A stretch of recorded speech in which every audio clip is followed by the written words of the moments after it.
baby, don't leave me going crazy, 'cause I'm restless here. Oh baby, only you can take me, 'cause I belong to fear. You know my tears, they run right into rivers, flowing under mountains, can't get high.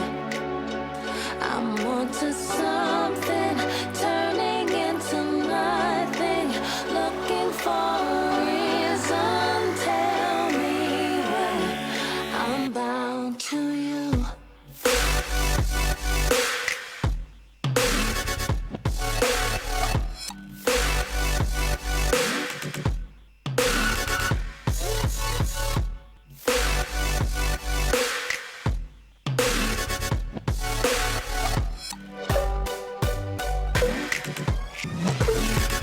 You know my tears, they run right into rivers, flowing under mountains, can't get high.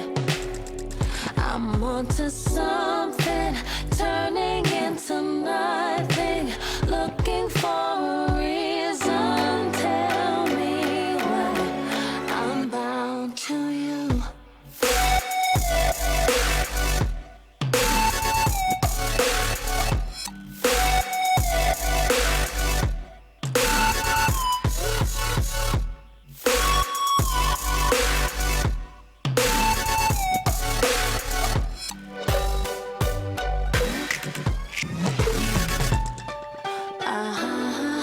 Oh baby, hungry for you lately. It's like I won't survive. Oh baby, spare a kiss or maybe just a moment in time. You know my tears, they run right rivers, flowing under mountains, can't get high. I'm onto something, turning into nothing, looking for a reason. Tell me why I'm bound to you.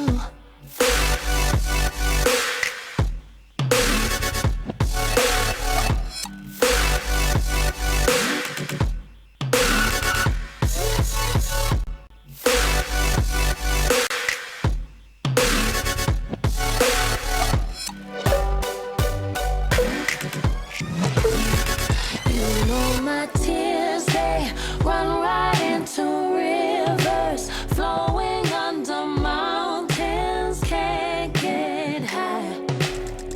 I'm onto something, turning into nothing, looking for a reason. Tell me why I'm bound to you.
me high, I knew right away we'd be chasing our hearts till we end up falling. Young and alive, we were runaways in a wasted summer.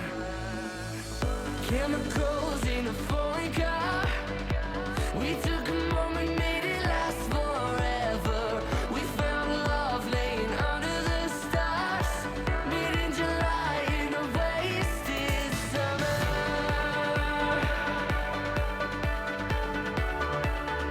In a wasted summer.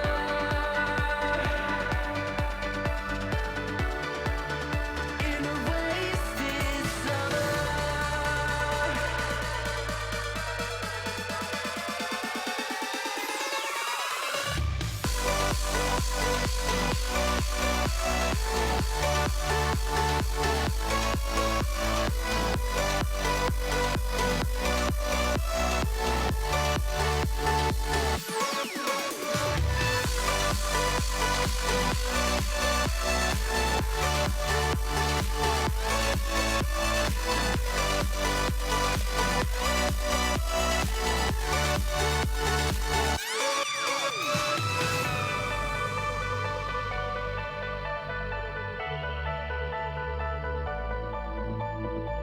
We sing along to the radio as the sun went down on a crowded highway. Whoever thought we would lose control in a wasted summer? Chemicals in a foreign car. We took a moment, made it last forever. We found love laying under the stars. Mid in July in a wasted summer.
12 teams representing some of the biggest cities around the world. 72 of the world's most talented poker players with over $350 million in combined lifetime earnings will put everything on the line over 8 months to compete for the title of the first ever GPL World Champions. Which team has what it takes? The Global Poker League starts now. Hello and welcome to the Global Poker League. I'm Laura Cornelius, joined by the GPL insider, Mr. Eric Danny. We debuted the show last night, first ever Global Poker League. We had some pretty interesting games, didn't we? Agreed, Laura. There was some quite a bit of action during the games yesterday. We had a magical fold by Davide Kitai. We had Jungle Man, who was stuck with a really unfortunate hand. So many other matches. The first ever double elimination by Mr. Anthony Zeno. So hoping that tonight will be even more exciting. I am too. Well, tonight it's all about heads-up play. Yesterday it was all about six max. Tonight we're going to be looking at matches heads-up from the Eurasian Conference. Tomorrow, Thursday, we'll be looking at matches from the Americas Conference. Let's see and take a look what's coming up a little later. So coming up at 9 a.m. Pacific time, 12 p.m. Eastern time, nanonoko online legend versus Moscow Wolverines Sergey Lebedev. Also a Twitch legend, our friend Nanonoko, almost $1 million in tournament winnings online. He'll be taking on Lebedev, as you just mentioned. Lebedev just coming off two deep runs at EPT Dublin, and also a final table, the one-drop event this summer that Las Vegas moneymaker Jonathan Duhamel won. So match 6 or second in the heads-up matches, 11:30 a.m. Pacific time, 2:30 p.m. Eastern time, or 8:30 p.m. Central European time. Dan Catesy tried to play last night, didn't do so well. Hopefully he'll do a little bit better this evening. Berlin Bears against Paris Aviators, ElkY. Berlin sits with 0 points after 1 day, so they'll need to win this match. It's almost critical that they win this match facing ElkY's Paris team that's actually number 1. Jungle Man finished or lost in the quarterfinals at the 2013 NPC Heads Up. ElkY, what else can be said about the man? Member of Poker's Triple Crown, a former world number 1 on the GPI, and represented France at the GPI World Cup in Malta last year. And match 7, or our last Eurasian heads-up match this evening. It's kicking off at 2 p.m. Pacific time, 5 p.m. Eastern time, or 11 p.m. Central European time. Timothy Adams of the Rome Emperors versus Justin Bonomo of the London Royals. We had our friend Timothy Adams, quarterfinalists at this year's WSOP Heads Up Championship, has done so before as well. Ranked number 134 in the world, 47th ranked. Justin Bonomo, semi-finalist in the 2013 WSOP Heads Up Championship, and a lot of heads-up experience as well. I'm very excited about the heads-up matches tonight, it's sure to be said. Right, let's go over to our commentary desk now. We have Sam Grafton and, of course, Griffin Benger. They're going to take you through the highlights from yesterday. Thanks, Laura, and what an exciting day it was yesterday for the first ever Global Poker League. I'm Griffin Benger, joined by Sam Grafton. A lot of fun we had yesterday, and some stars were really born in the GPL arena. Yeah, it was a great day for poker yesterday with the launch of the GPL, and some people didn't disappoint. Davide Kitai put on a stellar display over the first 2 matches. Walter Trekariki coming out for the Rome Emperors, not a known player, perhaps certainly as well known as some in the draft, but he came out and really showed his stuff yesterday. And obviously a win as well for the Hong Kong Stars player, Raiden Khan, brought in as a substitute for the second game and took it down. Yeah, and today we have a bunch of great heads-up matches, as Eric and Laura were able to tell you just now. First of all, we have nanonoko, which is obviously a PokerStars player and a bit of a video gaming legend, someone after my own heart, so it'll be fun to see how he turns out today and the rest of the players. But first, let's look at some of the highlights from yesterday's matches. Obviously, great lineup for the first game. All eyes were on sort of big 3, Igor Kurganov, Dmitry Urbanovich, and Davide Kitai. And Dmitry got off to an amazing start, coolering Dan Cates, aces to ace-king, a 5-bet pot, and an early elimination for Jungle Man. Yeah, blind on blind doesn't get much better than that to get things going for Urbanovic and his team. This is, of course, Davide Katai playing heads up against Igor. This was the final hand after that amazing call that he made, amazing fold he made, pardon me, with the pair of eights against the short stack Igor. Obviously, the queens was a snap call, and that would give the first win to Davide and the Paris Aviators. So a great showing from Davide right out the gate. Yeah, exactly. Fantastic start for the Paris Aviators. We obviously had Fabrice in the studio. Fabrice Soulier in the studio. Fabrice in the studio. in the Soulier. And he was absolutely buzzing off that. Now this was the first three-way all-in that we've seen in any of the matches here, and really gave Raiden Khan a boost that he was able to use that momentum with this big hold, knocking out Daniel Cates and Chris Moorman. Yeah, Raiden was short at this moment, but he picked up pocket jacks at the right time with two all-ins in front of him. He made the standard call, and that set him really on his way to victory. That was the foundation, because obviously to that point there was a few problems, but great first showing. Let's talk about the Americas here. This was the I believe this was the second match all in between Mike McDonald, or this was the first one right here. Yeah, this is the first one. Mike tanked for a long time, then decided to make the call, was ahead of Fedor, held, and that gave him a big stack. But it was Jason Wheeler, the Bulldog. The Bulldog among wolves. Yeah, Bryn Kenny putting his fourth round draft pick into the first game, and he put on a stellar showing, defeated Anthony Zino heads up. Yeah, really not more you can ask for from Jason winning the first match and then squeaking out 3 points in the second one. Anthony Zino played pretty solid in both of them, was able to bang out 10 points for the Las Vegas Moneymakers. Really the kind of start that I'm sure Chris Moneymaker was hoping for, throwing his superstar into this tough lineup. Yeah, exactly. Anthony came into a real tough lineup, and 2 second-place finishes. I mean, that's a very showing great consistency, yeah, on day one. But Mike McDonald did end up stealing the show from Anthony in that final match. Played very well. Took a couple of nice cold 4-bet spots and really solidified himself as a threat. Mike McDonald's won everything in the game, and he shows he's coming into the GPL, taking it very seriously, and he's going to be one of the players that we can look for over the coming 8 weeks. So let's jump right into what we're going to expect today. Again, nanonoko is going to open things off against the very unknown Sergey Lebedev. He's made some splashes recently on the European Poker Tour. Finished 3rd place and 10th place in both 10K buy-ins at EPT Dublin. We actually played the 100K one drop this summer and finished 10th place in that as well. So obviously he has a lot of money backing him, behind him. He's a very mysterious character. Not a lot of people know a lot about him, and he's really only popping up on the scene now. But obviously someone who Anatoly Filatov is familiar with, and I think a personal friend also of Vladimir Troyanovsky. So really keeping it in the Russian family there. So he'll be fun to watch today against Randy Liu. Yeah, of course. Randy, everyone knows he's very public about, with the star sponsorship, with his Twitch stream. He'll have a huge support. Sergey Lebedev, a little bit less well known. So let's take a look at Randy's stats here. He's the only non-Chinese born player. He is from the USA. GPI rank of 729.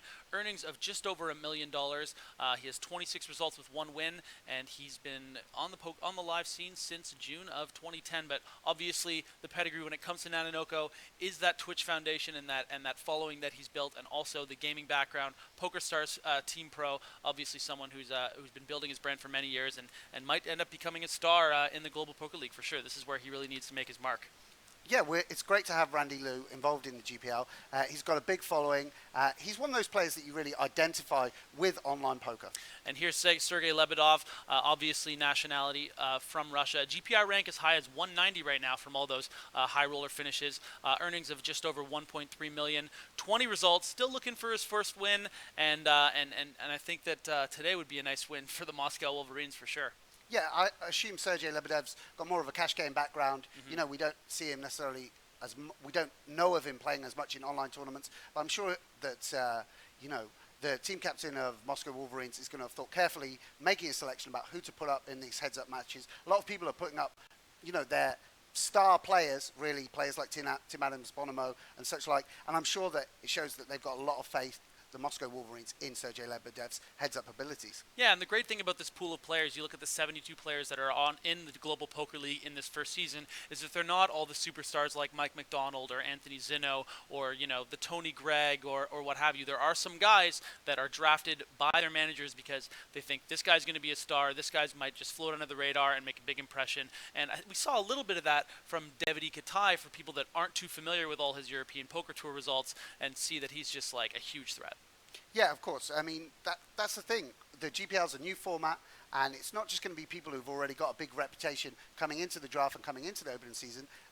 People are going to make names for themselves, and Lebedev could be one of those. Randy Liu, of course, is going to cement his popularity, the interest that surrounds him. I'm sure both of them playing, let's be honest, the first ever heads-up match of the Global Poker League. Both of them will want to put a W on the board. And let's talk about that format. Obviously, yesterday we played the 6-max format, representatives from all the different teams over the course of the day. Today we're just going to be having 3 separate matches, all heads-up format. It's going to obviously be a bit different, a lot of sort of one-on-one mind games. I talked a lot yesterday about game flow, and that's really going to be something that you're going to see in every hand and how it affects things. Different people are going to employ different strategies. There's probably going to be a lot of limping in the later stages when the blinds get shorter. So it's going to be interesting to see, why did the managers select these players to play in the heads-up matches? Obviously because they're very confident in their heads-up ability, and I'm excited to just get things going. Yeah, of course. So let's see, obviously Eric and Laura are going to have a lot of tournament info coming up for the day, so we'll throw it to you guys, Laura. Well, thank you very much, Griffin, Benja and Sam Grafton, giving you a little bit of a heads up on our players coming up for this evening. Randy Liu versus Lebedev, which is going to be a very exciting match. Should be two players that some might not know about, but I think they'll get to know about today. And obviously, as they said, nanonoko, very prolific on Twitch, so get your comments and get your questions into us. I know you're going to love chatting about him. Hashtag GPL on Twitter as well. Let's take a little look at how the format, how the structure is going to work of the GPL over the coming 8 months. The Global Poker League consists of 12 worldwide teams, 6 in the Eurasian Conference and 6 in the American Conference. Each team has a total of 6 players, and the manager of that team may choose whoever they like to play at any time, provided each player on their team plays a minimum of 6 matches across the season. The GPL starts the regular season with 8 weeks of online arena action, which consists of 6-max and heads-up matches. Every Tuesday, all 6 teams from each conference will face off in 2 6-max sit-and-goes. One team in each conference will play as the home team, while the other 5 are away. Home team managers have the ability to pick their players once they have seen the lineup of the away teams. Points will be awarded to all teams competing except for the 6th place finisher per match. First will get 7 points, second 5 points, third 3 points, fourth 2 points, and 5th will get 1 point. Every Wednesday, each of the 6 Eurasian Conference teams will battle in 3 heads-up games against an opponent from another Eurasian Conference team. And every Thursday, each American Conference team will do the same. For heads-up, one team from each matchup will play at home, while the other away. All 3 games will be played, with 3 points awarded per game won and 0 points awarded per game lost, with a total of 9 points available. After the 8 weeks of online arena, live heads-up play will be introduced in the Global Poker League Summer Series in Las Vegas. Teams from GPL's 2 conferences will face off against each other in cross-conference heads-up play in 6 heats across 5 weeks of daily action. Just as in the online arena, during studio heads-up play, they will duel for 3 games, with 9 possible points available per match. After the summer series, the GPL regular season continues, with 6 more weeks of online arena action, after which the 2 teams at the bottom of each conference will be eliminated, and the remaining 8 will advance to the playoffs. The playoffs will see the much-awaited introduction of the Cube, the ultimate poker arena. A 2-day event hosted from an epic venue in North America at the end of September will see 8 teams reduced down to 4 in a completely revolutionary 3v3 format. Finally, the first season of the Global Poker League will conclude its play with the live finals, played from the Cube at the SSE Arena, Wembley, in London, where the champions of each conference will be determined on day 1. And finally, on the grand final on day 2, where the Americas Conference winner will face off against Eurasia's best to determine who will be crowned the Global Poker League champions. Well, that is what is happening over the next 8 months here at the Global Poker League. Obviously, at the moment, it's just online play that we're watching. However, you're watching it via Twitch TV /GPL or whatever other means. We've got 8 weeks, though, of online action coming up for you. And then, obviously, those live matches will start in Las Vegas in around 8 weeks' time. So very exciting times here at the GPL studio. Now, we had our Eurasian and we had our Americas Conference playing 6 max tournaments yesterday. And today it is just the Eurasian Conference playing heads up. So let's take a look at the standings and see how Eurasia are doing versus the Americas at the moment. This is the Eurasian Conference. So Paris Aviators on top. ElkY with a strong performance, that big win, of course, and a nice showing in that second match, sitting at the top of the table with 10 points. The Hong Kong Stars, who saw that coming, Laura? Big win for Raiden Khan after a slow start. Well, yeah. So 7 points for him and 9 points total for the team. The London Royals then sit tied with the Rome Emperors in third place. Moscow at 5, and then the Berlin Bears at the bottom of the table. We mentioned before, the bottom 2 teams will be eliminated from the playoffs, so it's still very early. 45 total matches to be played. At the moment, still very early, but you'd rather be in a Paris position rather than a Berlin position at the moment. Yeah, I mean, it would be better, wouldn't it? That's right. Daniel Cates obviously playing for the Berlin Bears yesterday. Didn't do so well. Played both of the games. Didn't score any points in either. Right back at it today. That's important, right? Yeah. Philip Grusom wanted him right back into fire, and let's hope for their team's sake that was a perfect strategy by Grusom. Do you think he's still tilting from yesterday? No, I think he's broken his laptop. He went to buy a new one, and he's ready to go today. So it should be interesting to watch him versus ElkY, I think. It'll be one of the highlight matches, of course, when both players are known by nicknames rather than their actual names. It's a pretty big statement. So tomorrow we'll be looking at the Americas Conference heads up. Not sure if we're going to show you the points from the Americas Conference. There it is. New York Rounders on top there, and the Las Vegas Moneymakers. Zeno did really well yesterday. 2 second places in his matches. And that's where points are important, not just winning, right? I mean, Zeno's a perfect example. He's tied for first here, and without winning either of his matches, but strong showings, 2 runner-up finishes. We talked about Jason Wheeler, his strong performance for the New York Rounders, his win plus his performance in the second match vaults New York at the top. And Montreal, the big comeback from Mike McDonald, Timex, 9 points there, and then it gets a little tricky. Sao Paulo at 4, Los Angeles at 3. Los Angeles, one of the teams with a home field advantage yesterday. Yes. That didn't work out too well for Maria Ho's team. And San Francisco Rush, we talk about our friend Jungle Man with 0 points, but Tony Gregg did the same. Another legend at 0 points, and that gets it's a little tough, right? Those are teams that they were expecting points from those players. So, and it's not to say that Tony didn't play well. He had a couple bad spots in order to be eliminated first in both of those matches. Wouldn't be shocked to see Tony Gregg right back at it shortly with a lot of points. Now, we talked about the home field advantage there. LA Sunset were the home team for the 6 max yesterday, as were the Moscow Wolverines. Also today, there's the home and away advantage too. So explain, what is the advantage of playing at home? Similar to yesterday, but even more effective because you're only playing one team, a bit like the Ryder Cup where the team hosting the tournament gets to pick their players last. It's the same thing in this situation. So Moscow, Paris, and London are the home teams this week. That means that they get to look at their opponents before picking who they want to play, and tons of strategy can be involved in it. Or maybe you want to play your best player against best. Maybe you want to feed one to the wolves and just go for maybe an upset. So a lot of strategy, and I think it'll take a few weeks for the managers to really grasp how to utilize that strategy, what would work best for that team. I think some managers taking it a little bit more seriously than other managers, for sure. Like I know some managers didn't even really care about it that much, but then others were like, oh, have they given their pick Right. yet? Have they told us? Because I want to pick mine, I want to know. And I think it shows confidence in those areas. If you don't care who you're playing against, that shows confidence for those players as well. So, we also have to talk about scheduling issues. Obviously, that can come into play as well. Players, tour around the world playing. So there'll be weeks where you won't have a choice and have to play one person. These rosters are so good and so deep, that probably doesn't matter. Your first player is probably as good as your 6th player or vice versa. I know for a fact Anton Wig, who's playing heads up tomorrow, is going to be playing from Finland, and his manager, Faraz Jaka, is going to be with him, I think. So hopefully we can get a little webcam action on the two of them. They demanded Martin Jakobsen in the first match. We'll talk about that tomorrow, but We will. All Swede matchup tomorrow. Indeed. Right, we're going to head back to the desk to Griffin Benger and to Sam Grafton. They're going to talk you through some of the teams and some of the players on those teams.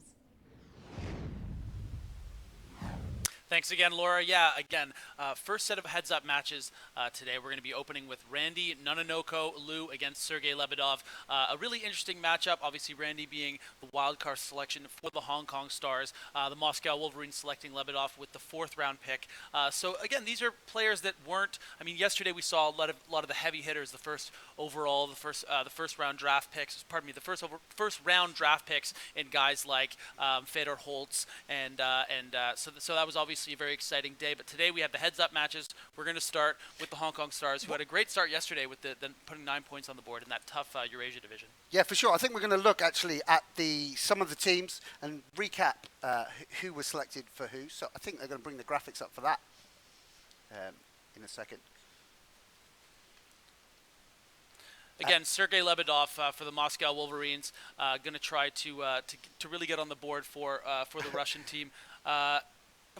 What do we even know about Sergey? It's hard to even I talk don't know. about I've that. never played with Sergey Lebedev. Yeah, we don't know what his online name is. He's a rich Russian guy. He plays high rollers. Yeah. I assume. I mean, do you know? Is it like? Have you got some inside info? I Is he don't in have some anything. big high stakes hidden cash game? I mean, you've got the insights into that. Well, you know, Moscow was able to get 5 points yesterday in their EurAsia matchup. So he's obviously the great thing about the point structure in these heads-up matches is that you can get 9 points for your team. Yeah, it's crucially important.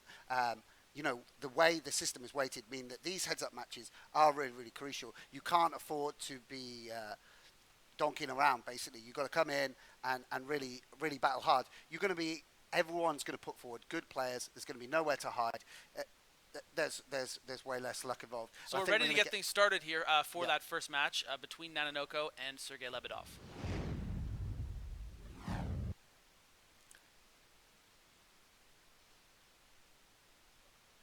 The cards are in the air, or the blinds are going to start at 200, 400.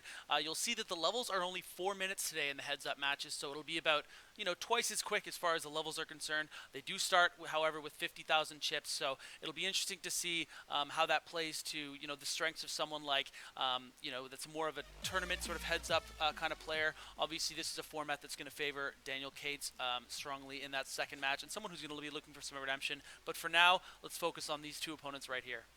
Yeah, of course. I mean, some people are going to have more of a heads-up sit-and-go background where blind levels are fast and stack sizes are short, and it's more of a push-fold game. Other players, perhaps Lebedev, you mentioned Cates as well, their heads-up experience is going to be in cash games where stack sizes are deep, and the early levels are going to favour those players, and the later levels are going to favour the heads-up sit-and-go players. So it looks like Randy Liu here opening with the hand that you're never supposed to play, in my opinion, the simple jack.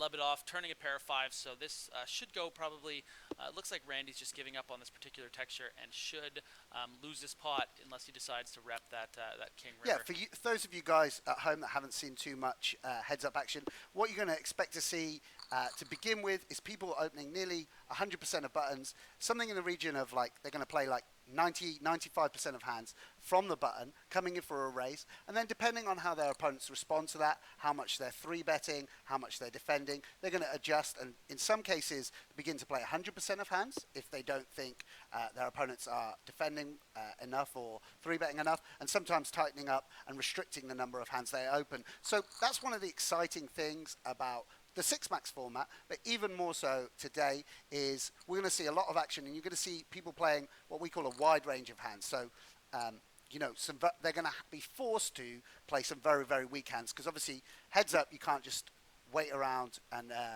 only play premium hands. Here we do actually have 2 playable hands, and this is actually going to be a value bet, essentially, from Randy Liu. You can see you can bet ace high on this kind of flop and expect to get called by king high, and actually Sergey's outdrawn Randy on the turn. Yeah, great turn card, obviously, for Sergey. And, something to think about is, obviously we don't have a lot of information on Lebedev. We've been trying to get it, but the guy is like, he's just, he's someone that doesn't even have really a lot of forms of social media. He's someone that's just like, he's a bit of an anomaly and a bit of a kind of a mystery in this league. But think about the kind of team that the Moscow Wolverines have. They have, the Anatoly Filatov. They have the big Russians on that team, and they decided to go with Lebedov in this first heads-up match, which is a reflection of they think this is probably the guy that's going to, be the best for this format. So I think that we're going to see, some really advanced stuff, and this is going to be a really interesting hand as Lebedov turns that 6-high straight. Yeah, turns the second nuts, and he's got spades as well, so he's going to be betting again. Really, really hoping for a call. And Randy Lu's actually made a slightly conservative fold on the turn. Folded the second pair, and it was definitely the right decision up against the hand that Sergey Lebedev actually had. Yeah, I mean, it's one of those situations where, Randy's in a spot where it's really hard to continue in the hand, and Lebedov recognizes that Randy's never going to fold an ace on that turn card, so that's why he just decided to bet big, and Randy's like, you know what, I believe him in this situation, I'm going to let it go. But an interesting hand developing here, obviously Randy checking back this particular texture, and Lebedov, this is actually going to be a chalked pot if Randy Lu decides to call here with the pair of sevens. A very thin value bet here, as we see, and Randy deciding to let it go. Do you think Randy will have played a lot? Because obviously, the way we know Nanonoko, for those of you guys who are Randy Lu is a new figure, is he's one of those players you associate with mass multi-tabling. In the early days of Supernova Elite, he was one of the guys everyone sort of looked up to because he was playing cash games on multiple different stakes, multiple different buy-in levels, and beating the game for a good clip. Do you think he has spent much time working on his heads-up game? Would you imagine? It's speculation, He's going to have to have been, and maybe that was the strategy by Selena Lin when she was selecting her wildcard pick of Randy Lu, because the rest of her team were veterans of the APPT, and maybe they're used to more sort of a normal kind of tournament structure and haven't really necessarily cut their teeth much online. Randy Lu is someone who's been around for a very long time. Obviously, he's a mainstay of the the Zoom cash games, and I'm sure has played a lot of heads up in his time, so it really made sense to me when I saw that particular selection from Selena Lin and the Hong Kong Stars. Sergey Lebedev, however, was surprising to me considering all the other superstars in that Moscow Wolverines lineup, so really a reflection of how confident Anatoly Filatov is in Sergey Lebedev and his heads-up ability. So Lebedev turns an open-ended. Ace high, he knows, is going to be good some percentage of the time. He's not going to necessarily get a better hand to fold if he barrels the turn. But the thing about checking back this ace high is now he faces a big bet on the river, and it's very, very difficult to make the call with just ace high. Yeah, and do you think that Randy probably knows that Sergey could have a hand like ace high? I mean, queen jack high is a relatively strong, hand to have on that particular rollout. Do you think that maybe he was putting him on better? I don't think it. Or not wanting to face a bet? Yeah, I don't think it's that strong a hand. I mean, I think if you consider the hands, when the 8 turns, obviously most of his straight draws and gut shots make a pair. So actually queen jack is pretty low in his range to get to the river, and so I think he's got enough value combinations that he can bluff with the queen jack. Yeah, the interesting thing that viewers at home who are watching are going to notice about the differences in play styles and compared to the 6 max format. And look at this. Oh well, hello, there they are. I've always wondered what the inside of Randy Lu's bedroom looks like, and there we go. This is and I've always wondered if Sergey Lebedev even exists. Sergey don't look happy, does he? No, he Come lost. On, Sergey. He lost You're the playing the puck to turn GPL, things bro. around. The first ever heads up match. So this is the first GPL. ever time that we've seen the use of the webcam. Obviously, this is something that we're going to want to see a lot of. Sergey a little frustrated after losing that pot there, but I think that he's almost gotten the better of Randy and all the other smaller pots. Do they know we're filming them, or have we just gained access to their webcam through some kind of bot? Yeah, this is just like like Apple just taking control of something. You know what I mean? And obviously, this is a feature that we're going to roll out more and more through the GPL. Obviously, yesterday, was the launch of the Global Poker League, and we didn't have webcams on all the players. I think this is going to be more and more of a feature, and eventually maybe even for the 6 max. Yeah, and it's really interesting to see these guys consider these different scenarios here, and just to see the way that their facial expressions change. Are we going to be reading this at facial expressions? Well, I mean, it's better than having our mugs on the screen the whole time, I'm sure. That's definitely true. Yeah. That's definitely true. This was actually a demand from everyone. And now this is an interesting spot here. This is a straight on board. Lebedev, imagining that he has more 8s in his range. And you can see the kind of smirk on his face trying to get away with one here. And the consideration in Randy's face, and he's just like, you know what, okay, I understand you have some 8s in your range. I'm just going to let you have it. And that's going to kind of even things out in the match. Again, guys, the blinds are only 4-minute levels here in these heads-up matches as opposed to 8 in the 6 max. So this is going to go a lot quicker. You can see the big blind is already 600 on the 50K starting stacks. So it's going to be a little quicker paced. The matches will end a little sooner, but it's going to be fun to see how things develop and change over the course of the 3 matches, because it's going to be just these 2 guys, trying to get as many points for their franchises as possible. It's going to be interesting for those of you who do play a little bit of heads up to see the sort of hands that people select to 3-bet with.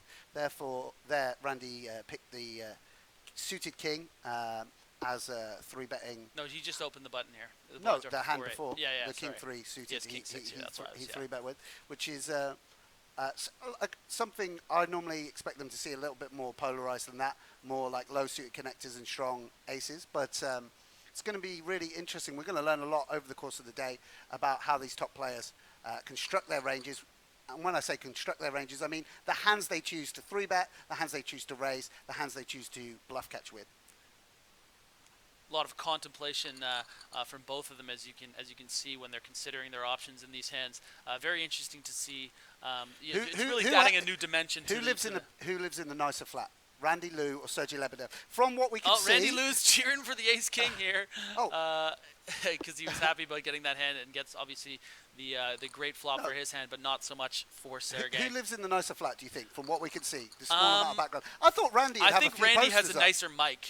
I think he's Twitch ready. Yeah. But Lebedev, it's hard to say. Do you think he's just moved in, Randy? I mean, or do you think he's a minimalist? Get a little art on the wall, right? Yeah. You need a few posters up, I don't know. Again, if you guys are just tuning in, this is day 2 of the Global Poker League. Our first ever heads-up match.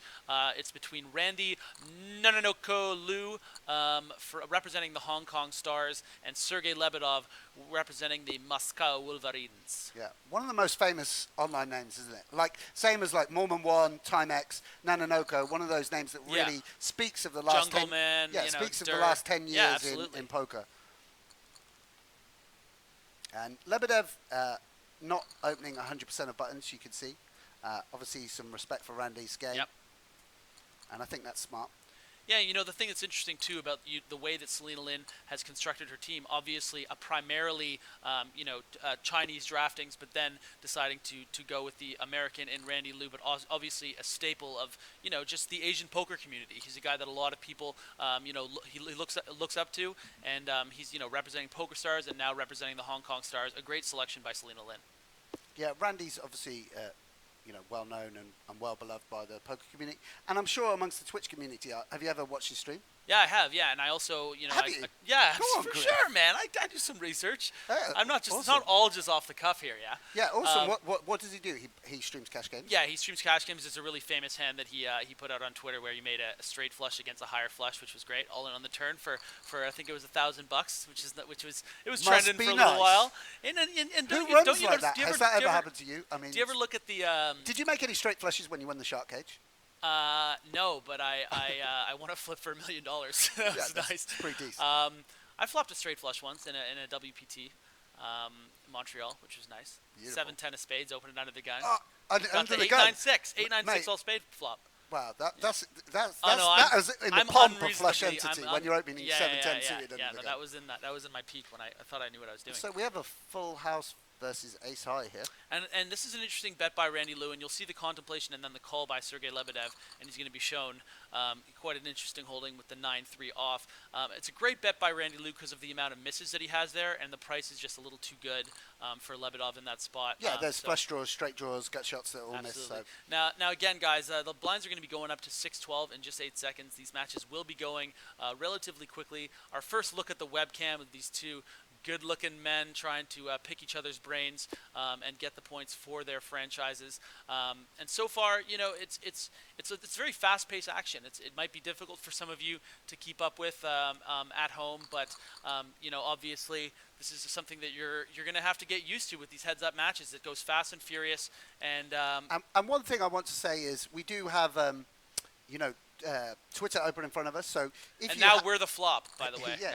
If you, wow, we're floating. I know. Look at this. Figuring out, yeah. Wow. I'm gonna. Yeah. So do use the hashtag GPL Yeah. or tweet at Squid Poker or at GPL, and if you have some And at questions. Griffin Bender. I have a Twitter account Yeah, too. but I don't have it open, I have bro. more followers than you. I think I've clipped you by a few hundred, by the way. Well, I can imagine you're a Shark Cage winner, so God, come on, mate. every time. Obviously, you and Negranu, you're both Shark Cage winners. This is going to be an interesting hand here.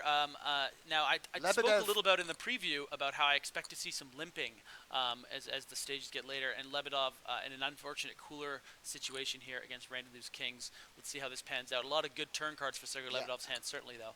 Yeah, this is going to be a situation where we're going to get to the river at least. When we limp call a hand like 9-8 and it comes 9 high, there's no chance of folding on the flop, nor on the turn, This I is would going to be imagine. a turn call and then a very, very difficult decision for Sergey Lebedev most of the time if he doesn't improve, and he has not. So Randy Lou could do a lot of things in this situation, and we can see how they're Look at contemplating. Randy, he's loving it. When the yeah, four Randy, pairs, yeah. he is loving it.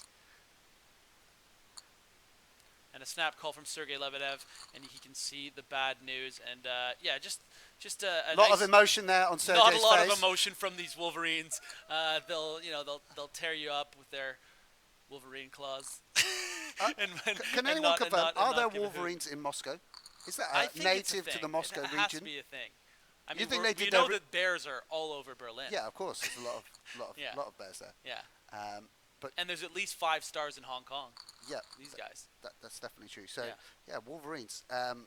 Lebedev now shorter with the 20 big blinds, and this is definitely a stack size in which we're going to see more limping when people get to the under 25 big some blinds. more all-ins from Sergey Lebedev with just 20 big blinds. Interesting to see that the money here didn't go in with the 20 bigs for Lebedev. And again, you and I come from an MTT background where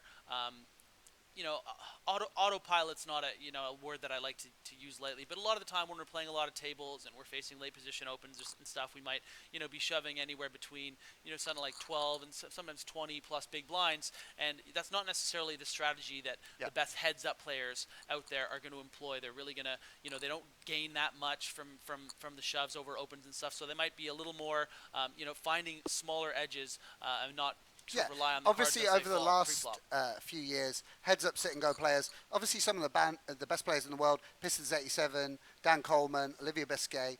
Players like this who've done so much work strategizing in those heads up, sit and goes means that short stack play, particularly heads up, has really changed, and people have found ways to balance their limping range and their raising range and their shoving range, and it's a lot more of a sophisticated game than certainly was 2-3 years ago. Lebedev making the quick snap call pre-flop here, defending with the 10-6 off on about 18 big blinds. How do you feel about this defend? Yeah, I think that's fine. I mean, 10 high, it's got some connectedness. I think that to a min raise, any 10 high board is going to be pretty much the nuts with 18 big blinds. So I think it's absolutely fine to still be defending that wide. So you can see a little frustration on Lebedev there as a lot of these hands haven't gone his way. A little smirk, though, like he's going to try to get the best of him. And Randy Lou with a nice fold there. I'm sure Sergey would have probably shoved over that open. So a little momentum swinging back in Sergey's favor, but certainly not the way he wanted this match to go. Be interested to see whether he does shove a hand like this, yeah. That makes sense. See, ace-4 off doesn't have much playability, a little too weak to limp and trap. So he just goes for the open shove. I think that's fine at this kind of stack depth. And it's unfortunate because Randy gets dealt junk on the button. Now, who do you think has more of the sex symbol potential between Randy and Sergey? I mean, both sort of different looks. Like Randy sort of has the kind of like boy band kind of good looks, mate, whereas Sergey Randy, is the more like contemplative. I'd like to know what Russian moisturizer he uses. Age 30, Yeah. and he's got a very boyish Yeah, boyish charm, boyish good looks. I mean, that's why he's on Twitch, right? That's why he's he's an icon of the So cash why are game, we on Twitch? mate. Well, we just need our voices. We Yeah. just need our voices. Yeah, They exactly. don't And care that's about. actually why, I mean, this was a request by everyone, specifically on Twitch. Get those ugly mugs off the screen, and let's look at these pretty superstars, and here we are. And Randy with a pair, but Lebedev with top pair, and he's going to be able to bet this for value. Hold on, he's elected to check. Was there a bet on the flop? No. Just I checked believe out. so, yeah. Ace Queen here. The blinds at 6-12. They will be going up to 8-16, and that's a level that Sergey Lebedev certainly doesn't want to find himself with just around 25,000 chips. So he's going to try to acquire some chips in the next 2.5 minutes for sure. Yeah, it's going to put his stack under pressure, that's for certain. Getting a little unlucky here, being outflopped by the 10-5 off. Pretty much the dream flop for Randy Liu, given the holdings of Sergey Lebedev. Yeah, and he can bet wider on that board because he's got the stronger holdings. How did Moscow Wolverines do yesterday? Obviously, Hong Kong Stars, I think, finished on 9 points, didn't they? With Raiden Khan, the second winner in the 6-max matches. The Wolverines were only able to squeak out 5 points. That was obviously the representative, the first round pick of the Polish Dmitry Urbanovic, who I thought played great in that first round, but just the cards didn't really fall his way, especially in that second match. So they were only able to squeak out 5 points. So not a fantastic start for the Moscow Wolverines, but certainly showcasing a lot of talent. And again, anything can happen in a single match, and a little smirk there again from the Wolverine himself, Sergey Lebedev, not liking how this match is going so far, and is certainly not going to like it in a minute and a half when he'll be left with just 10 big blinds unless something shifts soon. Yeah, and if Randy, obviously it's not over yet, like Sergey can come back from this, but if he were able to close out this match, wow, he's flopped. Massive flop for Randy Liu here, flopping the Queen High straight on the 3-heart board, and a quick snap fold with the bottom pair from Sergey Lebedev. Not even a thought with third pair. Yeah, not the board Very that you want to savvy. continue in the hand and see turns with. Yeah, it shows that people don't get married, like these top players don't get married to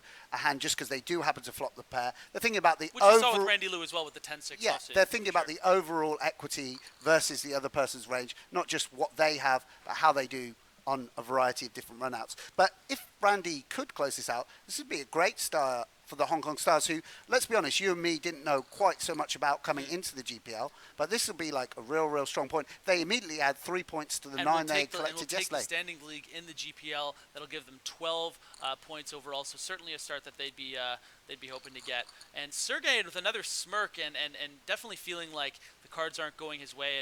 And it's hard. We always see is their facial expressions. And I like to think that maybe Sergey's like, all right, like this guy came to play. He's a pretty good heads-up player. And he definitely wants to. He's looking at the clock I saw there. Just 7 seconds left for the level change. So we're going to see an all-in and a call here from Sergey Lebedev. He has the ace-9 against the suited jack-3 for Randy, and he's nodding his head when he sees that 9 on the flop, recognizing that he's far behind. He needs a 3 or a jack, otherwise Sergey will double up. And it's going to make this next level a lot more interesting. And Sergey is like, oh, yeah, back in it.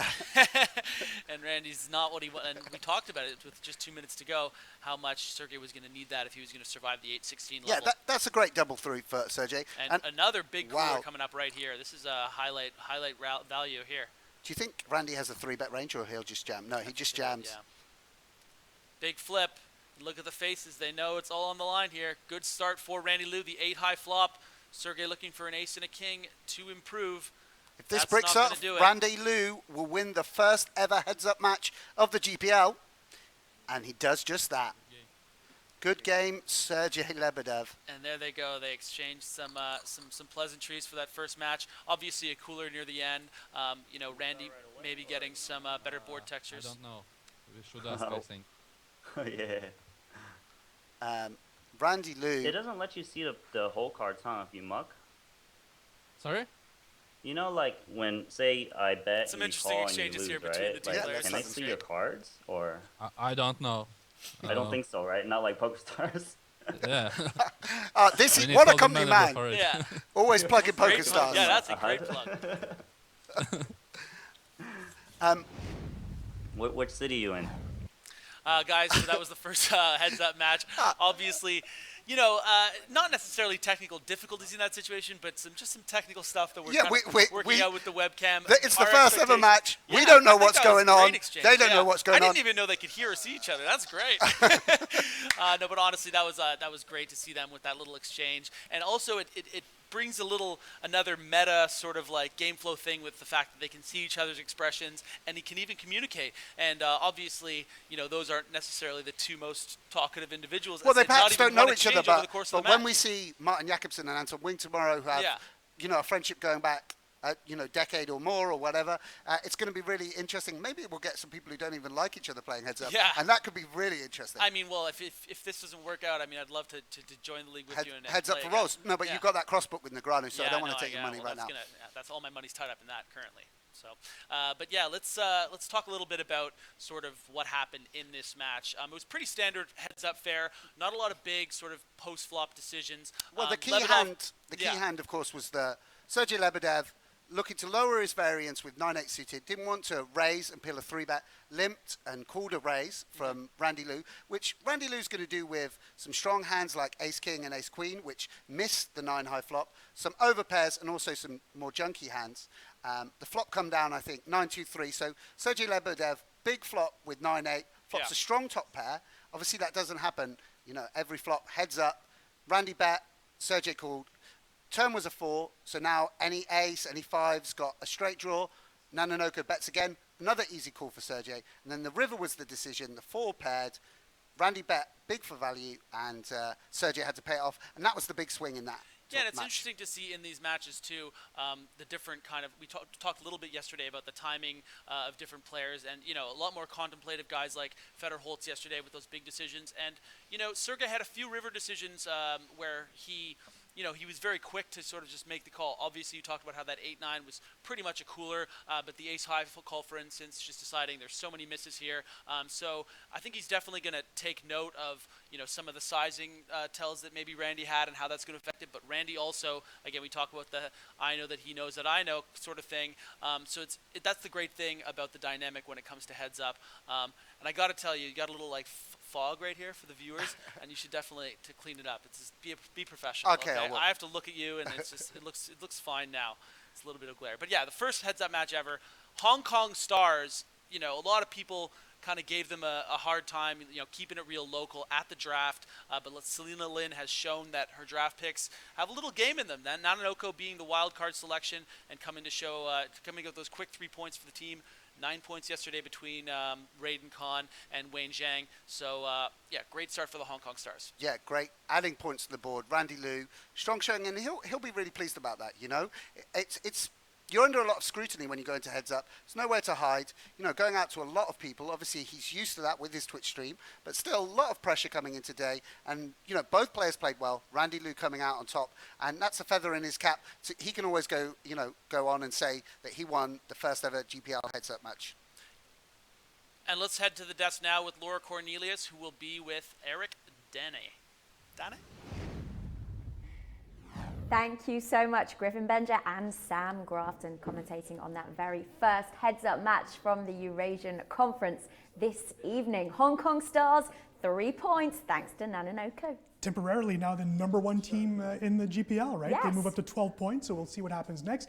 Nanonoko in a fine position at the moment. If he wins his next match, boy, the pressure is off. He'll have won at least 2 matches, and that'll be really good. So Lebedev really needs to win this match. And as the guys mentioned, it was a tough match for Lebedev. Just didn't get the cards that he wanted. And once he did, the ace-king hand, that didn't turn out for him. So we'll see what he does in the second match. Fun to see the 2 players, by the way, on screen. Yeah, really good. Being a little quiet. There might be a little language barrier there for that matchup. But at the end of the match, they started talking to each other. So we'll have to see what happens. I wonder if they've battled much online before. I don't believe so, and it could be the fact that I don't know, but I don't believe that they've actually played each other that much. So they're just getting to know each other. Maybe right? the start of a beautiful friendship. That's right. Let's hope so. The Lebedev Nanonoko friendship right here live on the GPL, and match 2 coming up, or game 2 coming up right in a few seconds. And even if Nanonoko wins game 2, just to point this out, that doesn't mean they will stop play. They will keep playing. They will play 3 games no matter what, because 9 points are up for grabs in this. That's right. It's not a best 2 out of 3. Well, we see with series, this is actually 3 must matches because there are points available, as you just mentioned, for every single match. So they must play all 3 matches because, again, I mean, big points available. Total of 9 points if a team can sweep. That probably won't happen that much, but if it does, boy, that's a huge advantage to that team because the other team scores 0, and you see the team next to them just gain a lot of points in the standings. Judging by what you just saw in that first match, do you think nanonoko will win again, or do you think Lebedev might? It's hard to tell. I think it was a very standard match, to be very honest. I think nanonoko got the hands that he wanted, and Lebedev did not. So we'll have to see. Lebedev looked a little frustrated at some points during the game because he just wasn't getting the cards. So we'll have to see once both players start getting more cards, hopefully.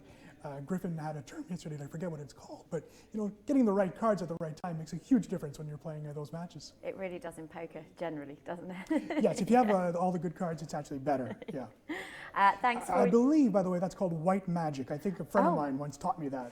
Oh, you didn't teach him that, are you sure? No, I would not take credit for something like that. Thanks for your comments on Twitch TV/GPL, and also thank you for all of your comments on Twitter as well. Lots coming in, but I'm sure we're going to have lots more viewers, lots more comments as the evening goes on as well. We're going to the next match very shortly. As we said, it's going to still stick with Lebedev and nanonoko, and then after they've played their 3 matches, then we'll have another heads-up match. That'll be ElkY, Dan Cates playing at 2:30 p.m. Eastern Time. And then the last match of the evening will be at 5 p.m. Eastern Time, and that's going to be Justin Bonomo from the London Royals versus Timothy Adams from the Rome Empress. We're going to head straight back to the desk now. Take it over, Sam Grafton and Griffin Benger. Thanks, Laura. And if you're just joining us, I'm Griffin Benger. This is Sam Grafton. We're here on day 2 of the Global Poker League. Really exciting first day of heads-up matches here. Randy Lou Nanonoko online against the very mysterious Russian Sergey Lebedev. Pretty standard fare, as Danny pointed out in that first match. Losing the big flip, but it was great to see them on the webcams and engaging with each other a little bit after the match. And maybe now that dialogue has started, it would be interesting to see, maybe a little back and forth with them during the actual match would make things interesting. Yeah, of course. GPL's a new format, and people are getting used to it. One of these new additions is the webcams and the chat across Skype.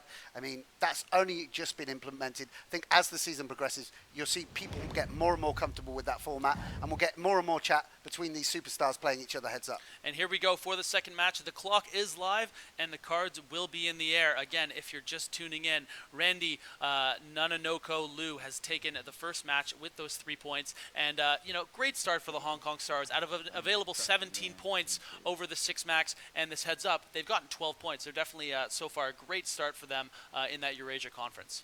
Yeah, fantastic. And one of their strongest players in the mix today, Randy Liu, who obviously, as we said, there'll be a lot of people supporting Randy. We've got one tweet from Kelvin Tang who says, bring home the points for Hong Kong, #GPL. They're a Hong Kong supporter. Obviously, that's one of the things that we're hoping to see with the growth of the GPL. It's people really beginning to root for a team, root for certain players, this kind of mission to sportify poker, if you like. Simple Jack here for Randy Liu, going to go right in the muck. You're determined to get this Simple Jack thing? Yeah, no, that's what I call Jack Deuce. Okay. I'm sure. Great movie, Tropic Thunder. Okay. We'll watch it together in the many evenings we're going to spend together. Yeah. Griff. And apparently he wants me to watch Squid and the Whale because he said I'm a whale, and it's what was it, Noah Baumbach? Yeah. Good movie. We were talking about in the cab right over here today. Great director. We're actually living together, so it's just like 24 hours non-stop. So it doesn't seem like we just hate each other. It's because we do. I'm just happy that you're wearing a suit and not in your underpants like you were this morning. Was I even wearing underpants last night? Man, we were so exhausted for the first set of matches, but it was such an exciting day. It was a very, very long day, but again, if you're just, if 6 max is more your flavor and you don't necessarily want to watch these heads-up matches, stay anyway, but the 6 max matches will mostly be happening on Tuesday on a bit longer day with those 4 matches, but we're going to have 3 sets of 3 matches. Has he misclicked here?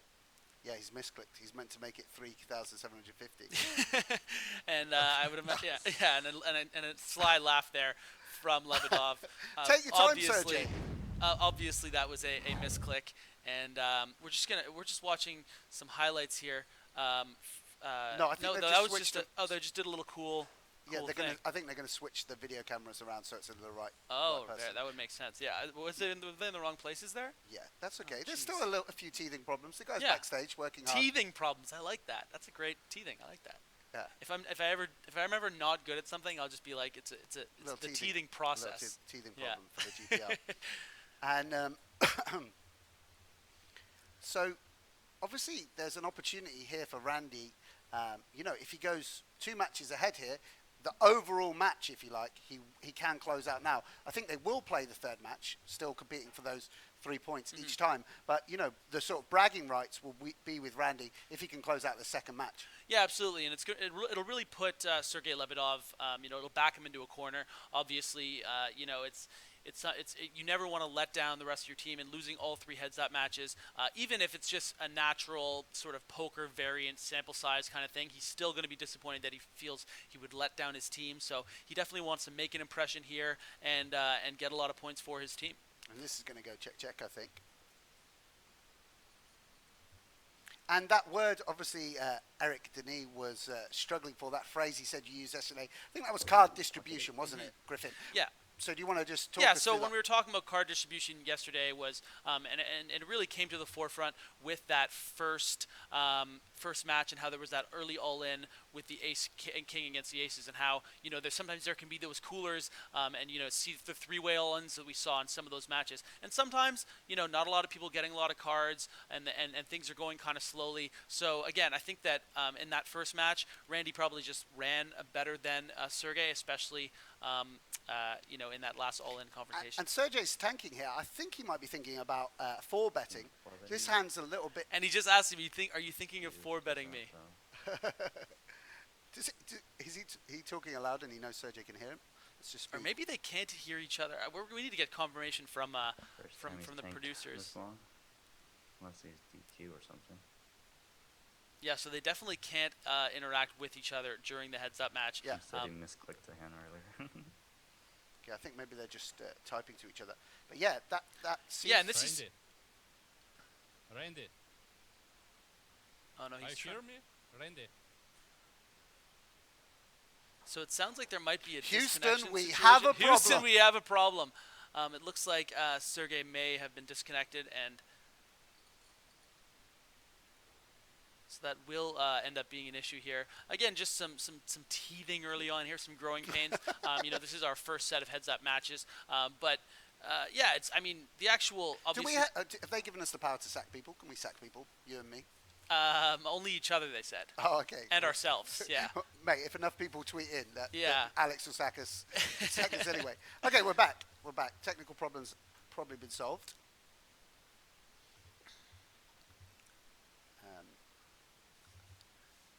And really the most uninteresting board with their hands Yeah, distributed here. and Randy just bets Jack High sort of for protection to try and take it down. And that was some fun narration there by Randy Liu. Obviously he's used to kind of running through the hands with his Twitch background and all the streaming that he's done. So nice to see him sort of go through the thought process of what he was thinking during Griffin, that pocket eights hand. we can only hope that they do start talking, and then we can just take a back seat. Imagine if we get Tim Adams and Bonomo can you imagine narrating what they're thinking about. We'll be redundant. And how thrilled the We could viewing just go community to the would be. beach. Yeah, absolutely. Is there even beach here in Malta? I feel like it's all rocks. I don't know. They haven't let me out of the office yet, so I haven't seen anything. I took a quick snap from the balcony to put on my Instagram, but apart from that, I haven't actually been out. This is a pretty interesting hand here. Again, Sergey, a little unlucky here. He will be value betting this ace river, and but depending on his sizing, I would anticipate a raise from Randy. Do you think that what bet size do you think he raises, and what bet size do you think he just calls? I think he just calls with whatever. It's Do you think that if he bets maybe like around 2,500 that he would pop it up? Well, it depends what he thinks of Sergey. I mean, again, Sergey should probably have just one bet size on that river, and I don't think when Randy raises the 10-8, that particular two-bear, he can get called by enough combinations. Absolutely. Again, if you're just tuning in, guys, this is the Global Poker League. This is the second day of our coverage. We're doing all heads-up matches today. The first one between Randy Liu of the Hong Kong Stars and Sergey Lebedev from the Moscow Wolverines. Yesterday, we had a bunch of 6-max matches, a lot of fast-paced action. This is even more fast-paced. You can see the blinds going up every 4 minutes, currently at 300, 600, 50K starting stacks, and two very talented players selected by their managers to represent them in this first heads-up format. Yeah, of course. And one of the great things is both these players acting very quickly. Obviously, we know Randy has that online background, so he's used to making a lot of decisions very quickly. Indeed, one of the things he was very famous for was his mass tabling abilities. But Sergey, as well, also acting quickly. Seems like he is very familiar with this format, very comfortable playing online. He's also acting quite quickly. So it makes for a real action-packed, fast-paced game to watch. Yeah, absolutely. And I mean, we talked about a lot about this yesterday, just about how the Global Poker League, you know, wasn't necessarily. Sorry to interrupt you, Griffin. A little nod of pleasure there from Randy as he three bets the Jack 3 suited. And a little smirk and a comment there as well. And you know, we talked yesterday about, and the interesting thing is, it's not necessarily the initiative of the Global Poker League to become, you know, a learning tool for people playing poker. It's about exposing these guys to the public, seeing the star power that they have. But how much did we learn yesterday just from watching these superstars, seeing their hole cards? Yeah. And for anyone out there that wants to see the best poker players in the world do what they do best, which is play cards, this is the place you want to be. I mean, I'm so thrilled to be a part of this just because it's forcing me to watch these matches 6-7 hours a day, and it's an incredible learning tool. So Sergey, taking a hand which might be best some of the time, has enough equity to perhaps call, and he's actually decided to turn it into a bluff. And that's not something we actually saw too many turn check raises in the first match, and perhaps that's an adjustment Sergey's made because he knows Randy will give it credit. And Randy commenting there, he said, "I'm just going to let this go, need more reads." And that's something that, you know, the viewers at home, you should really pay attention to about how, you know, the strategies are going to change and how they're going to counter some of the different attacks and defenses that we see from the two opponents. And very quickly, we're seeing, you know, a shift in how they're playing, some check raises and stuff like that on the turn. Yeah, of course. I think the word there, key word, is sort of adjustments. That's one of the things that makes a very good player, heads-up player, someone that adjusts to counter their opponent's strategy. As they get more information, they adjust their game, maybe bet less, bet more, value bet more thinly, bluff less, or vice versa. Yeah, and it's also about testing the waters. There's so many things you can do on every street of action: pre-flop, post-flop, on the flop, on the turn, on the river. You know, and they're testing the waters against each other. Be interested to see whether Sergey thinks this is strong enough to check raise. No, he just check calls, and this turn card's going to shut things down for both players, I would imagine. One of the interesting things, of course, I think you and me, Griffin, perhaps expected it, but one of the things that the viewers at home might notice is, again, very considered, controlled style these guys have. It's not like the best poker players in the world, which Sergey and Randy can consider themselves amongst, not like these GPI ranked players just go for aggression, crazy aggression, pre-flop and earn every street. What they're doing is taking their time, thinking about whether this hand is a bet for value or a check to get it to showdown to later bluff catch with. Very considered, controlled poker down the street. Yeah, and you know, the great thing about this this webcam format in some of these heads-up matches is that you really kind of see just the reactionary of like what you would expect maybe people to react, but obviously different players are going to react in different ways. It would be great, obviously, if we could get Daniel Cates on the webcam for that second match against ElkY, so we'll hope we'll have that coverage for you. But you know, even in that all-in heads-up, another check raise from Sergey, definitely testing the waters against Randy, and he's folded the best hand for a second time. So Sergey may be recognizing that the check raise is something that Randy isn't necessarily defending well against, or maybe he's just getting the right textures and right situations right now, which makes it most effective. Yeah, certainly when he can take him off the best hand, and obviously Randy had two good backdoors there as well. It's very valuable with the Queen 9. Seems to be taking those middling strength hands, which are caught somewhere between you don't feel comfortable folding the Queen 9 with the backdoor flush draw, backdoor straight draw.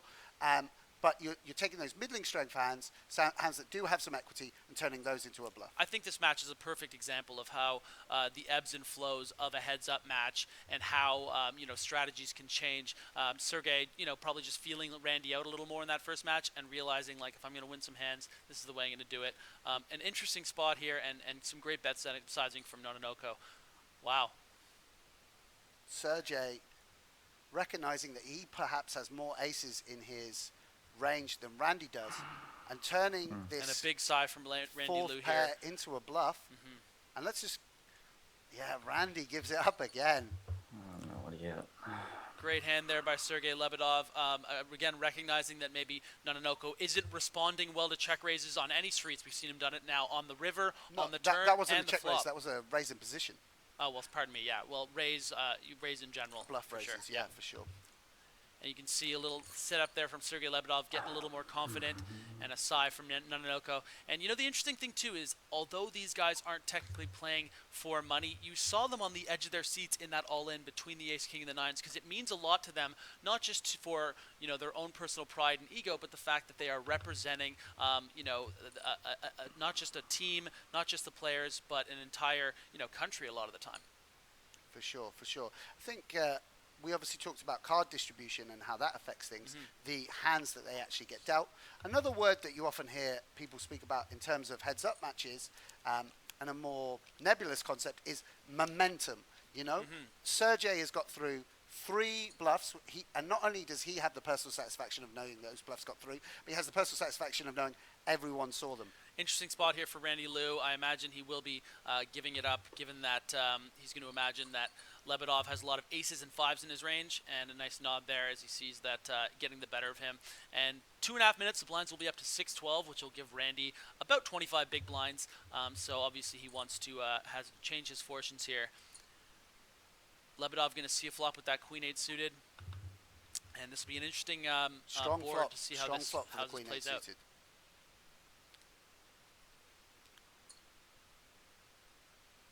Huge action turn card. It gives Randy Lou the nut flush draw and Sergey Lebedev the second nut flush. So obviously a huge heads-up situation with this particular board right now. And it looks like Randy is turning his ace higher to a bluff.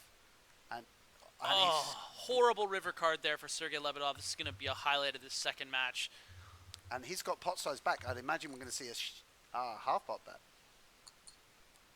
And a snap And call we're going to from see Sergey. some frustration there from Sergey. Yeah, and he lets out a little a Wolverine a growl. Wolverine growl. Yeah, absolutely. Unlucky there for Sergey. Nice. It's interesting sizing there, of course, on the river. Even though he had pot size back, I don't play, obviously, don't play as much cash game as Randy, and it would have seemed natural to go all in, but Randy recognized that actually when it runs out 4 clubs, when he's bet flop and turn, he doesn't actually have that many bluffs in his range. He picks a sizing which he can also use perhaps for a queen high flush and a jack high flush, goes for the half pot bet and gets immediately paid off by Sergey. Yeah, just a really super unlucky pot there, obviously, for Sergey, and a pot that was inflated because Randy decided to 3-bet pre-flop. No, Sergey limped limp and call, Randy pardon me, yeah, played the race, absolutely, yeah. But again, just taking the lead in sort of a 3x pot obviously inflates it more than just the single raise or a limped pot.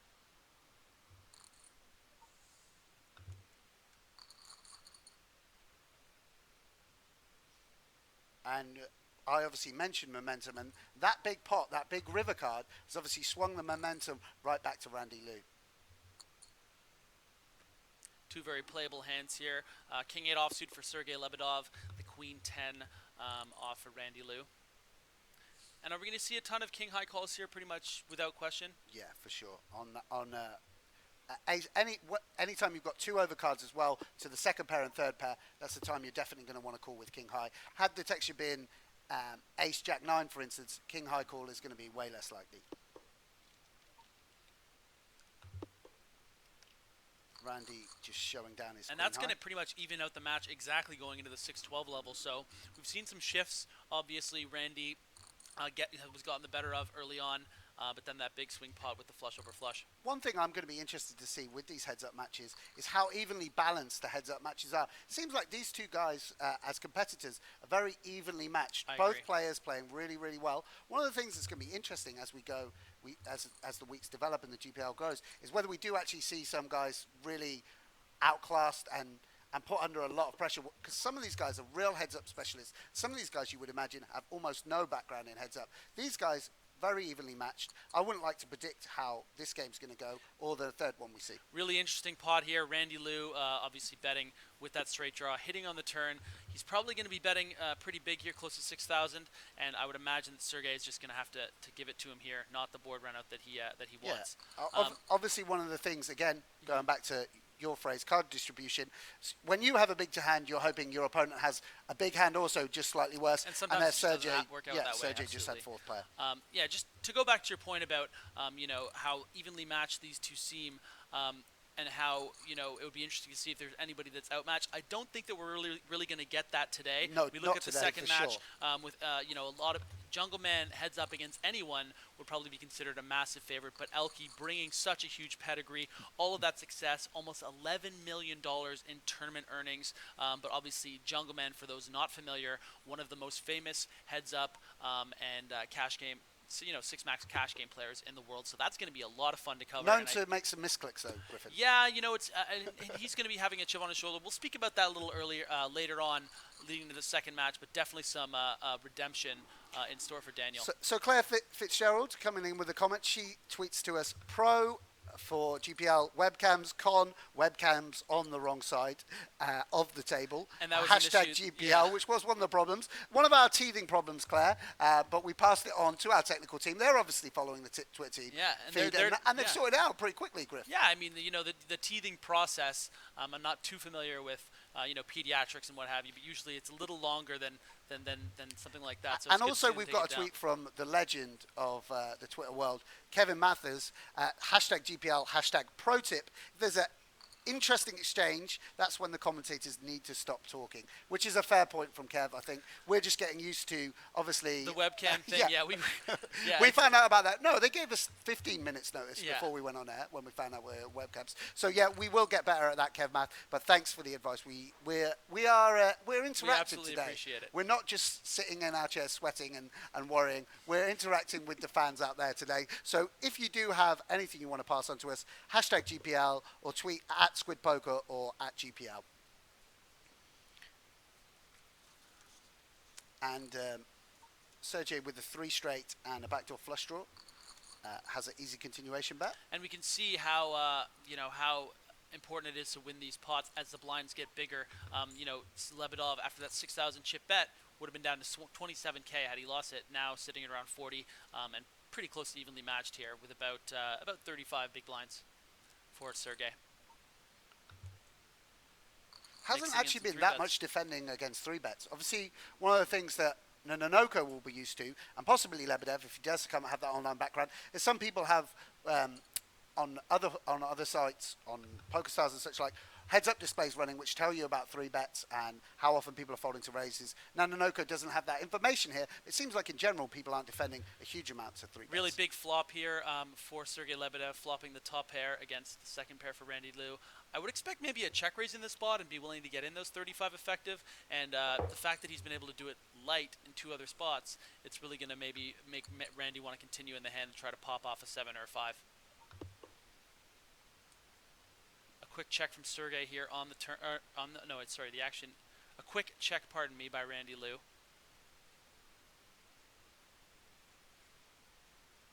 I think with straight draws, gut shots, flush draw, he's going to bet the Queen Jack again for value. And a big sigh from Randy. It's good that Randy, I mean, this shows Randy's caliber, yeah? He's not got frustrated. He's thinking about hands individually. It's not been, the fact that he's been bluffed before, he's not let that affect him and made a stubborn call down. He knows that where he is in his own range. He knows how weak that 7 pair is when he does that pair of 7s is when he doesn't turn a straight draw to go with it and he releases the hand. Show of class there from Randy Liu, yeah? Absolutely. Interesting flop here in this pot. Lebedev defending with the Queen 5 of diamonds, getting the very awesome 5-3-3 board, but that is a huge action turn card. Randy Liu turning 10s and 3s with the ace kicker, not the spot Sergey wants to be in. Yeah, and Sergey in a very difficult spot now. because once he's turned with two pair, he's going to find it hard to fold. It's going to be interesting to see whether Randy value bets this river now. Yeah, I think that he absolutely will, and I think Sergey's due for a big hero fold. He's made a lot of quick calls in a lot of these similar spots, and I think that he might recognize that this isn't a spot that Randy's necessarily bluffing in, but just didn't believe him. A lot of straight draws there for Randy. We haven't seen any three barrel bluffs yet. The ace deuce combos, the ace four combos, yeah, the 6-7 absolutely, combos. and the spade combos too. There's a lot of spades that he can turn. So Sergey obviously a little frustrated that pot didn't go his way. Both players with low cards, both flopping a gut shot and backdoor flush draw. A lot of good turn cards for either opponent. Oh, actually, Randy and that is definitely going to be one of them for Sergey. But it's hard to really continue in the spot. An interesting lead here from Randy Liu. I like this. It kind of freezes up Sergey. And how do you think Lebedev is going to proceed here? Yeah, he can just react by calling with Jack X and 6X as well. He's not sort of capped at a gut shot. We see Randy sort of rear his head up like, you going to go for it, bud? I know you got a lot of misses on this river. And I definitely think that Lebedev is going to go for it. And it's going to be a tough decision for Randy. But Lebedev only really representing a jack and a 6. Well, I think the thing is Randy's got a 5 in his hand and a diamond. Particularly a 5. So he blocks those gut shots and the straight draws. I mean, he can't necessarily know. Sergey's limping range might have just as many jacks in it as certainly as deuce 4s. Yeah, and for those unfamiliar, when we talk about blockers, that pretty much means that you block a lot of the combinations that someone's going to have because of the cards in your hand. We're going to talk a lot about blockers, mostly when it comes to having hands like when this is actually going to be an all-in. All in the call here, yeah. Sergey with the strongest hand. Going to be a big swing back in Sergey's favor if he can hold here, if he can fade him. Sigh there from Randy.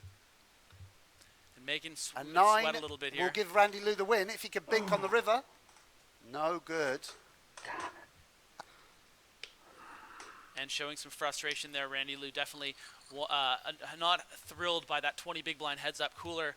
And with 20 seconds remaining until the 1,000, 2,000 level, not where Randy really wants to be, and he's going to lose another pot right here. Yeah, a big all-in and a big hold for Sergey Lebedev. And he is now in prime position to gain 3 more points for himself and the Moscow Wolverines.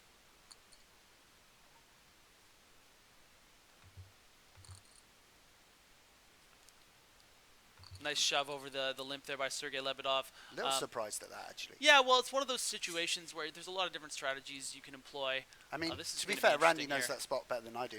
We're probably going to see an all-in here. Yeah, Randy limping with a trap here. And Sergey does... No king 10. No king 10. No king 10. No king 10 9. Yes, okay. And a hold, ace high, good enough for Randy Liu, and it swings back in Randy's direction with a big double up, and now he's the one with the chip advantage. Yeah, we talked a little bit in this match about how... This one's stupid and lose all our chips again. And yeah, he's remarking obviously on that ace 9 that didn't go his way. What's interesting is again, these guys aren't technically playing for money, but you can see how much they're sweating those runouts because they have these teammates, just the way in sort of football, baseball, that are counting on them to produce. And obviously, Sergey doesn't want to come out of the gate losing 2 heads-up matches in a row, and Randy really wants to secure those quick 6 points for really the underdog story of the GPL, which is the Hong Kong Stars. A lot of people sort of counted them out after that draft where they decided to go very local and really off the board. Randy Liu obviously wants to make a good first impression for his team. And Sergey with the big bet with 7 high, recognizing the weakness of Randy's range when he checks back both flop and turn and taking down that pot.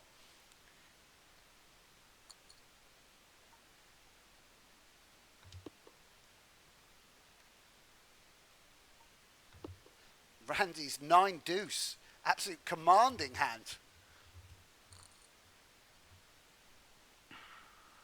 And the side from Sergey Lebedev, not anticipating that mini obnoxious check raise. And interesting to see the sort of short stack strategy that Randy's employing, where it's like, yeah, he does happen to have a pair of deuces here, which a lot of the time, you don't really want to be in a situation where you're check raising into a king or a 7. Really interesting hand dynamics here by these players. Yeah, I mean, they've obviously thought through these strategies a lot, but I'm not quite sure what was going on there, but really interesting, as you say, decision making from Randy. And we can see that we're getting pretty short stacked here at the 1K, 2K level.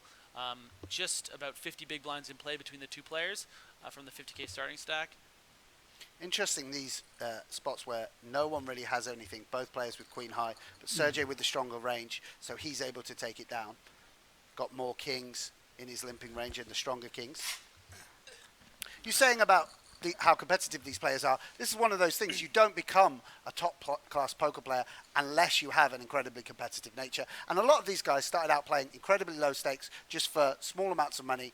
And, you know, that will to win, that doesn't leave you, particularly when you're playing in front of a big audience like the GPL has. Yeah, and I think it's important to reiterate, you know, these were the selections of Anatoly Filatov of the Moscow Wolverines and Randy Liu. A big spot here for Randy Liu with the pocket queens, though. Just flatting a raise, just flatted the open, trying to trap Sergey Lebedev, and he has allowed Sergey to catch a piece of the board. And the good thing for Randy is Sergey's going to bet most eights on the flop. So queens is really, really a monster on this flop. And I'd be interested to see if Sergey really takes his time with this river bet here, because a lot of the time he's paid these off. He knows that Randy's had it every single time. So interesting to see his facial little ticks here and deciding, am I ready to finally make a big fold? And he does, putting Randy on an 8 or a 9 or something like 6-7. Yeah, good fold from Sergey Lebedev.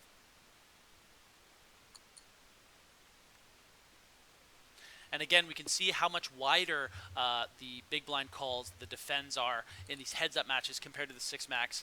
You know, because again, each player is going to be playing like 95% plus of buttons. Let's talk about that just for a second. For those of you who might be your first experience of watching heads-up matches, some of these defends calls out the big blind might seem crazy, but what you got to imagine is, if Randy could raise and you were folding all your junk hands, all your jack sixes, all your 10-7 offsuits, then Randy could just win the match by just continually raising from the button. So because he's making these small raises, we can call from the big blind with a wide range of hands. And as we see the blind level increase to 1,200, 2,400, Sergey Lebedev at a 2-1 deficit against Randy Liu of the Hong Kong Stars. If you're just tuning in, Randy Liu taking the first of these 3 heads-up matches, getting a 3 of a possible 9 points so far. It's going to be a jam from Randy. Oh, he just goes for the raise. Yeah, that's smart as well. And, you know, again, we talk about card distribution. This is a time when you would love to pick up a hand if you're Sergey Lebedev. For sure, and you know he was unfortunately at the 8-16 level last match, lost that big flip with Ace King to pocket 9s. So you know, even though it seems like he's very short, there's only 100,000 chips in play, and you know Sergey hasn't really done a lot wrong to be in this position. Just card distribution.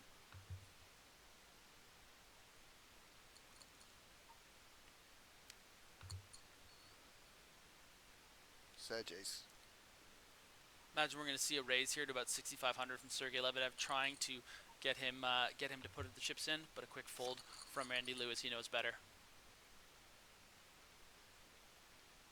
Such a frustrating moment. I'm sure you've had it in matches, heads-up matches in tournaments where you're so close to finishing off your opponent, you just want to iron them out for these final 18 big blinds and seal the win. Yeah, and you can see some size of you know, just frustration wearing these two players down, as obviously they really want to get these points for their team. I mean, 3 points is the equivalent of a 3rd place finish in a 6-max event. So a lot of responsibility on these single players put on them by Anatoly Filatov and Selena Lin. And so far, over the course of these 2 matches, the edge has gone to Randy Liu. And then we should see another shove here from Randy, and Sergey just not getting the kind of hands he wants to claw his way back into this match. See, that was a throwback. Did you notice that? The claw, Wolverine claw. Mate, I love it. You got the literary, you know, got All the in every metaphors. hand? Randy with a smirk as he's gotten a lot of Broadway combinations. Lebedev just biding his time, and we will see an all-in and a call here, I imagine, for the 10 big blinds. I have to call off here as they say. Fade. Oh, God, I'd like to see a bit of Action luck for flop here, Sergey. a lot of cards Sergey can hit to win. I'd love to see Sergey hit here. He's Look not hard. had the rub of the green. Let's see an 8.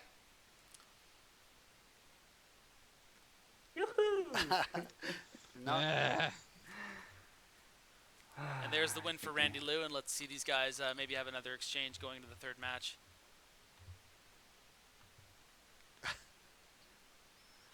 So we're actually going to go straight and out into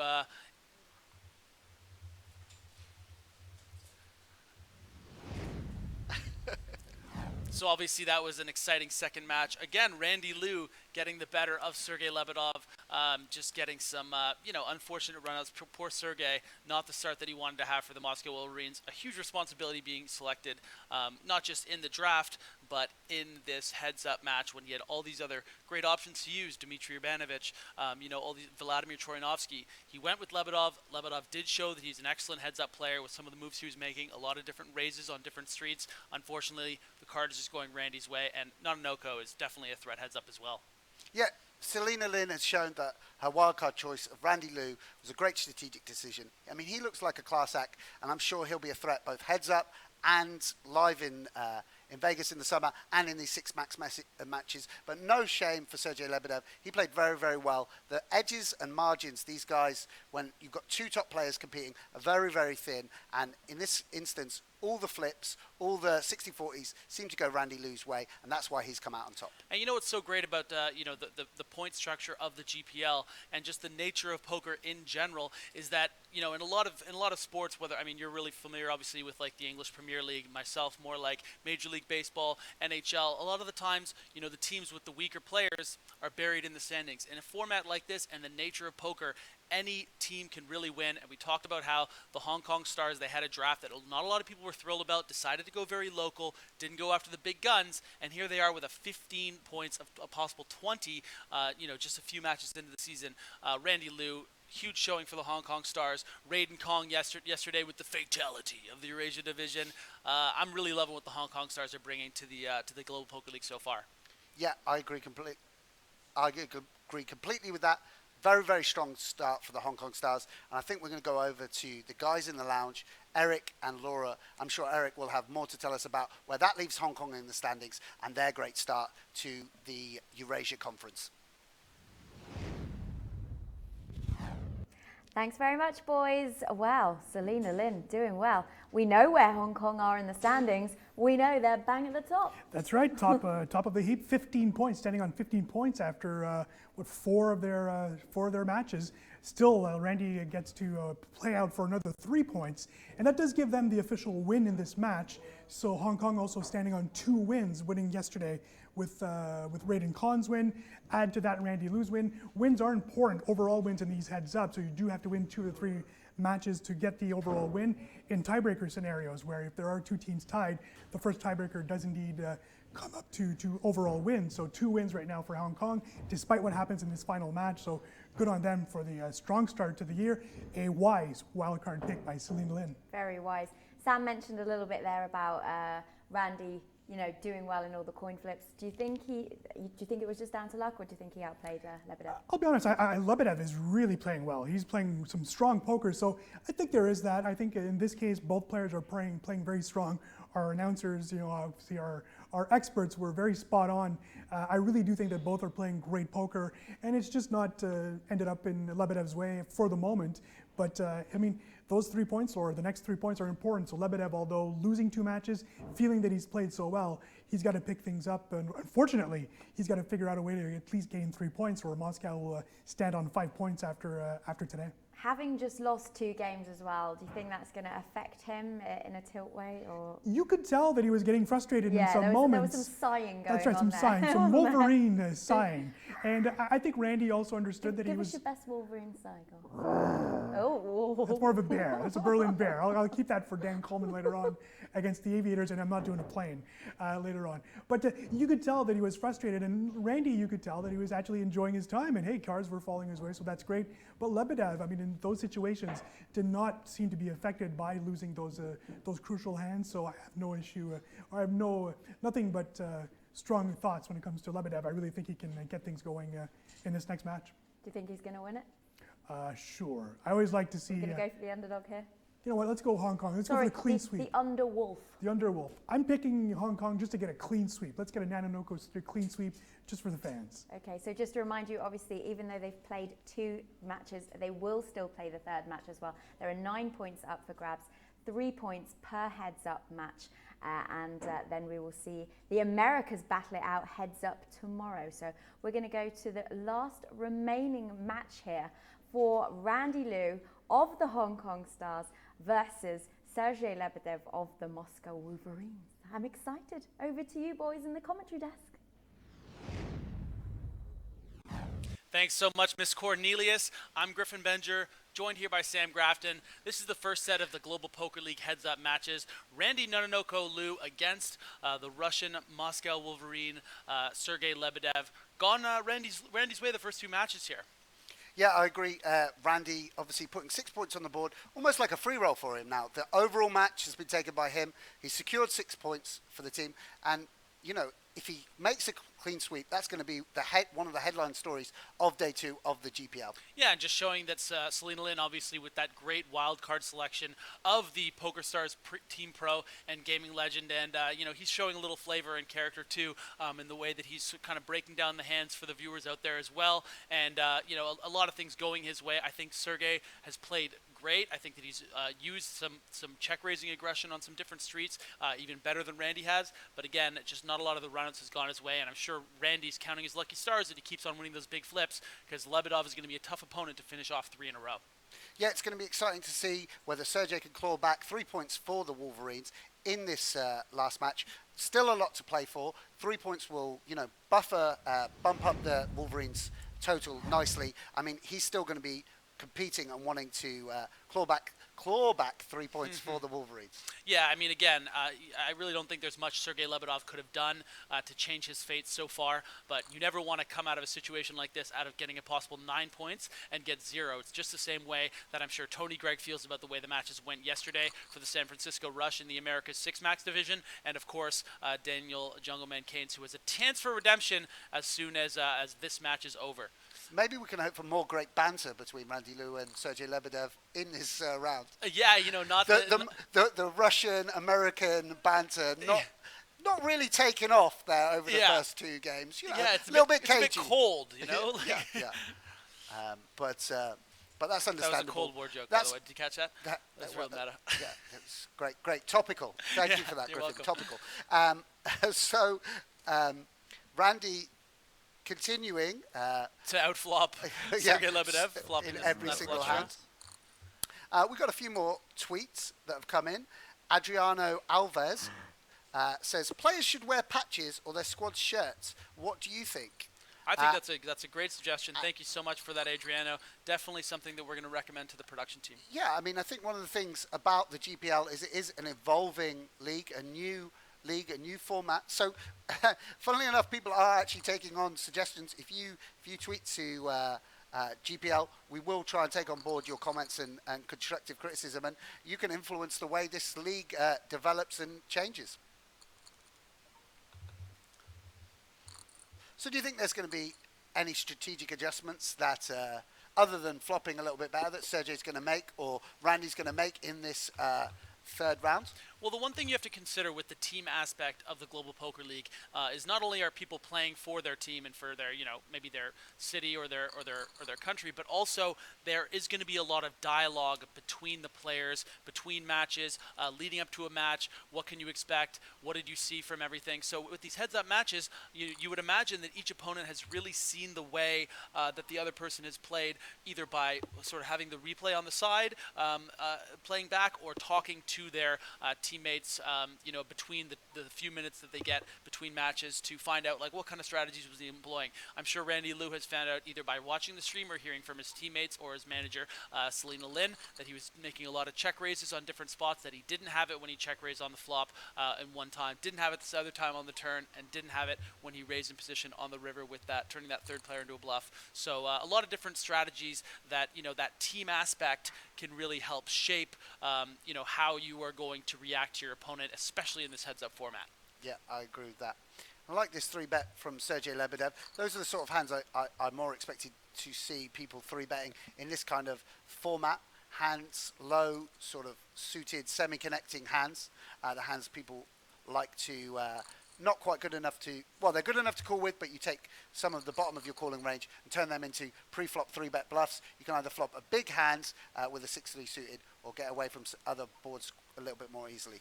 Do you have a lot of, obviously you've played a ton of tournaments in your career. If you're not familiar, Sam Squid, over $4 million in online track cashes. How do you find that your heads-up strategy, and what is something that you're learning from guys watching them here?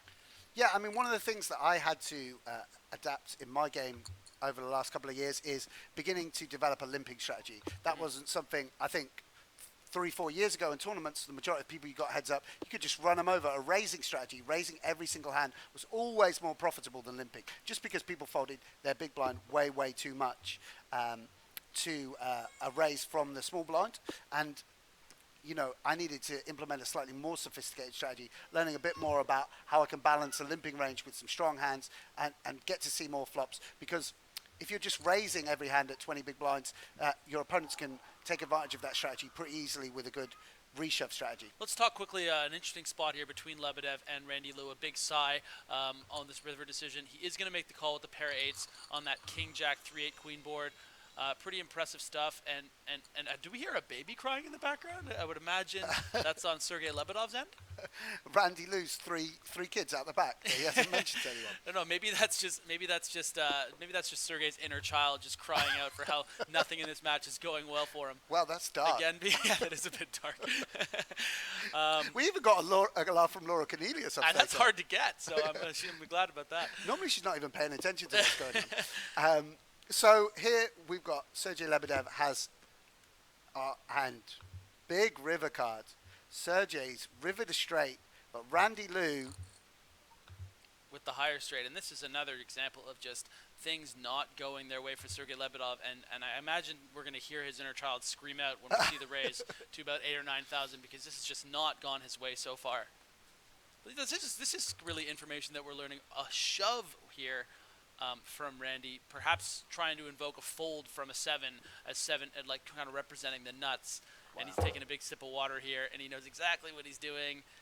And he pumps out the heart to everyone out there, and some frustration definitely from Sergey. I'm loving that from Randy Liu. Bit of love for the. Yeah. What's the meaning behind that heart? That's a bit of love for the crowd, or? Yeah, I mean, I guess he just, he's just loving that, Randy. Everything. Two big hands here. Should we be doing that more when the camera pans to us? Well, I mean, they're trying to make sure that they get as little of us as possible in the last few matches. I don't know if you noticed, they installed these webcams personally. They flew them out there. Alex Dreyfus, first flight out, just to get us off our ugly mugs off the screen. And Randy turning a very, very strong 2-pair here. And Sergey left with just king high. I love how stoic Sergey is with the baby crying in the background. Like, it's just like, hey, man, this is like my life. And it's so interesting, too. We talked about how the mystery man that was Sergey Lebedev, and now we see him, seems like a very, very cool lad, and he's just like, he's a family man, clearly, unless it's Randy's kid. I'm not sure. I think it's on Sergey's side, though. What do you think? I honestly don't know. I mean, they're both around the same age. Lebedev coming in at 29. Are you asking me to speculate on which one of these guys has children? Yeah. We should do some kind of giveaway. Well, does it sound like a Russian cry, or like a cry of a neglected American baby? What are we going with? I don't know, but the amount of hours Randy puts in online, I don't know whether. Yeah. I don't know whether he's got time to raise children. Maybe he has a kid and doesn't even know it. But he's not wearing the headphones. Maybe Sergey can't even hear it. That's another consideration, I'm sure. So Randy has got an easy bet here. He's got a gut shot and a backdoor flush draw, but absolutely no showdown value with a 5. You can expect a 3 on the river here, probably the 3 of spades, the way Randy's running. Absolutely. He's definitely been running much better than Sergey in this match so far. Sergey just milking him right now, and Randy not going to fall for it with just the 4 outs to the river. Yeah, so this is a strategy that you're going to see employed by a lot of players in these heads-up battles. What tends to happen, a sort of trend, if you like, although that's a little bit dismissive, within online heads up is when that second pair pairs. Often it's the player out of position who takes the betting lead because they tend to have more of those second pairs when they check call the flop. They tend to be check raising with some percentage of top pairs and two pairs, and they have more of those second pair hands, so they tend to then lead with their entire range. I just received a very helpful tweet from at DanMan274, really enjoying the GPL cast, but one thing, it's Sergey Lebedev, not Lebedov. And thank you so much for that tweet there, Danny. I appreciate it, as I've been saying Lebedov a lot on the stream. But Sergey Lebedev is the name of that beautiful Russian man that we all have in the right corner of our screen here. And some celebration here from Randy Liu getting dealt the ace-king, and nothing going Lebedev's way in any three of these three matches. Yeah, of course, that's something we're going to get better with as the GPL goes along, as we all get more familiar with these players. No action for Randy Liu with his ace-king. If you're just tuning in, guys, this is day 2 of the Global Poker League. I'm Griffin. The voice you're hearing right now is Griffin Bengers.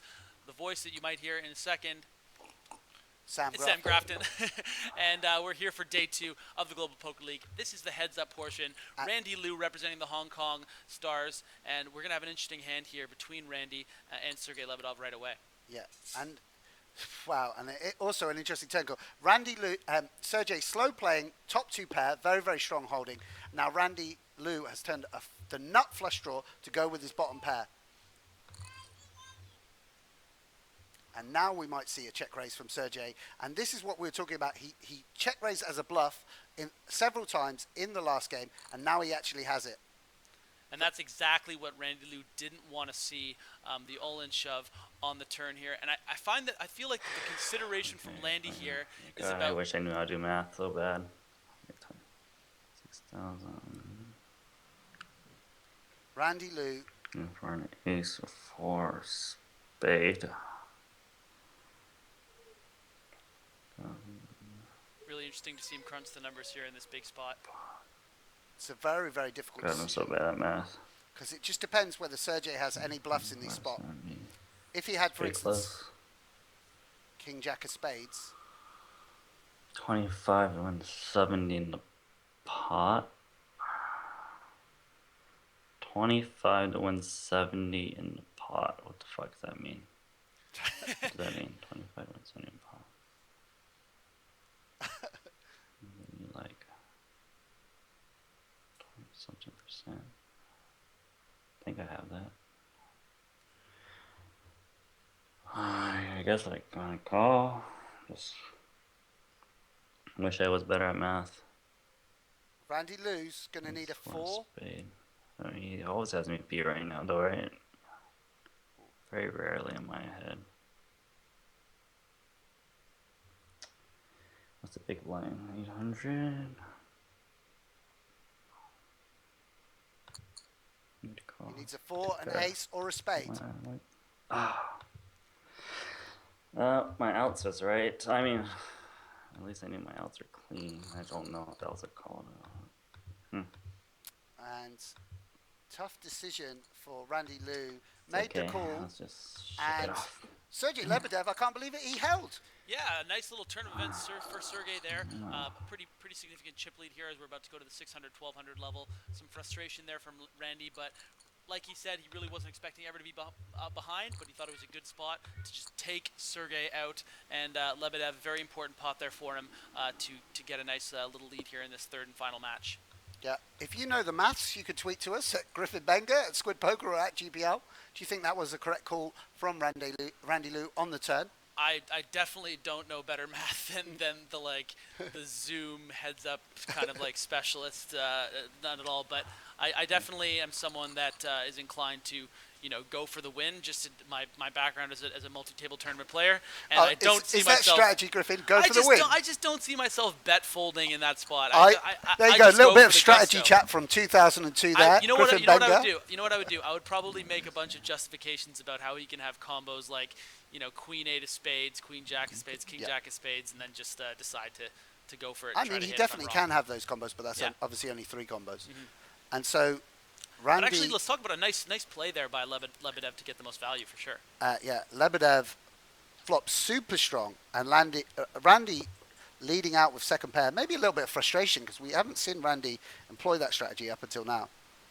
This is a board that's a little bit unusual to be leading on out of the big blind.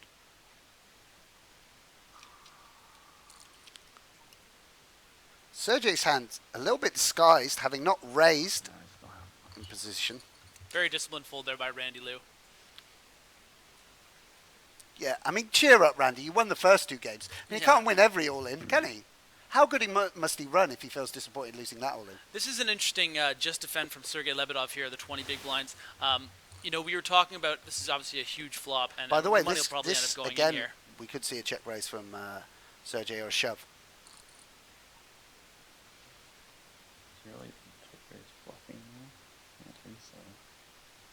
And again, Randy has to think about the 3 times he was raised on the flop, turn, and river in those first few matches. Wow, that is a very impressive fold. Absolutely. I mean, that's a really, really strong fold from Randy Liu. Flopping second pair, backdoor straight draw, and a 9 high flush draw, and he just releases to a check raise. Randy Liu showing channeling a bit of a Davide Katai moment there. Yeah, and this is another action flop. It looks like the software wants some action jacks in here. Randy Liu remarking to the crowd that he's going to be check raising all in. Lebedev certainly going to be betting, and he's going to have to dodge a queen jack or any diamond. Randy Liu insta getting there, and he's right back in the match, doubling through to 40,000. And not even a flinch from Lebedev, despite things really not going his way. We probably will see a sigh from him, but you know, just the way that the hands the cards have fallen, just not really Lebedev's day. But it's a long match.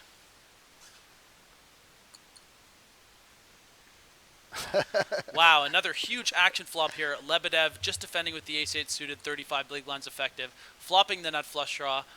Be curious to see if he decides to check raise and I think go he for can the gusto just call. He can check raise some flush draws with gut shots and just call with this I think combination. he's going to go for it. Oh, he is going to go for it. Because there are some combos that Randy Liu might be willing to shove in, king, queen, king 10, queen 10, that Sergey's still ahead of with ace high, and will have them drawing dead by the turn on any spade. Maybe he got jack 9, he got jack 9. Alright. An ace or a spade on the river is the only thing that can save Lebedev, and doesn't hit it again, and a big sigh from Sergey. Just nothing going his way against Randy Liu. He's just been bulletproof. Fist pump from Randy there.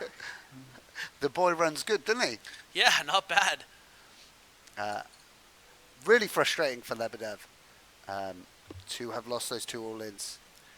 And it's really interesting to see the 20 big blind strategy that Lebedev has been adopting. You know, in our experiences, heads up, when we're heads up in the big blind with something like ace deuce and the button raises, I mean, most of the time we're just shoving, right? But I see him just calling and just deciding to see a lot more flops, just like lowering the variance, using what he perceives as his edge in post-flop situations. And to be honest with you, if any of you out there have watched any of the big heads-up tournaments online on sites like PokerStars, the big 10K or 25K heads-up matches, I've noticed a lot of that as well, that they're not necessarily all about just shoving over an open just because they have ace-6 off. They'll take a flop because they're ahead of the range. They'll be disguised, and that's, you know, I think that's a sign of a really truly good heads-up player. We have an action flop here, just 20 big blinds effective. Do we think we're going to see an all-in on the flop here? I think Sergey can check raise and get it in here. He likes to just call with the backdoor flush and with one of the weaker jacks that he has. And this is going to slow Randy down. This turn card hits Lebedev's check calling range pretty hard. Unbelievable river card here. 7 from heaven for Randy Nanonoko Liu. I would imagine that Sergey would value bet sometimes. He's decided to check, and he is just going to be sick to his stomach when he faces this bet. So tough for Sergey. And he probably can't even believe how well Randy's been running, especially with that 9 of hearts on the turn. So few cards was going to save Randy, and he's just bulletproof so far. Great limp call here by Sergey, representing that Randy was shoving on a lot of limps, and he's kind of giving a head nod of very well played, and that's going to get him back into the match if he can dodge backdoor spades. 9?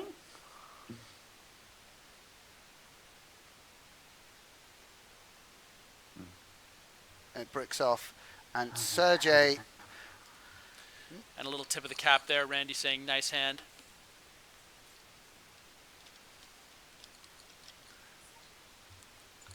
And we've noticed too in all three of these matches, they're all ending past like the 816 level.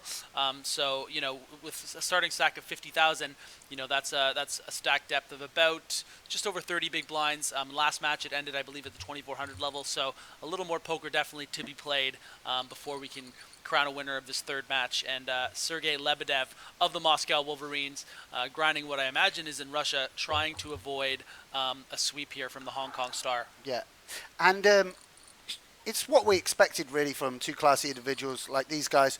Anyone picked for the GPL is going to be a competitive individual. There's been no surrendering when players have got short. You know, a lesser individual might have got frustrated at how bad he's run, but no change in Lebedev's strategy. Still seems to be playing a very strong game right to the finish, fighting to get 3 points for the Moscow Wolverines. Nice turn card here for Sergey Lebedev just to rep that particular texture, assuming Randy Liu doesn't bet, but he has fired out a little feeler, kind of like, I'm on this texture, let it go, man.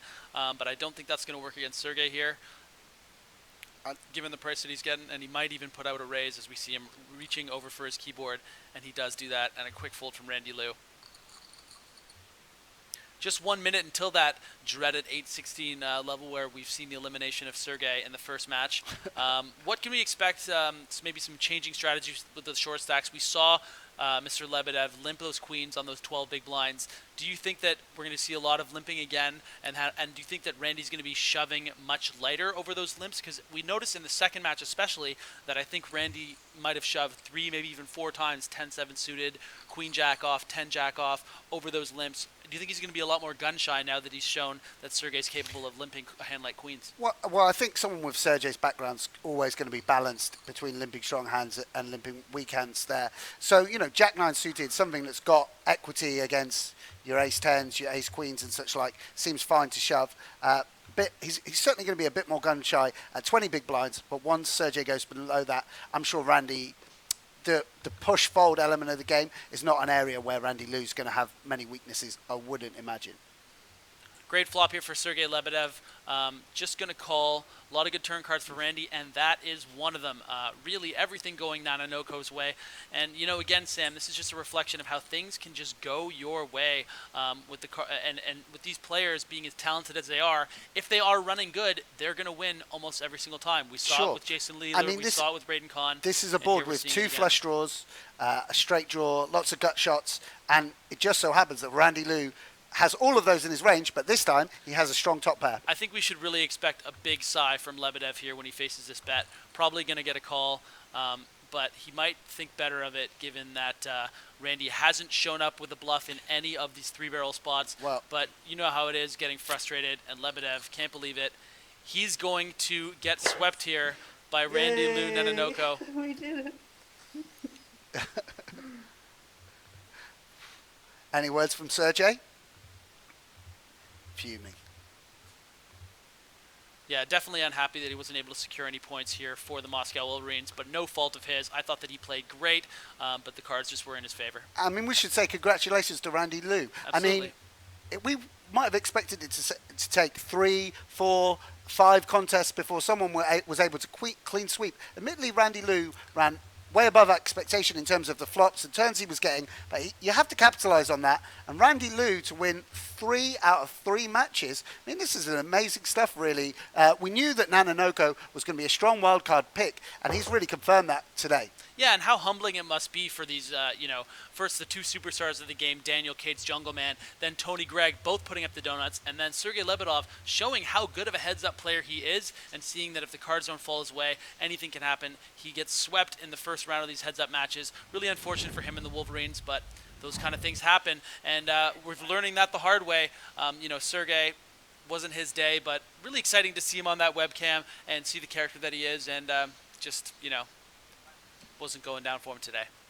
Yeah, really, really, really tough for those guys. I mean, I'm sure this is one of the nice things is you've got teammates, though. I'm sure the sure the guys in the Moscow Wolverines will have seen that match. I'm sure Anatoly will be on to Skype to speak to Sergey and say, you know, like everyone tuning in saw the quality of Sergey, and they'll pick him up, and he'll be back. The GPL, it's a long season ahead of us, and he's got other chances to put points on the board for the Moscow Wolverines, and I'm sure he'll do that. But, you know, that was the first ever heads-up match of the GPL, and I'm sure Randy Liu is delighted to make history, to be the first player to win a contest and the first player to make a quick, clean sweep. Yeah, and it's so great to see a guy like Randy Liu, someone that is such a promoter of poker, the game of poker, whether it's from his Twitch streaming, you know, from all the play that he does, everything that he is involved with in PokerStars, going out to the Aussie Millions, doing all those hours of streaming. He's someone that is such a great thing for poker, and to see him come out there, you saw the thrill after he won that third match. It's exactly what he wanted to have happen, just according to the script. And now the Hong Kong Stars have a huge edge in the Eurasia division. They have an 18 of a possible maybe 23, 24 points. Our master in the lounge, Eric Dennis, will have all that exact information for you. So should we throw it to the desk? Laura, are you guys ready to tell us a little bit about what happened? Well, why not? Congratulations, Hong Kong Stars, Randy Liu, nanonoko, 9 points. The best you can get. You gotta feel terrible for Sergey Lebedev, who really had a strong performance, and nanonoko hitting everything. That baby's gonna be crying a lot more now. That's right, isn't it? Sergey's baby. Or it might have been nanonoko's babysitting service. You know, he is running that in his home from Vancouver, maybe at the moment. But just an epic match. The gentleman at the desk actually had it correctly that both players played well. So although Randy Liu was hitting a lot of his hands. Did you just call them gentlemen? They are both gentlemen and scholars. Yeah. Sam Grafton went to the University of the UK. They've left now. Like, you don't need to be nice about them anymore. The two crazies at the desk, as we've been told. You know, really, some first-class performances here. Just, you know, that's the way the cookie crumbles in this poker world.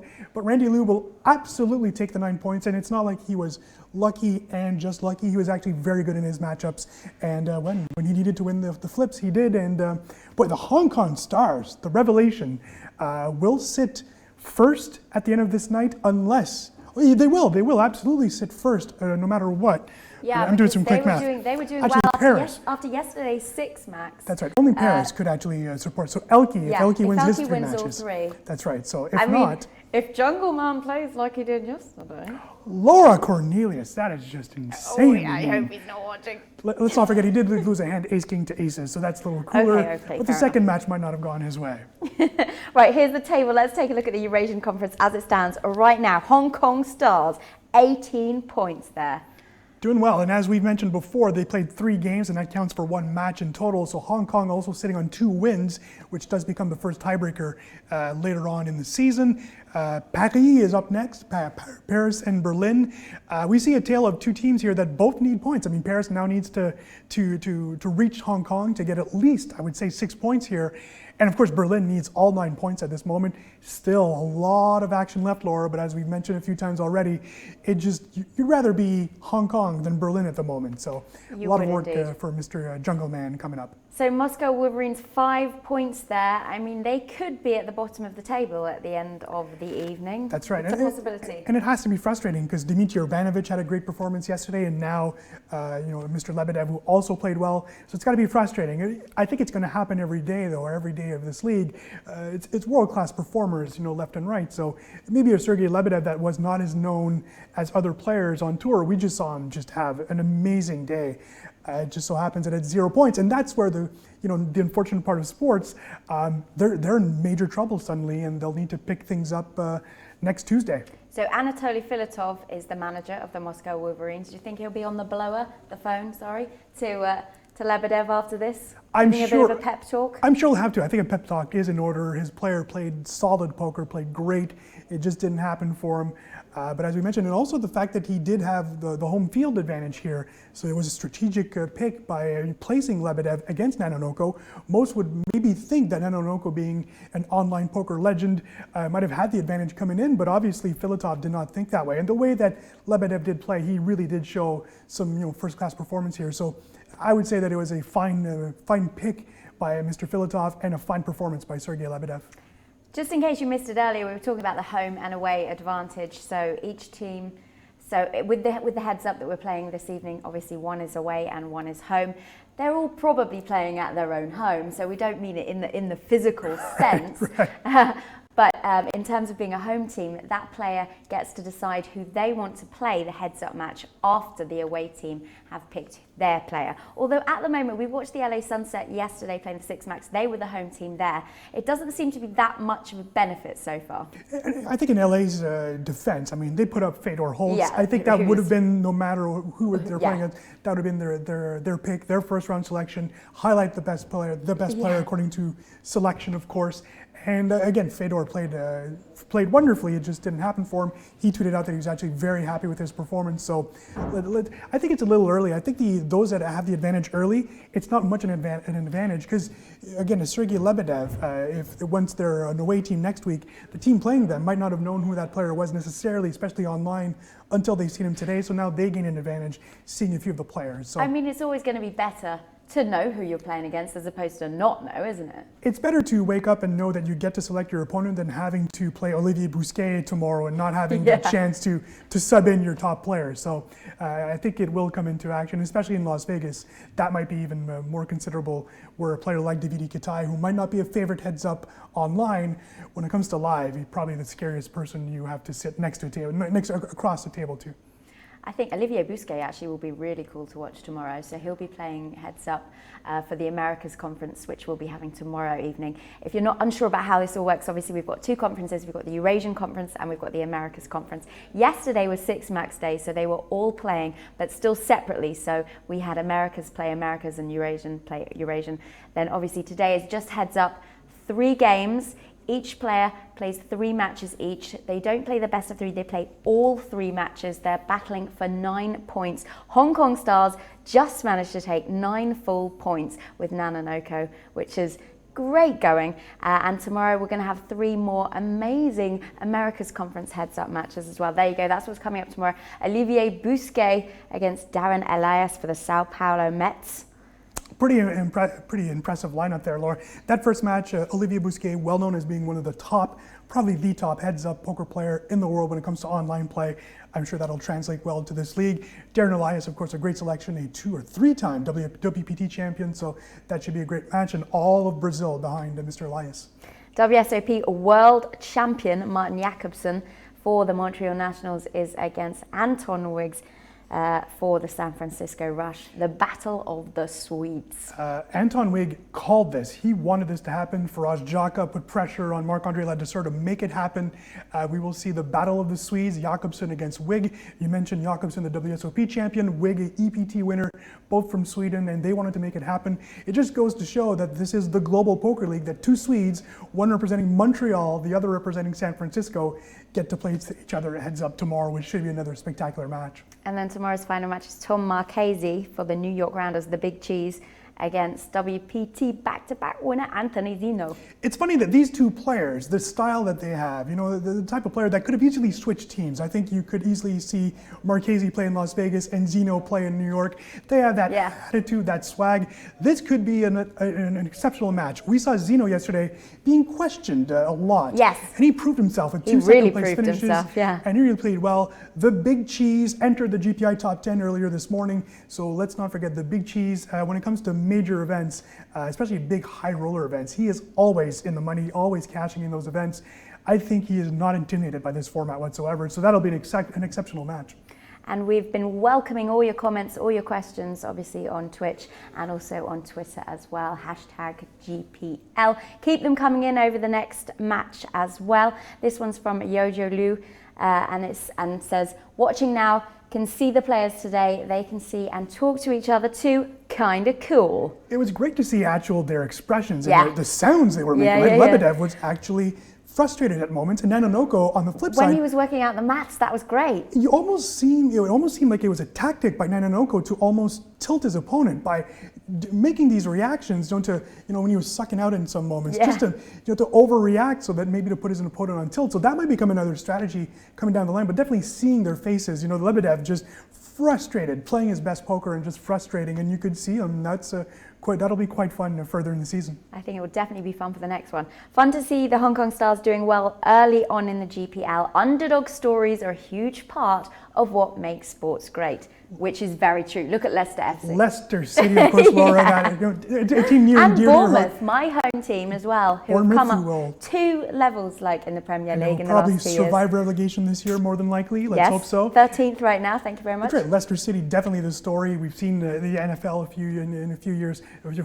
The little team, the Kansas City Royals in Major League Baseball, the little team with a small payroll that's become, the major team. It's true. I think in Hong Kong's defense, though, that they were getting ripped for not having maybe a sexy roster, but that's a little unfair because when you do look at their players, you look at their ranking, they're very solid players. Just for the most part, Raiden Khan, for example, an exceptional player out of Asia, but might not be known to the general public. He plays mostly in Macau, plays in Hong Kong, plays in China. So, a lot of these players aren't necessarily well known, but when it comes to that area, to Asia, they know those players. So Raiden Khan, Wei Zhizhang, those are top-ranked players in that country, in those Asian communities. So, we were a little rough on them, I think, media-wise and maybe experts-wise.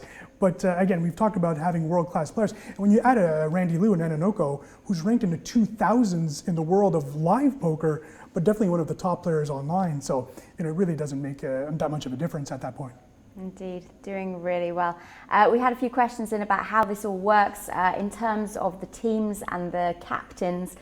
So basically give us a sort of rundown of how all the teams have come together. Right, the team managers, we like to call them, they were selected. They had a selection process that we had under selection process once we had determined the 12 member cities that would take part of the league for the first year. I think I can speak on behalf of the whole GPI family, the whole GPL family, that we're excited with the 12 managers we have. We have all types of people. We have the Bryn Kennys in the world, the Maria Ho's in the world, the Selena Lins in the world. But what's amazing is that all 12 are taking this really seriously. We were talking with Alex Dreyfus yesterday, the CEO, how some teams are just taking this probably too seriously. Ladouceur are calling meetings daily with his club.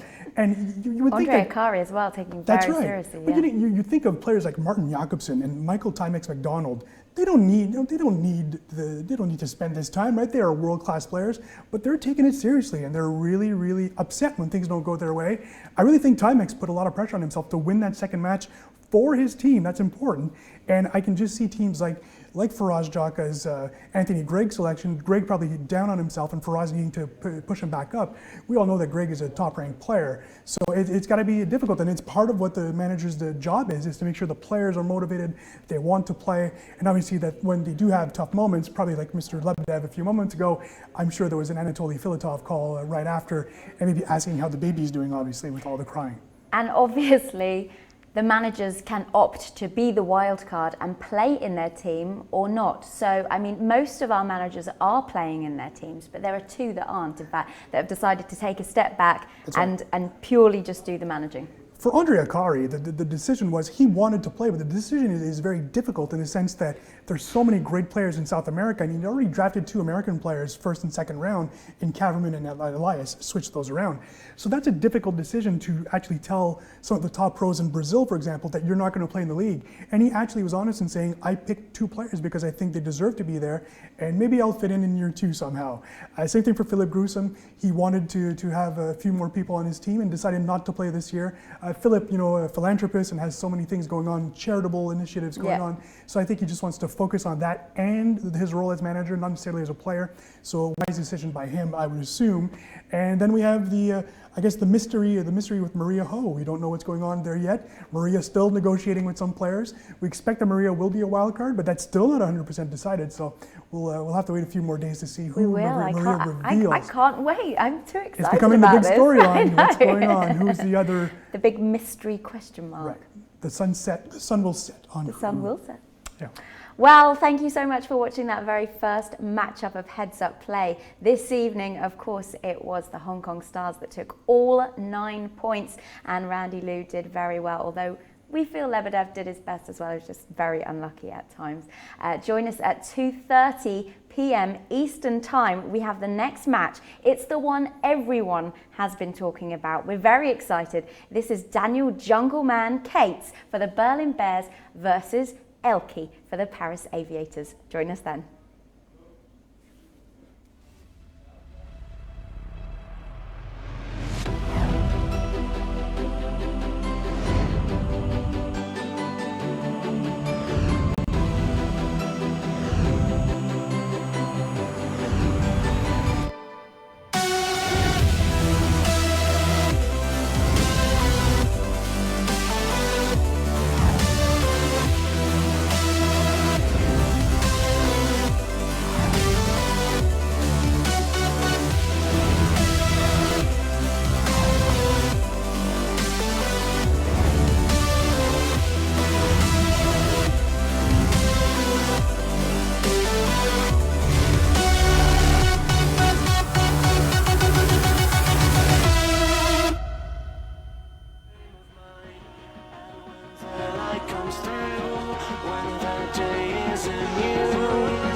eyes are on you. You will know what to do, since you have found your new frame of mind.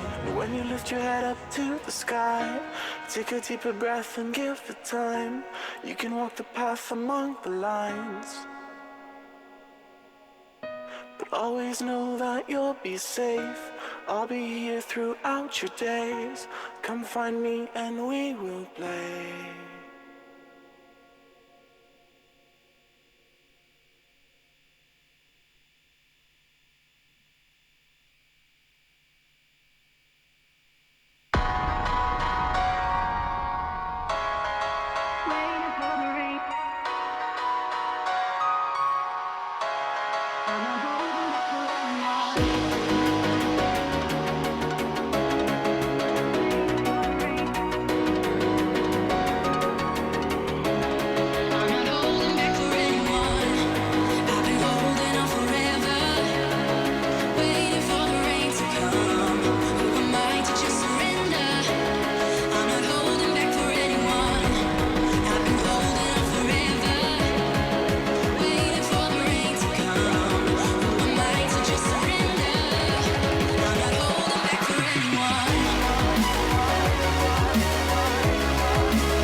Let's play pinball.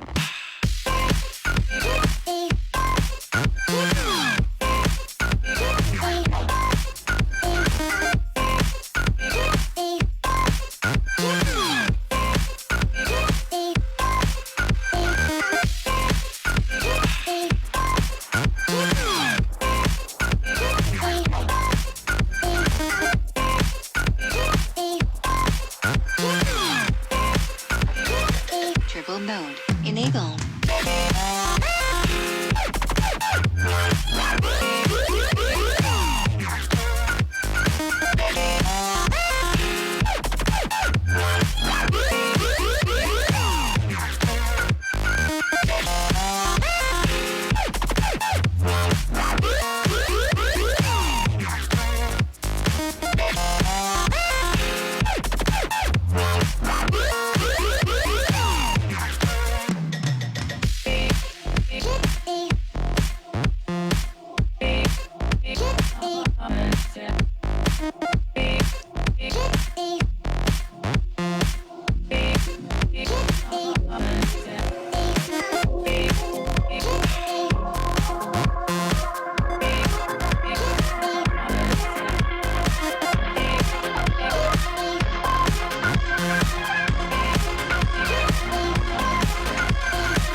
Let's play pinball.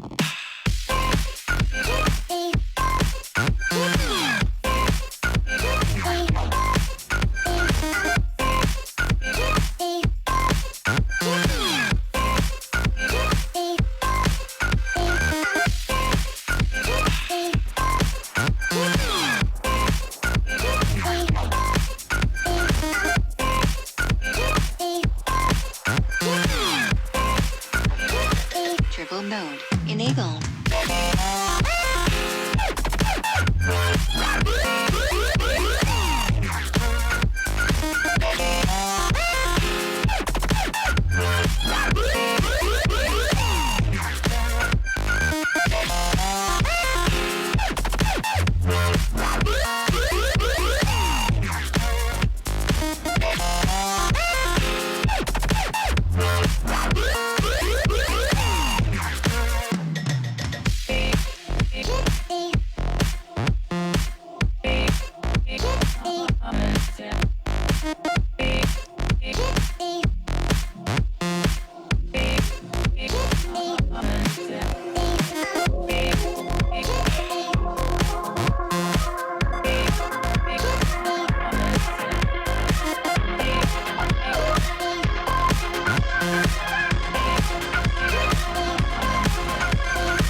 Congratulations, you scored 0.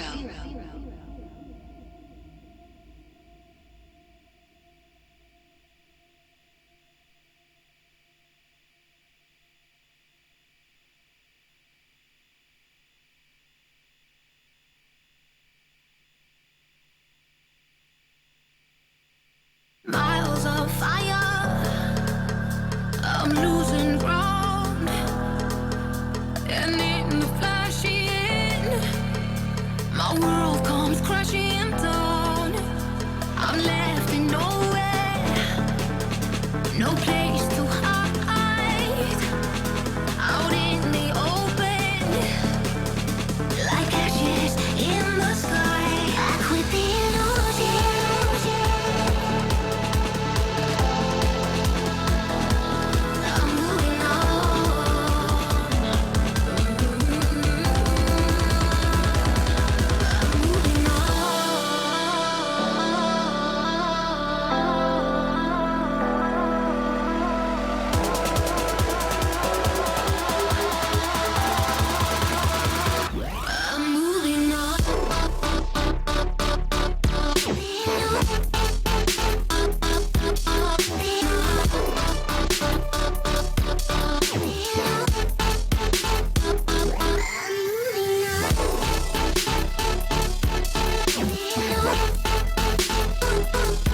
I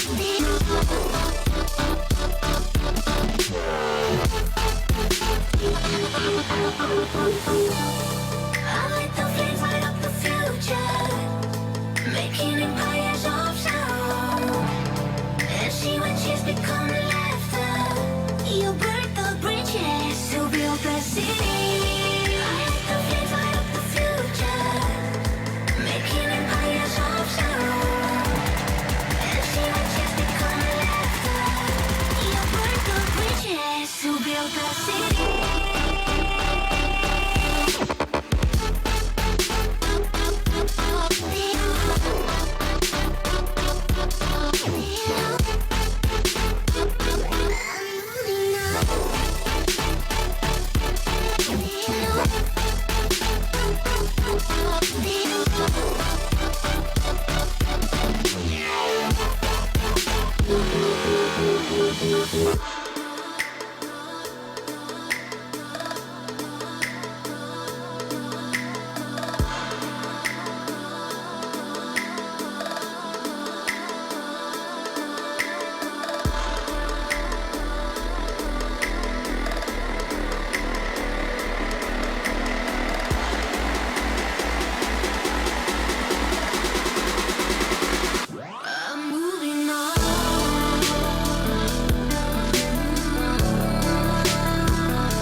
losing my mind. Can't take the pressure and leave you behind.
Teams representing some of the biggest cities around the world. 72 of the world's most talented poker players with over $350 million in combined lifetime earnings will put everything on the line over 8 months to compete for the title of the first ever GPL World Champions. Which team has what it takes? The Global Poker League starts now. And welcome back to the Global Poker League. It is the second night we are airing live here from the GPL studios. It is all about heads-up play. This evening we've already watched the Hong Kong Stars Randy Liu take 9 points from Moscow Wolverines Sergey Lebedev. But coming up next is the match everyone's been waiting for. Oh yes, Paris Aviators ElkY versus the Berlin Bears Daniel Cates. We're going to about Daniel Cates, who's one of the most successful online poker players of all time, especially in cash games. You know, when you compare that to ElkY, who's probably one of the most successful live tournament players, although ElkY's results online are great too. 2 W Coupe titles for ElkY, almost $11 million in wins on the live tournament circuit, one of the top players ever on the live scene, the all-time money list leader for France. So it's going to be a spectacular match. We've talked about this a few times already. When you tell people about Jungle and you tell people about ElkY, you know who they are. You might not know who Daniel Cates and Bertrand Grospellier are, but when you hear Jungle Man and ElkY, you know exactly who we're talking about. So spectacularly two players that are also flamboyant, so it'll be great to see them on camera in the near future. I was just about to say, what do you think it is about them that makes them so interesting that we want to watch them? I think that the rate of success, the meteoric rise for both. I mean, ElkY for a 2.5 year period was winning everything, like just unreal results. 10 wins on tour, 50 top 10 finishes, just an extraordinary player. Dan Cates has played some of the biggest online heads-up matchups, biggest cash games online, just nosebleed stakes. So just two very impressive players.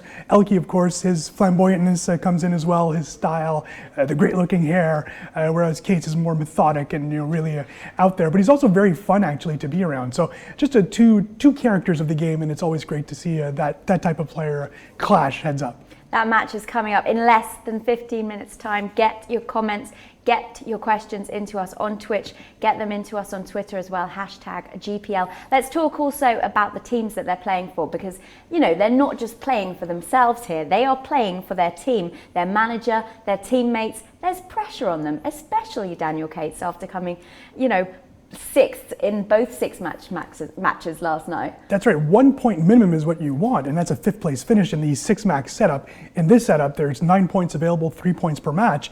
Berlin sits at 0 points, and Cates was responsible for those 2 shutouts. Again, it's a little rough on him. He did lose that ace-king versus double aces a hand on the first matchup yesterday, so a little unfair to say that he didn't play well. That's not what we're saying. But they're sitting at 0 points, so the truth of the matter is, Berlin are, their backs are against the wall this early in the season. There's tons of play still left, but you'd rather be, higher in the standings the way Paris is.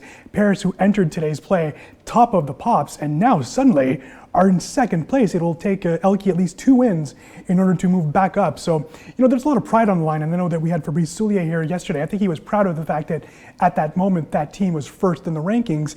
Now they're 2nd, and ElkY has a lot of pressure to win both matches. You never want to be 2nd. It's always best to be 1st. Indeed. Now it's coming up very soon, that match. Also, Berlin Bears. Dan Cates is the only player that we've seen play for the Berlin Bears so far, because he played yesterday and he's playing today as well. Most of the other managers have decided to take a different player for the 6-max and a different player for the heads-up. Interesting strategy by Philip Grusom. We'll have to see if that continues next week, if he'll go with the one single player playing all week.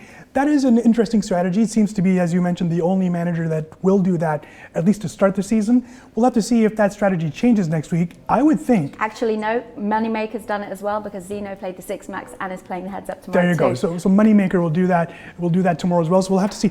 Things have gone better for Las Vegas than they've had for Berlin. I think if should Jungle be shut out, I think that strategy might have to change. The problem is, ElkY is waiting on the other side, and the way that Davide Kitai, performed so well for Paris yesterday, ElkY has all of France behind him right now. All of the Twitch fans are just going to be cheering for ElkY. So a lot of pressure on ElkY today to perform well. It's not been the best 18 months on the circuit for ElkY, so a lot of pressure on him, I think, to do well here. He's just coming off a big win on the gamers circuit, so we'll have to see if that motivates him to play well today as well. Right, let's take a look at how the whole structure of the GPL works, because this is a long season. We've got 8 months to go. Obviously, we're starting with the online games, followed by some live stuff after 8 weeks, but this is it in the long run. Take a look.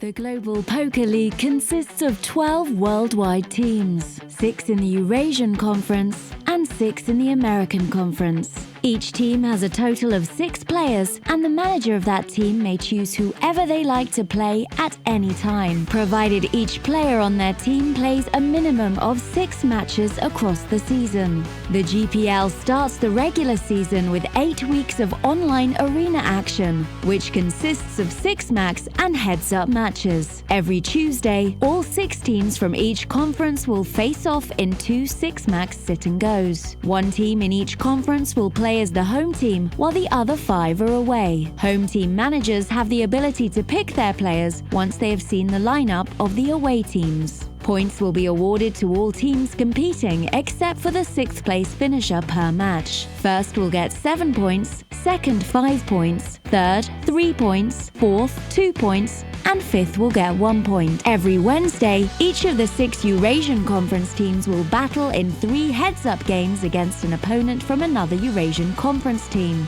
And every Thursday, each American Conference team will do the same. For heads-up, one team from each matchup will play at home, while the other away. All 3 games will be played, with 3 points awarded per game won and 0 points awarded per game lost, with a total of 9 points available. After the 8 weeks of online arena, live heads-up play will be introduced in the Global Poker League Summer Series in Las Vegas. Teams from GPL's 2 conferences will face off against each other in cross-conference heads-up play in 6 heats across 5 weeks of daily action. Just as in the online arena, during studio heads-up play, they will duel for 3 games, with 9 possible points available per match. After the summer series, the GPL regular season continues, with 6 more weeks of online arena action, after which the 2 teams at the bottom of each conference will be eliminated, and the remaining 8 will advance to the playoffs. The playoffs will see the much-awaited introduction of the Cube, the ultimate poker arena. A 2-day event hosted from an epic venue in North America at the end of September will see 8 teams reduced down to 4 in a completely revolutionary 3v3 format. Finally, The first season of the Global Poker League will conclude its play with the live finals, played from the Cube at the SSE Arena, Wembley, in London, where the champions of each conference will be determined on day 1. And finally, on the grand final on day 2, where the Americas Conference winner will face off against Eurasia's best to determine who will be crowned the Global Poker League champions.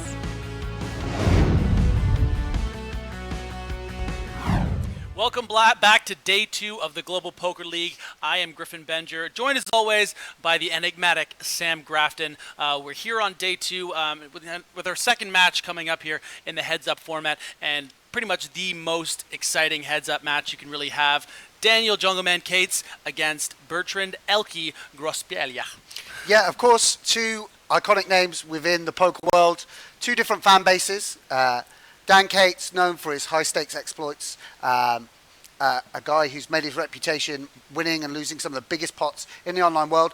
ElkY, coming from a StarCraft background and then had all that tournament success. He's got a big crossover following because of his gaming background. Is now a streamer, a really gregarious, outgoing personality. Dan Cates, more of an introverted figure, but also has something of a cult following because he's such a unique and interesting character. Absolutely, and you know, the interesting thing about when you look at a guy like ElkY, he does have that great crossover potential from the gaming community and the poker community, but this is a guy who hasn't had a great deal of tournament success the last few years and really needs to send a message here early on for the Paris Aviators. And this is a guy who's cashed for almost $11 million over the course of his career, so quite a legend of the game. Yeah, for sure. And we should point out, Laura's already mentioned it, but Dan Cates coming off the back of 2 zeros in yesterday's six-max format.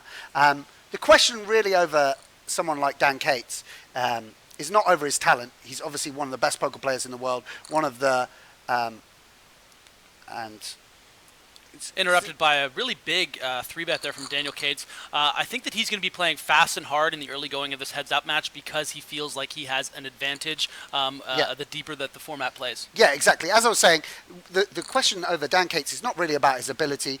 You know, in terms of that, he's got perhaps more of a pedigree than ElkY when it comes to this kind of format. That was an interesting fold there from ElkY, deciding not to defend with the Queen 7 off to the 2.5x early on. I think that might be end up being a leak. He needs to defend really, really wide, given how aggressively Daniel Cates is going to be playing his buttons. I think Queen 7, it being the computer hand for those unfamiliar, because it's the sort of the best average hand you can have, which is well above average against Daniel Cates' opening range on the button. So definitely a storyline early on that we should watch out for.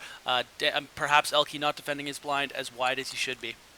Yeah, I mean, as I said, Dan Cates is going to have more experience in this format. But yesterday, I mean, I think he tweeted after he called that all in with Jack 8 that he made a misclick because he was concentrating on other tables. The question is if ElkY's sitting here and just focusing on this table, taking in everything, really, really concentrating, while Dan Cates is playing other tables and perhaps not as focused, then the edge is going to pass to ElkY. Yeah, and I don't necessarily think that's a reflection of Daniel Cates not taking the Global Poker League seriously. I think it was just a matter of him being, you know, his nature of multitasking, about wanting to play a lot of action, a lot of tables, and, you know, a rare mistake there by Daniel Cates. But this is really an opportunity for him to redeem himself in the eyes of our viewers and, of course, of his teammates who were counting on him to get much more than the 2 donuts he put up in those first 2 six-max matches. And he has an opportunity here, if he is to win 2 of 3 from ElkY, to actually pull ahead of the Moscow Wolverines in the EurAsia standings. And here we've got a situation where it's flush over flush. ElkY's going to have a clear value bet with the second up flush, and Daniel Cates has to decide to pay off on the river with the 8 of clubs. Yeah, pretty standard hand, par for the course, especially given ElkY's sizing on the river.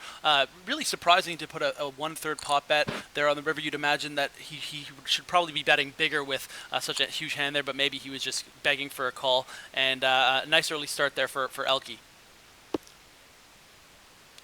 And again, ElkY flopping strongly. And with a 3 straight, probably just a check call. For those just tuning in, again, this is day 2 of the Global Poker League. I'm Griffin Benger. I'm joined by Sam Grafton. This is Daniel Jungleman Cates heads up against the Paris Aviators' first round pick, Bertrand ElkY Grospellier. I can't even say. Why don't I just call him ElkY? Mate, he's made it simple for you. He's called himself ElkY. And you know, it's like we don't call Prince by his full name, do we? There's no need to get formerly fancy. known as. Yeah, and also to bring you guys up to speed, these guys are going to compete in 3 matches, 3 points per match. In the last heads-up contest, nanonoko swept the board, won 3 out of 3 for a total of 9 points to bring to the Hong Kong Stars. So you can win anything from 3 to 9 points for your team. And for those clamoring to want to see the webcam coverage for these 2 opponents, obviously that's something that we're going to be looking to do for as many and all of the matches that we can. Obviously that's something that we haven't been able to set up yet for this match. Hopefully that'll be able to happen. But for most of the time, we are going to see that for those who tuned in for the first match, and we did have the webcam coverage of Randy Liu and Sergey Lebedev. We're going to be trying to have that as often as possible for you guys at home. Sergey the Banter Lebedev. Yeah. Sergey the Claw. Sergey the father of one, at least one.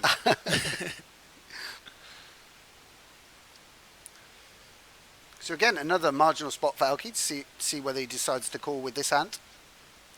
I feel like this contemplation might just be a no equity 3-bet, noticing that Daniel Cates is 2.5xing almost every that's button. That's a pretty tight fold. And also one of the complexities of the GPL as opposed to if these guys were just playing anonymously online is, you know, that information is going to be immediately relayed in 10 minutes to Daniel Cates, and he'll know that these are certain hands that ElkY isn't going to be defending. And that's something that we spoke about a little bit in the first match, about how the game flow is going to be changing constantly, because it's just going to be 2 opponents. They're playing hand after hand after hand after hand against each other at all different blind levels.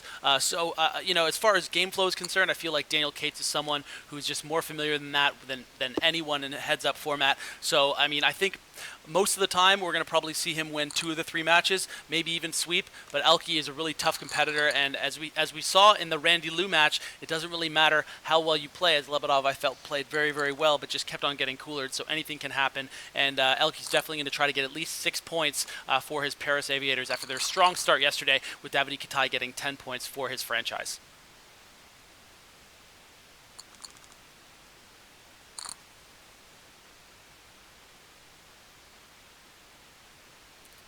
A lot of people, I would imagine, tuning in specifically to see ElkY. He's one of those names in the game that, you know, I wouldn't say he transcends poker, but he almost already has that kind of fan following that the GPL is trying to promote, sort of like nanonoko. And here we go. We've got the guys at home, again in their very minimalist flats. Yeah, and it's almost telling of both of them. I mean, where look it's at like Dan Jungleman just looking completely frustrated that he's in the situation, and ElkY just looking like an absolute, he looks like Prince. Dan Cates over the moon, as we can see, excited, Simple Jack, smiling, he's taking it happy down. to be on the GPL.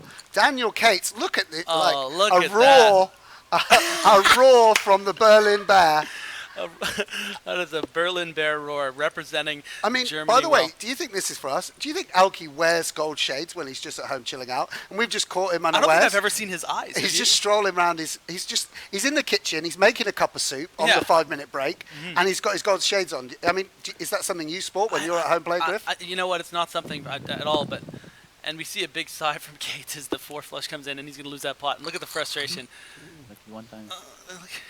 Cool. Like, he is just I mean, he over doesn't care. And this is why we get Kid Daniel Cates in the Global Poker League. Always a character. Just the epitome of... epitome of just expressing your emotions. Mate, I mean, he's famous for, This is poker players in their natural habitat. Yeah, it could be like a wildlife program. Yeah. At home with Jungle Man. Wow. ElkY just checking back the ace-10.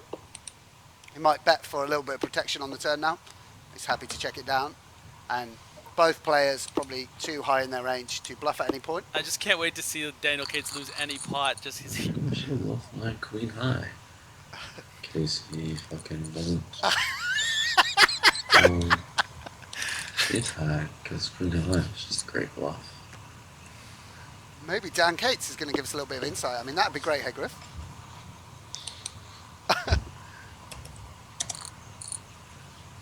Interesting third pot bet here with the three of a kind, getting ElkY to peel with that 4-6. That's really his intention there, is to get him to his peel as wide as that low a draw, and might convince ElkY to make a little play here, lead out on some turns. He has opted to check. He's turned a double gut shot. Do you think that he continues in this hand? I think you can only either raise or fold with this hand. Yeah, it's not strong enough to check call. And another big yawn from the Berlin Bear. Dan Cates, so excited to be featured on the GPL. Yeah, you can see people question whether the project of Sportifying Poker was going to get poker players excited. Here you can see Dan Cates. He's outflopped here, and I just can't wait to get to the river with him having a losing holding. He likes to bet tiny. He certainly does. Oh, man. I feel like this is going to be great. I'm actually loving this now.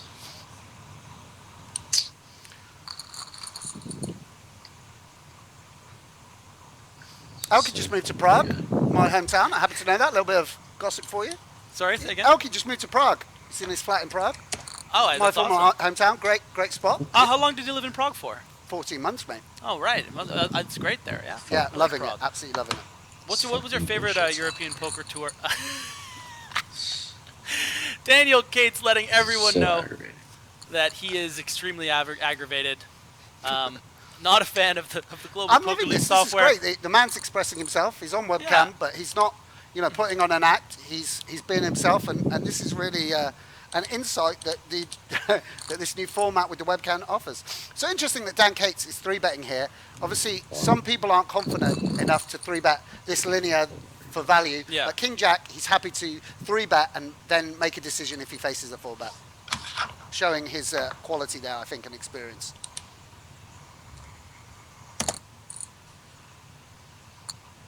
Reason where it's been better, so I don't fucking misclick. Cool, I got the fucking shitty barrel. A little reference to yesterday's misclick when he called an all-in. Didn't get the memo about the language for sure, but so just to remind people, I think Dan Cates is going to call with Queen High up. Now with the Ace of Spades as well, I think ElkY's going to be able to bet now, the volley. can you imagine the fact that he's already this frustrated, only having lost about 10 big blinds so far in this match? Are we just going to see him get increasingly just completely frustrated, or what? Let's take a second here, because he can't call here. He's thinking about raising as a bluff with a spade in his hand and a straight blocker. Fuck off. Fuck off. Unbelievable. There. And ElkY obviously faced with a tough Coffin. spot, but he does have the Ace of Spades blocker with that 2-pair. I imagine he's not going to be folding. What is wrong with this stupid shit? I mean, that's so... such a 6-pot. It was somewhere else I could bluff, but yeah. I really want him to call. Can I say that? Oh, man. Dan Cates, ladies and gentlemen. I mean, Daniel Cates, Jungleman 12, one of the best, cash game players in the world, showing just how tough these guys are to play against. There you've got a clear bet for value with the 2-pair. Yeah. And I'm really not crazy about that fold personally. I mean, obviously ElkY is an extremely experienced, talented player, but the sizing was. Again, I don't want to be that guy that acts like such an expert. Let me see tell the hand. you, Don't get me Griffin. wrong. Griffin, but just you with are that guy. the Ace of Spades blocker and everything, it's just, I don't know. I think it's a really tight fold. But I mean, these guys might also have a bit of history. There's so many things to consider. ElkY. I'm really not crazy about that fold. ElkY's probably going to barrel again. Oh no, there you go. I'm wrong.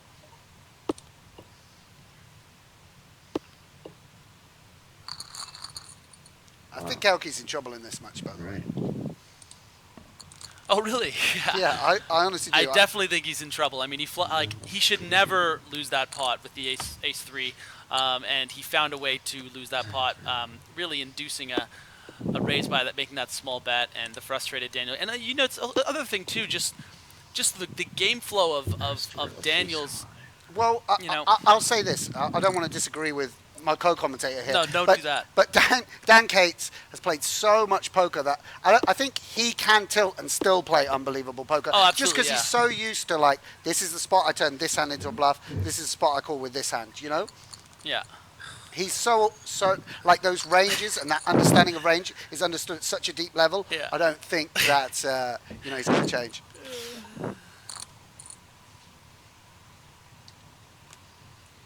Well, ElkY just folding King 7 there to a min raise as well. Oh man, yeah. I definitely think that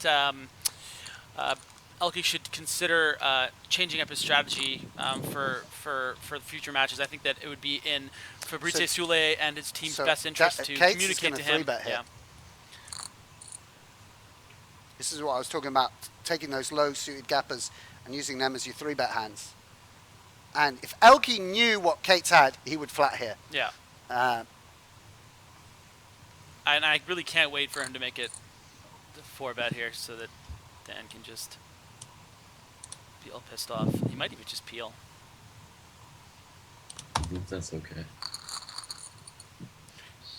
Poker, here we can see, poker makes everyone happy, ladies and gentlemen. Professional poker players, they're literally loving the game.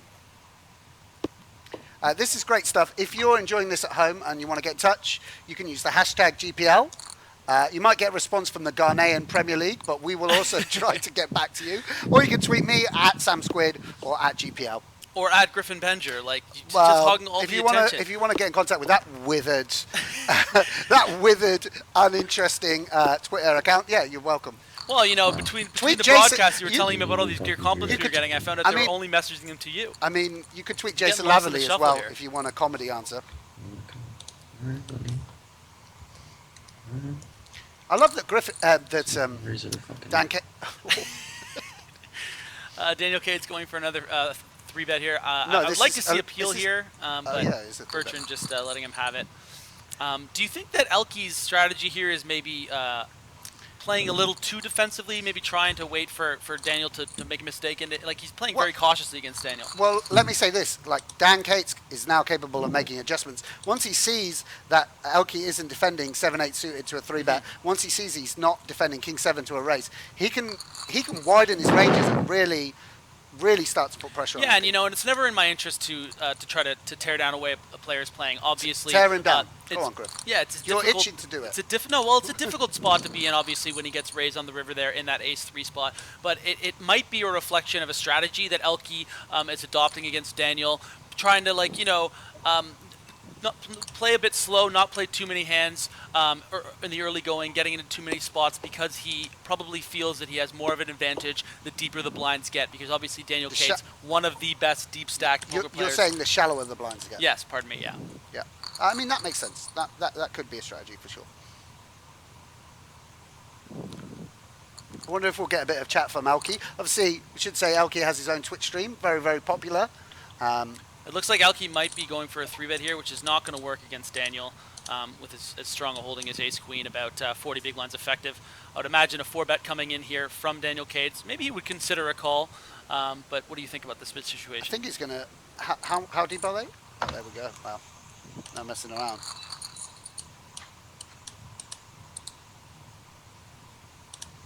A little bit deeper, I'm sure he would have called, but I guess at that step depth, I mean, this is where we've got to defending the simple jack, my man. This is, yeah. Well, you can see Excited, smiling, taking it happy to be on the GPL. Daniel Cates, look at it, look a raw. Well, sorry. Sorry, having a bit of sound issues there. It looked like a playback.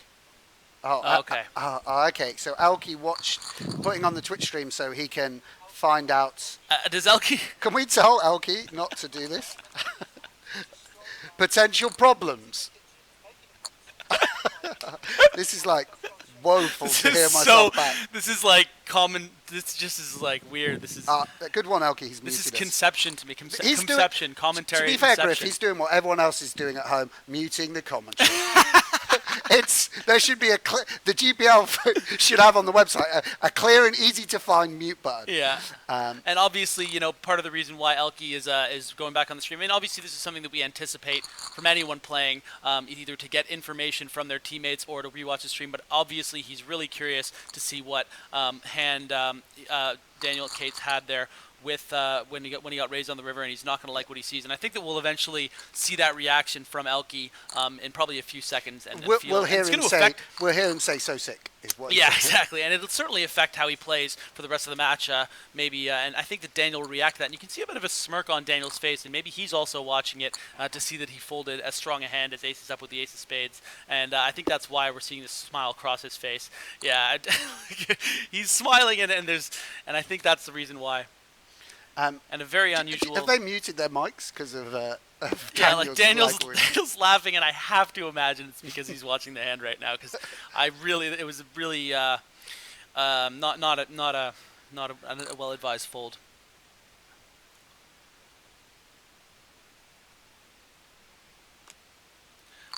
Value bet here on the river from Daniel Cates and a quick fold from ElkY. The blinds are at 6-12 again. We're just playing 4-minute levels today, guys, in the heads-up matches. Yesterday in the 6-max format, we had 8-minute blinds, so we'll be up to 8-16. Usually we've been seeing eliminations around the 8-16, 1-2, sort of 12-24 levels. Yeah. And there again, you saw an example of the differing strategies. ElkY folded the Jack-6 to a min-raise, where we saw obviously Dan defending the Jack Deuce. That's one of the clear differences in the two strategies these guys are employing. Daniel Cates feeling comfortable playing way more hands out of position.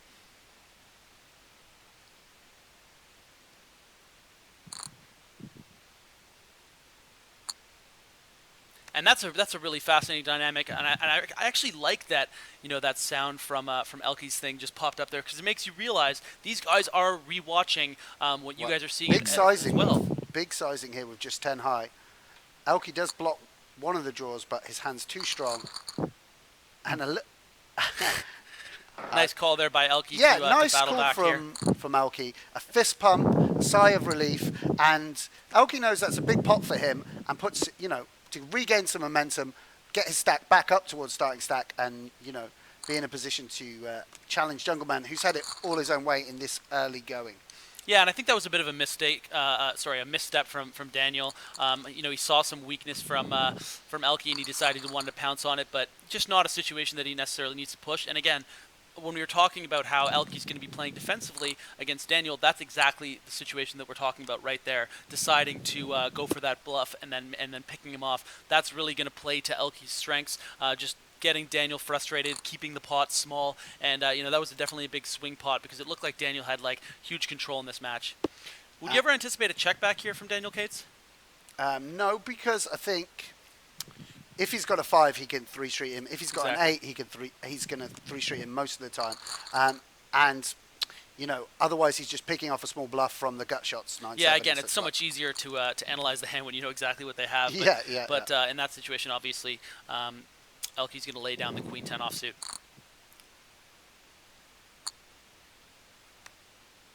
Action-packed flop here for ElkY and Jungleman. Daniel Cates flopping an open-ended straight draw. ElkY with the jack-high flush draw.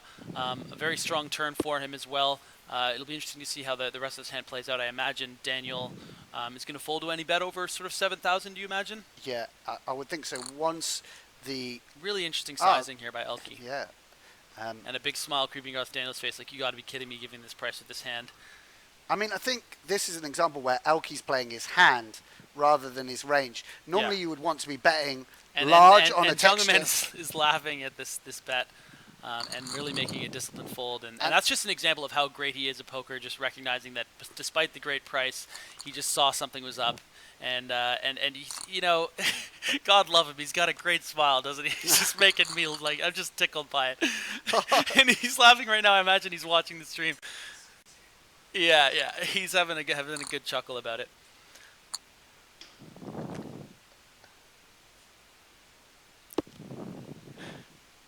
I mean, I got to admit, I think he's my favorite player in the entire league. And nothing against him, all the other 71 individuals. I just want to tune in to ElkY. I'll pay top dollar. Let's do it. And Daniel Cates' hand improving on the river. Nice check here by Daniel Cates, but I don't know if ElkY has a bluff in him, and he does, and it's not a very big one. Not crazy about the way ElkY's played this first heads-up match, and I certainly hope that the rest of his team, maybe gives him some pointers based on what he's seen. But again, ElkY's such a smart poker player that I'm sure he's watching the stream and he's going to adjust accordingly and play a lot better in the second match. But right now, he's just getting outplayed. But again, and I know you know this, Griffin, but all you guys at home, of course, this is the thing about poker. Daniel Cates may have got the best of it, but anything could still happen as the stack size shorten.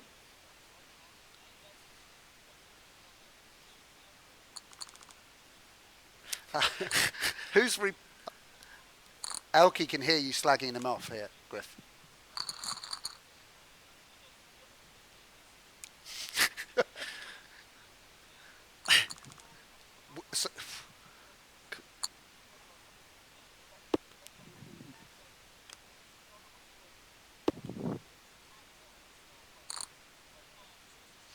So what you guys are hearing is the commentary from the past. Do we talk over this, or do we just let ElkY do his thing? Hopefully, ElkY's going to be smart enough to mute it at some point.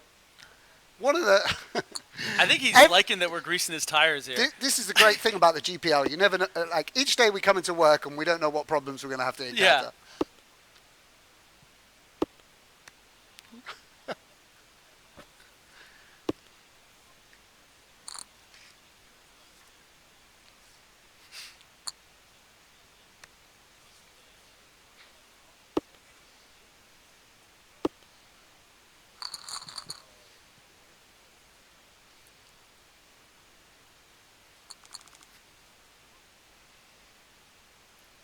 And I think ElkY's finally muted. He's finally sick of hearing me butcher his play.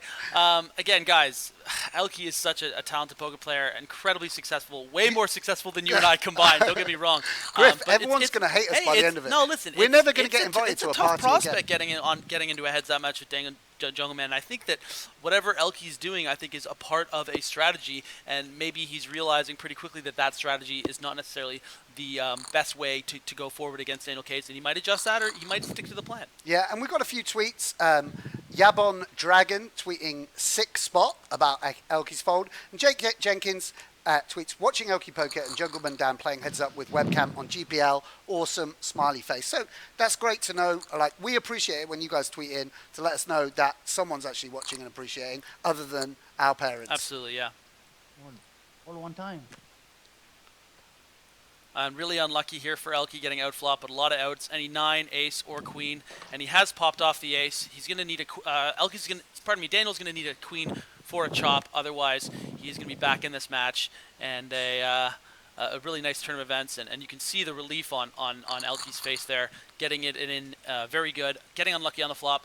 But poker giveth, she taketh away, and a real nice turn of events there as we're in the 1K, 2K blind level here in this match. Yeah, and you can see how much ElkY cares, which is really nice as well. For all the success this guy has, the Twitch following and everything, he really wants to make an impact on the GPL. He's a really proud and obviously talented individual, and he's, this is something where he's representing not only the sport, the game of poker, but his countrymen, his teammates, two different kind of disciplines in regards to poker and gaming. So this is really important to him, and it's nice to see him win that pot. I know he really wanted to be on the Paris Aviators and was really pleased when Fabrice picked him. He's really happy to be representing France in that way. And strong flop for Daniel Cates, and ElkY, unfortunately for him, does have a small piece of the board. Yeah, and interesting bet sizing manipulations here by Daniel Cates, with ElkY basically drawing dead on the flop. This is definitely something for people that want to improve their heads-up game. This is a really good place to start and to watch the way that he manipulates bet sizing, whereas he'd made maybe a more standard, bigger bet there. ElkY probably still wouldn't have folded bottom pair, but is going to peel a lot wider, like the Jack-9 offsuits that really only have 4 outs against his hand. Yeah. I mean, I think that's just a board he wants to bet with his whole range, so he picks the smaller sizing. Yeah. I think that's the way Cates is going to play. I think he's going to play a more theoretically based game, and it's going to be ElkY who's kind of the more of the field player and changing his bet size according to the kind of hands that he has. We have a recommendation here from Peter Blow at Pete Blow. Please talk less in the booth so we can hear Cates. Definitely well said, and we're going to be sure to do that as much as possible. I don't know whether they've muted him though. I haven't really heard him speak. Maybe we've missed it. We'll be very careful to do that. We believe you and me. We want to hear Daniel Cates chat. For sure. Daniel Cates with a very disciplined check there on the river after missing his gut shot straight draw. And ElkY pulling back into contention here as the blinds are going to go up to 1,200, 2,400 after this hand. But two really playable hands here. Do you think ElkY might just shove this 20 big blinds?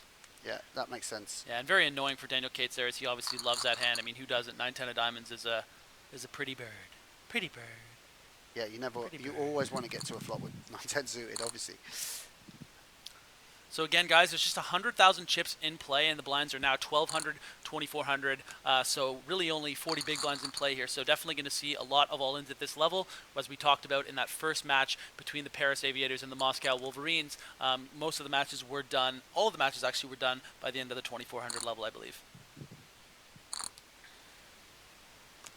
And ElkY probably going to shove any ace there over Cates' open. And this is where the variance does come into poker. Couple of hand over hand situations is going to determine the winner here.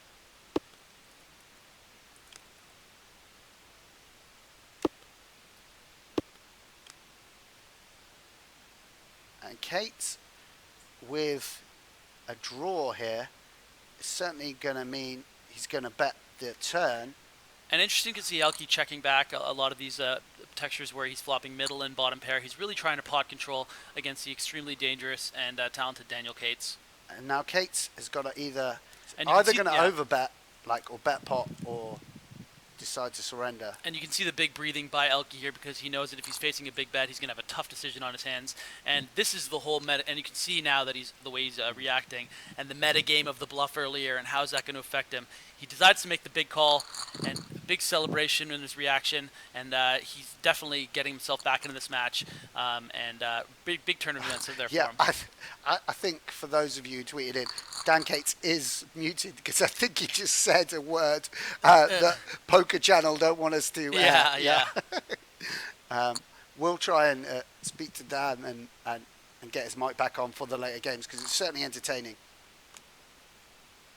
But you can see the swings now at the blind level so hard. I mean, just high. Even in a minute and a half, the blinds are going to be up to 1,500, 3,000. And there's not going to be a lot of chips in play. So the way that the swings happen, Daniel just getting right back up to 40,000 by winning a single pot.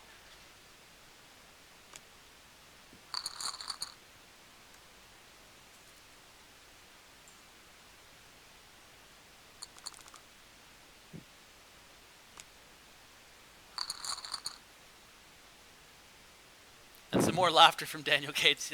I like to think that it's because he's listening to the stream. He's enjoying. I mean, it must be kind of relaxing for Dan Cates. I mean, he's used to playing for hundreds of thousands. Here, at least he's just playing for points. This is a great indication here of ElkY opening up his flatting range here.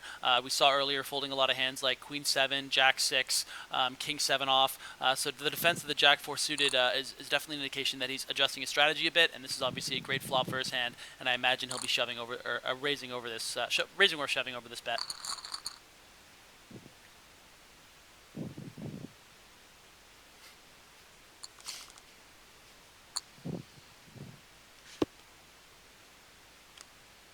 And the limp with the 4-3 off, definitely ElkY opening up his game, and I love to see this. And this is really a reflection of someone that's just very ready to adjust all the time. Every aspect of his life, that's what he's done with the gaming and the poker. He's someone who's a very, very quick learner, and he's playing a lot better so far late in this match.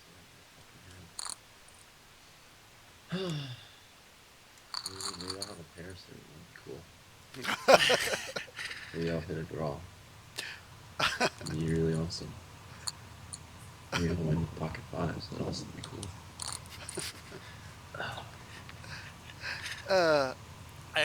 Tweet in if you love Jungle Man as much as we do here in the booth. Just a raise call there. I think we're just going to let Daniel do most of the talking here. We've gotten a lot of requests on Twitter. So he'll just showcase what's going on for you guys. Borderline.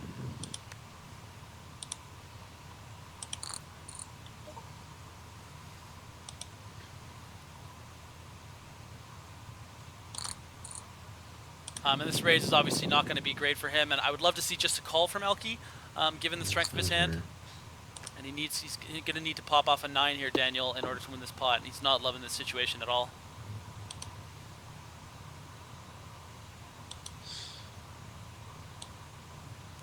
Do you ever think he shoves here, trying to get him off an 8, or do you think that this is he's always going to take a free one here, Sam?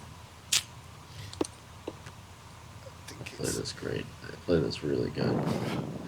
I play this like a real fucking genius. That's what I do.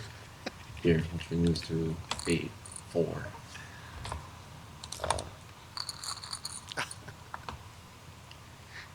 Good lead, buddy. Good lead. It was a good lead. I fucking played it terrible. It was a good lead. I can't win in. That's my strategy.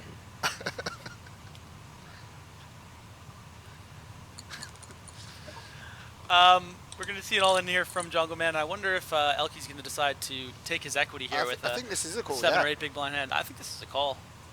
Certainly close, though. I'm sure ElkY doesn't want to get him back in the game by doubling to over 40,000 there. So, as he just remarked, very close spot.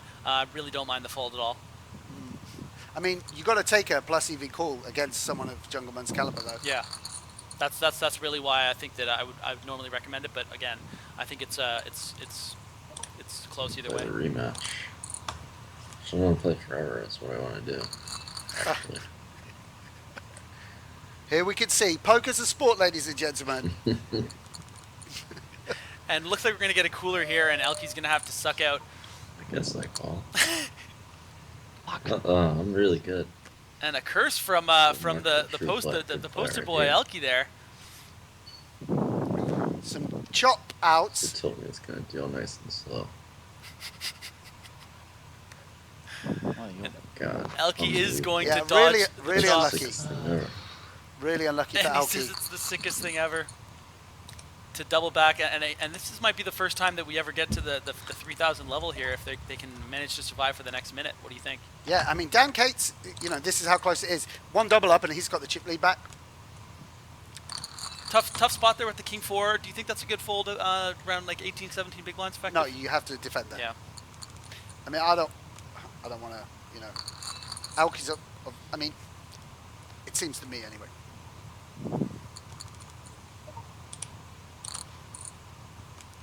Another really tight fold here from ElkY. So again, this is an unconventional heads-up strategy from ElkY, and I definitely think that Daniel's played. And here we go. This could be another caller.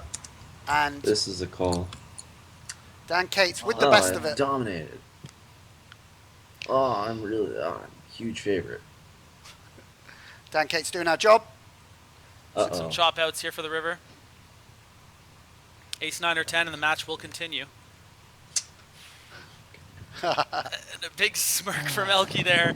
Obviously, he one was card drawing away dead from to winning, rights. we should say that, Yeah. Dan Cates. One card away from a victory in the first match, and his first points. The first points for the Berlin Bears, it would have been. Frustrated min raise open here. It's going to not work. And we're back to almost even again, and we're going up to the 1,500, 3,000 level, the first time we've reached here. So this has been our longest ever heads-up match in the Global Poker entire League. history of the In GP the League? entire history. Wow. And it's between the two enigmas of the game. Actually, I mean,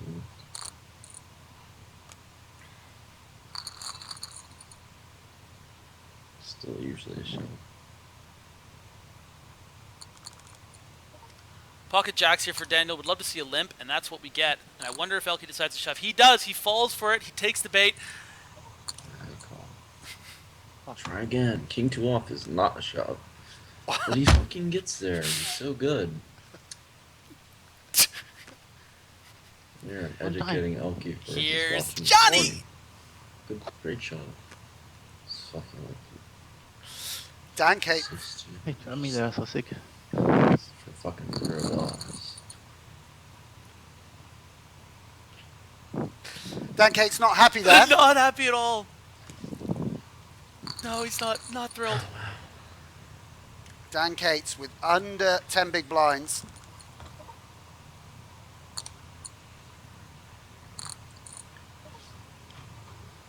So, probably not the best thing. There's ElkY.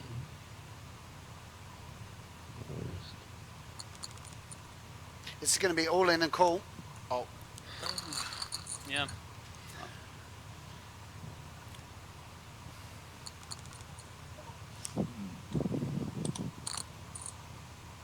If you guys are just joining us, this is the Global Poker League on day 2 here. This is the Dan Cates This show. is the Dan Cates show, so we're not going to try to talk over him here. But It's just the epitome of fucking skill.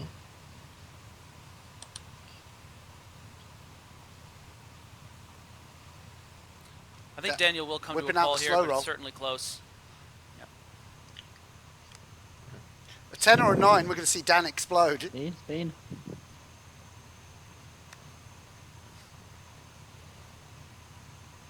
70% favor to the river for Jungle Man. And he holds with his king high. Holy shit. And there, Yeah. ElkY just one card away, a 10 or a 9, and he would have been the winner and added to Paris Aviator's total.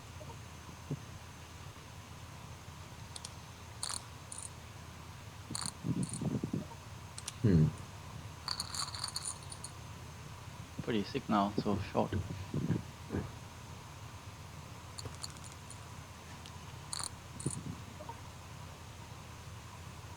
This is pretty close, depending on ElkY's strategy. Yeah, it's easier but to. I think the it's easier offsuit, offsuit king, it doesn't have enough equity, Exactly, even though yeah. king high is technically winning enough.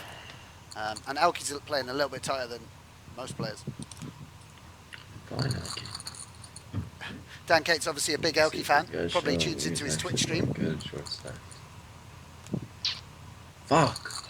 Bastard.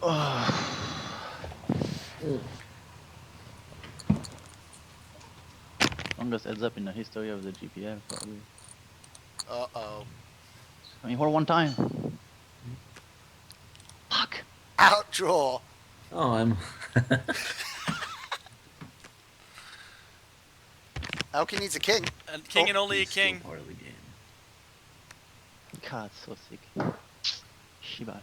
So sick. And the blinds are actually going to be going up to a level, I don't even know what the next level is. It's so crazy that we're getting this high. Only 100,000 chips in play, ladies and gentlemen. So the fact that we've now reached the last hand of 1,600, And here we go. 3,200. King York. Uh-oh. Oh, he's on his knees. Begging for his life. A decent flop for ElkY here. Some There we backdoors, go, but drawing that's gonna dead. do it. Shake of the head from ElkY. A really fun late battle there for sure. Great fun. Yeah. And a And the convincing. game of the bluff earlier, and how's that going to affect him? He decides to make the big call, and big celebration with his reaction.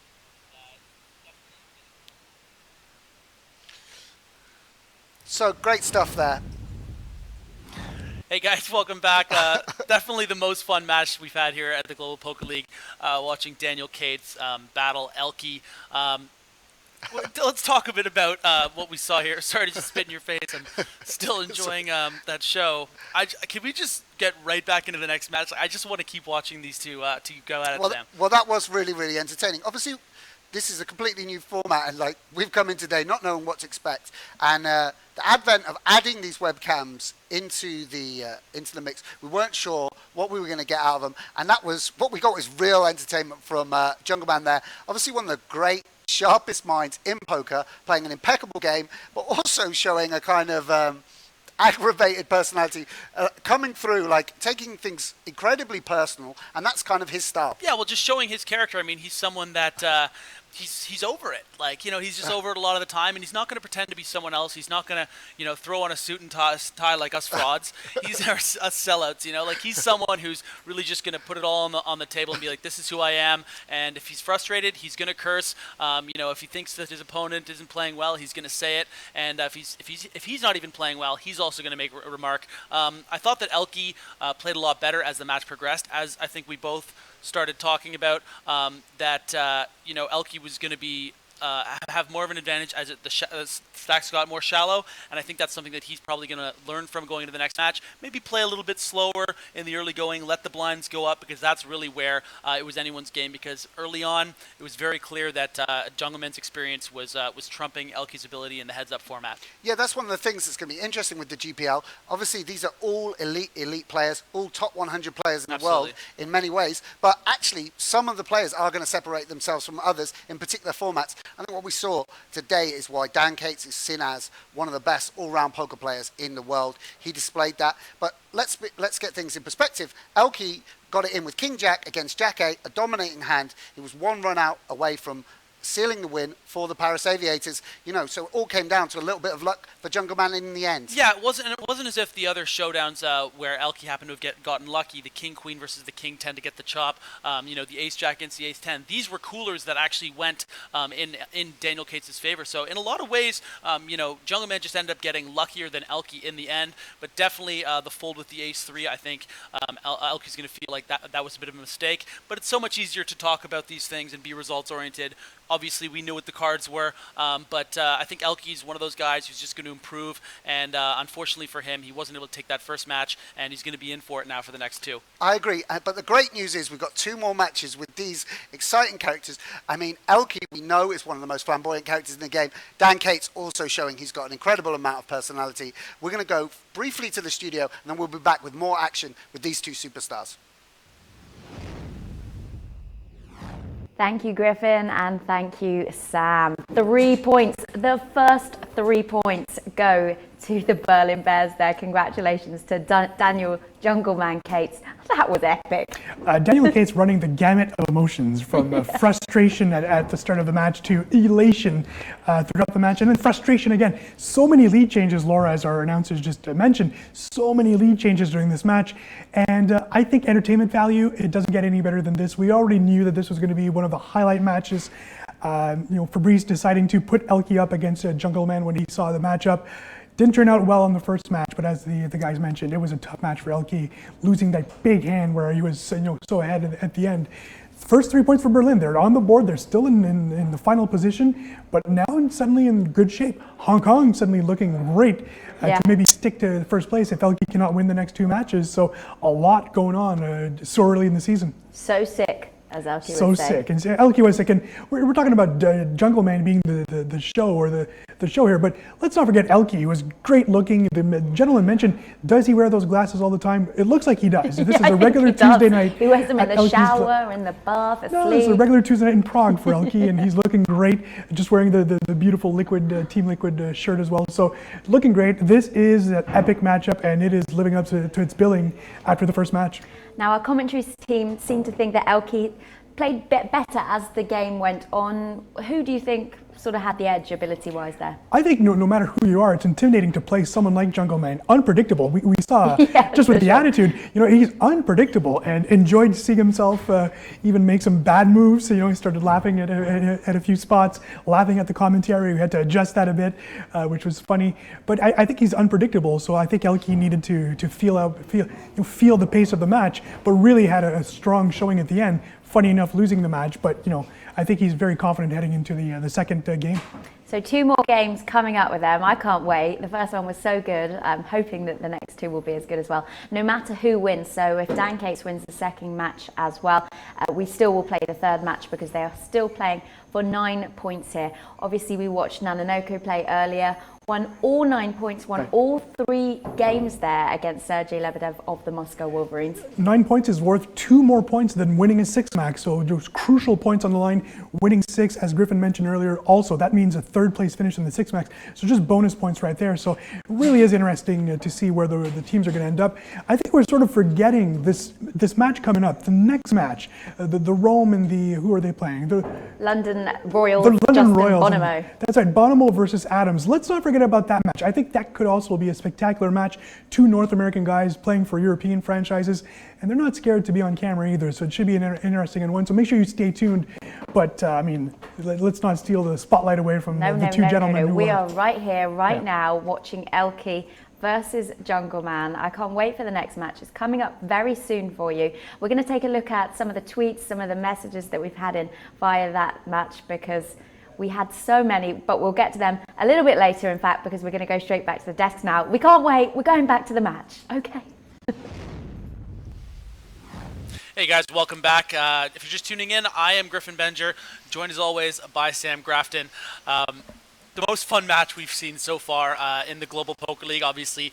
Daniel Jungleman Cates against the gaming and poker legend ElkY, and Daniel really showing his colorful personality. Yeah, that's one of the things that we're hoping is going to happen with GPL, sort of having unadulterated access to these guys. Sort of reminded me of the old days of high stakes poker when you saw people just playing poker in their natural setting. That's Dan Cates sitting at home. That's what he does day in, day out, and he just showed us what his character's like, played excellently, and also showing a bit of his personality. And I wonder how it affects ElkY having been needled a little bit by Cates there.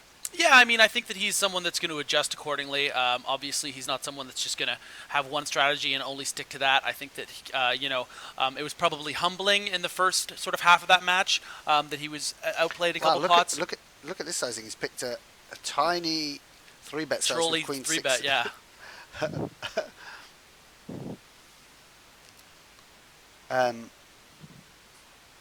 Unless that was another misclick, but that's a really interesting strategic choice to have that tiny 3-bet sizing in your. And look at this turn card. This should be a great turn card for Daniel Cates' hand, but actually a diamond is going to cause huge problems if it comes off on the river. Oh shit! This is shittiest fucking river, but we just got 10-9 in diamonds. What? Wow, I totally misread this hand. It's still I'll check. It doesn't matter. I think it's in our best interest to let What the fuck happened here? Daniel Cates just kind of take I the must lead have here, thought it was- call must the have action. raised. Yeah, he min-raised, that's what happened. I think it was a misclick then. Oh, okay, so that's It's what ended still up happening.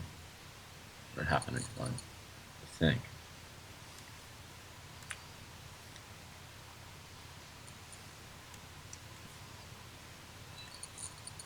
Look at that, I misread another hand.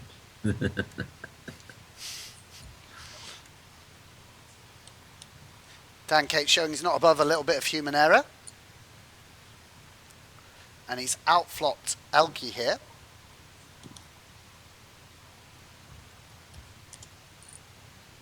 Give him the 1/3 pot. And ElkY snap folds. So one of the things we noticed, if you just joined us, these two guys just battled it out. Dan Cates was the victor there. The guys played down to a point where they both had just 10 big blinds. Now we're coming back for the rematch. 3 points Yeah, beast. on the boards for Dan Cates and the Berlin Bears.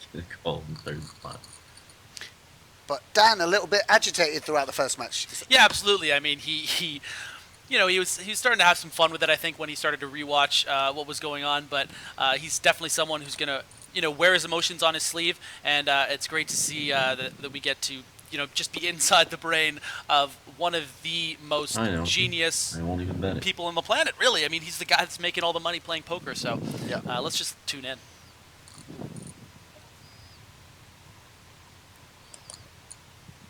Give you some action, ElkY. Give you a little action. He says as What he you gonna has do next? as ElkY has the stone cold nuts. God. No, fucking ElkY. He's got so many. Fuck.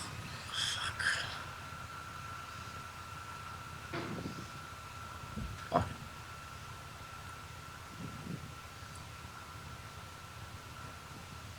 Let's bet this spot. I know what I'll do. Really interesting. Oh, surprise for Mr. ElkY. Gonna give him some surprises.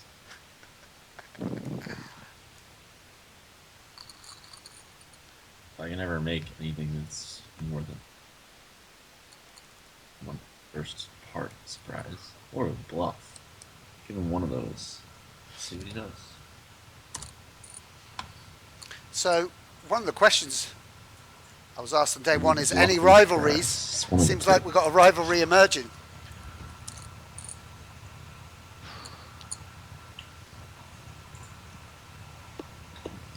Cool, I have the worst hand ever to bet by check.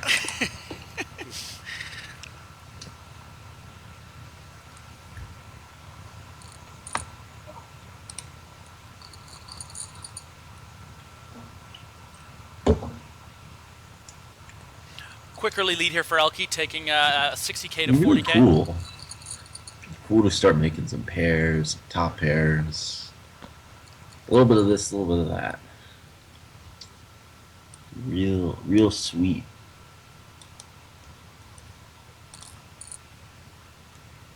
I'm not too greedy. I just want like a middle pair. Just not one fucking shit pair. I don't even know why I folded the pair of sixes. Because the guy had the nut flush, because you're the best, Dan. Yeah, I'm gonna keep raising.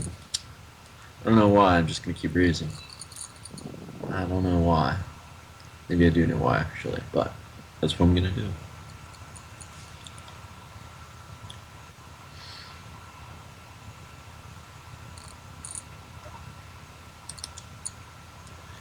Yeah. Ah, look at that. I got a pair of bullshit. That's what I got. You win. It's just too good. Got nice 10-eye. Bottom of my range. I'm way behind an average hand. It's time to fold. Oh look. Got high card again. How about that, jungle man? You got high card one more time. And But this time it will bet this high card. The beautiful thing is, I imagine this is what he does when he's playing all the time. Half top. I'm loving that he talks about himself in the third person. This is actually a decent bet. Fine.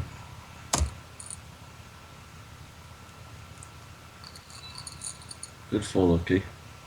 Playing great. Playing real good. ElkY never shying away, or Kate's never shying away from telling people exactly how he feels. Uh-oh. I got a special high card. Very special hand. ElkY deceptively checking back top pair. Fucking bastard. Do I bet? Do I check?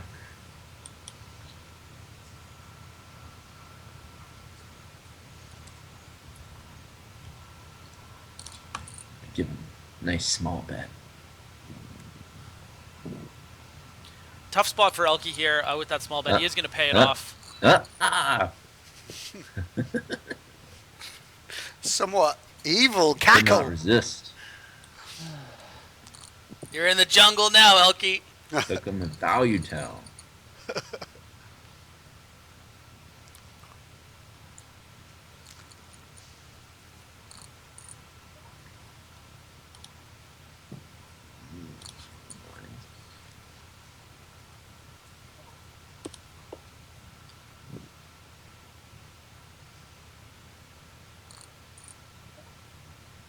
Action flop here on the 5-7-3. ElkY, you cunt. You know what? We gonna pump it up. 3,200. ElkY getting a little see you next Tuesday from Daniel Cates here with the No raise. discounts.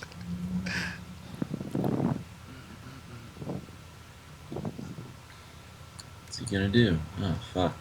It's no good. Should I run it? This is what I get for check raising with. It's bullshit. It's like he's deciding to surrender, Dan Cates. Actually, the worst or the best card to bluff. Such a strong read. Yeah, actually. Could do something weird. Amazing to see that, just a little tick of perfection, just the way that he kind of reacted there, where he just knows Happy the I right did not decision. bluff it because trips are better is a very good hand in this situation. Yeah. That's one that never gets paid. I mean, this is the thing. Dan Cates' attitude is kind of aggravated, but that mind of his is ticking over perfectly. That engine, that poker engine he has, is running smoothly. Absolutely. In fact, we've got a tweet from Kat Must be Amsby, giving big discounts. Big fucking discounts. But I fold. who says, Dan Cates muttering like a granddad, like my granddad when youths in hoodies come in the park smoking cigarettes. I Brilliant. actually snap retweeted that. I think it was a perfect description of the events. Great, Absolutely. great tweet from Kat Armsby, sorry. So tight. 3-bet with the 7-6 here by Jungle Man. He's loving that flop. What should I do here? Wow, monster. Fucking monster. Fuck. That's what I get.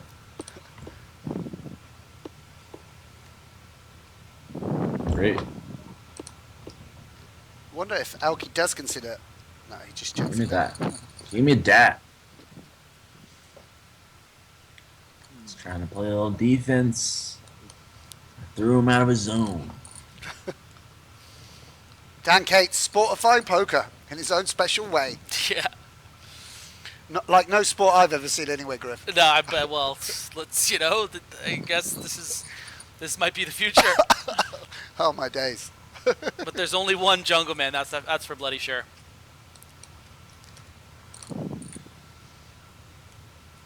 Wow. See ElkY folding Jack 9 there to 2.5x. Abysmal fold, to be perfectly honest with you.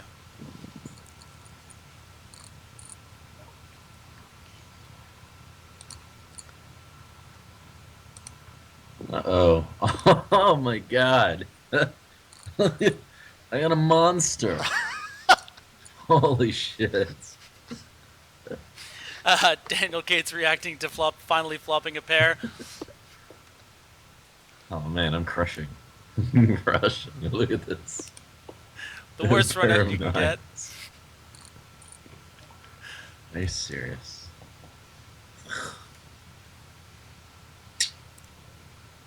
I feel like he has it, but at the same time, it's kind of tough to have it. He bluffed a very similar spot before. God,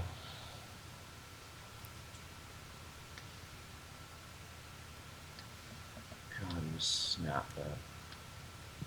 Yeah, it's a server thing. Ace Jack, Jack 3. Susan. No. Jungle Man going through the different combinations here to try to determine whether ElkY does in fact have that straight. Even though you can see, especially for new viewers. Whatever, ElkY. One for Mr. ElkY. God damn, how does he check that? Yeah. Oh my god, I'm so tilted. Yeah, this is the thing. When he goes through the combos, he doesn't put King Jack obviously Exactly, in his range. and yeah, because most so experienced heads-up players should certainly be betting that turn for value. He didn't do that, and that's why ElkY made that call. Or pardon me, Jungle Man. I deserved that one.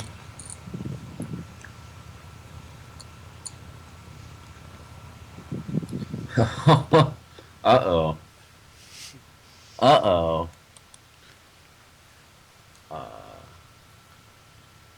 Slightly demonic when he leans forward into the monitor.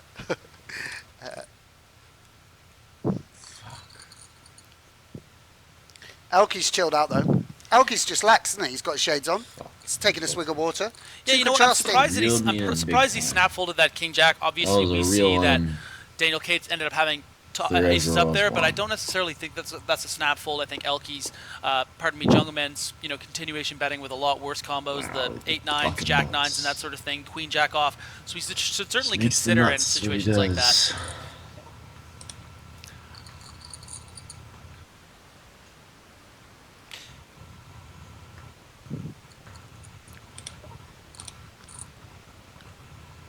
Alright, I'm giving some discounts. The weapons of mass destruction here for ElkY. He hasn't really 3-bet light at any point in this match.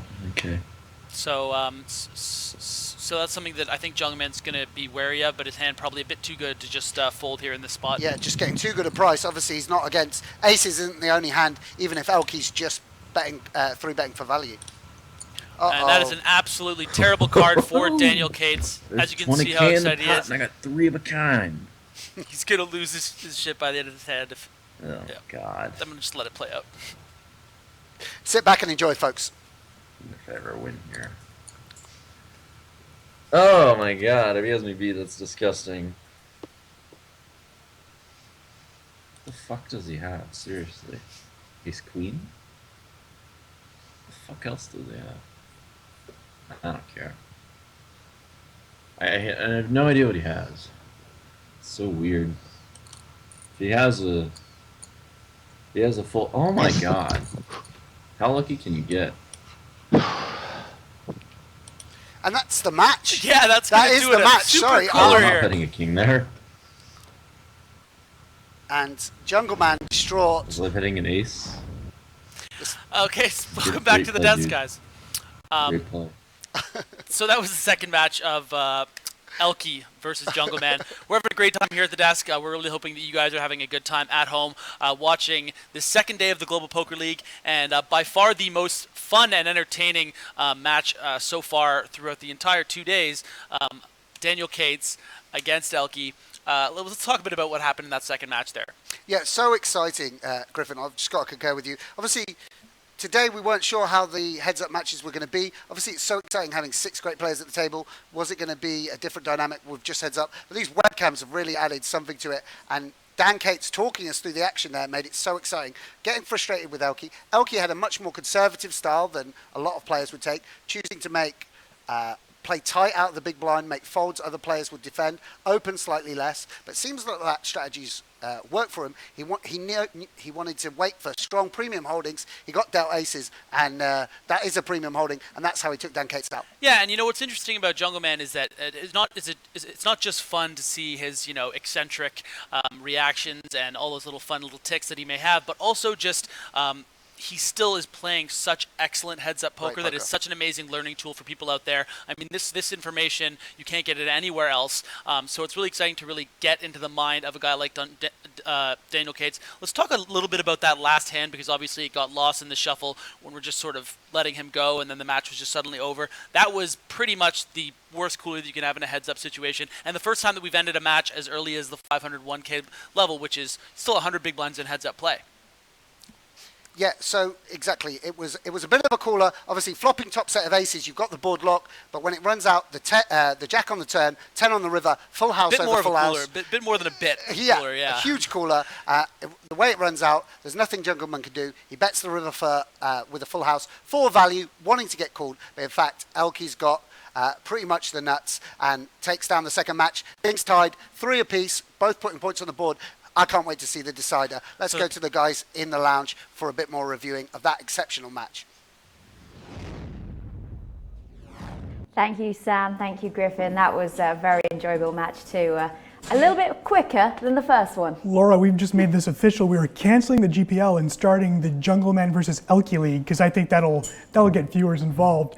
Just a huge hand. The dream hand, right? The ace is holding, not only holding, but just a destructive hand for poor Dan Cates, who's by far stealing the show so far. But it's great to get inside the mind of Dan Cates, who actually did think, most of us would have thought we were great at the end there, but you could tell that he was thinking he might not be ahead in that hand, and that's just spectacular play by him, but just too good to pass up. It's just so great to have the webcams now and to see exactly what is going through their mind at that specific moment. I mean, he said it. He said, "I don't know what he's got." You know, we are looking into the mind of the Jungleman. It's also intriguing to see ElkY at it, because ElkY usually is a little vocal, and in this case he's not vocal whatsoever. He's very concentrated on the match and just making sure he doesn't want to make any mistakes.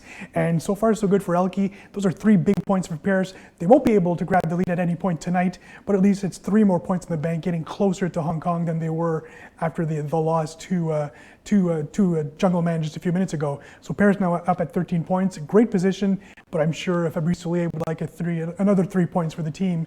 It's all on the line. A big win as well, as we mentioned before. The first tiebreaker in ties is the number of matches won. Now we're playing 3 games, and the first to win 2 wins that match. So that could be crucial further down the line as well. So we'll have to see how the third match pans out. And if there's any way this can go the distance like the first one did, we'd love to see that because it's just exciting action. So who do we think is going to get 6 points today, Paris or Berlin? I think, one thing that's funny, by the way, is that the Twitch stream, they were all on ElkY at first, and ElkY is a Twitch legend, very much so, but Daniel Cates has just gotten a ton of fans tonight, and some people might not have known about Daniel Cates before.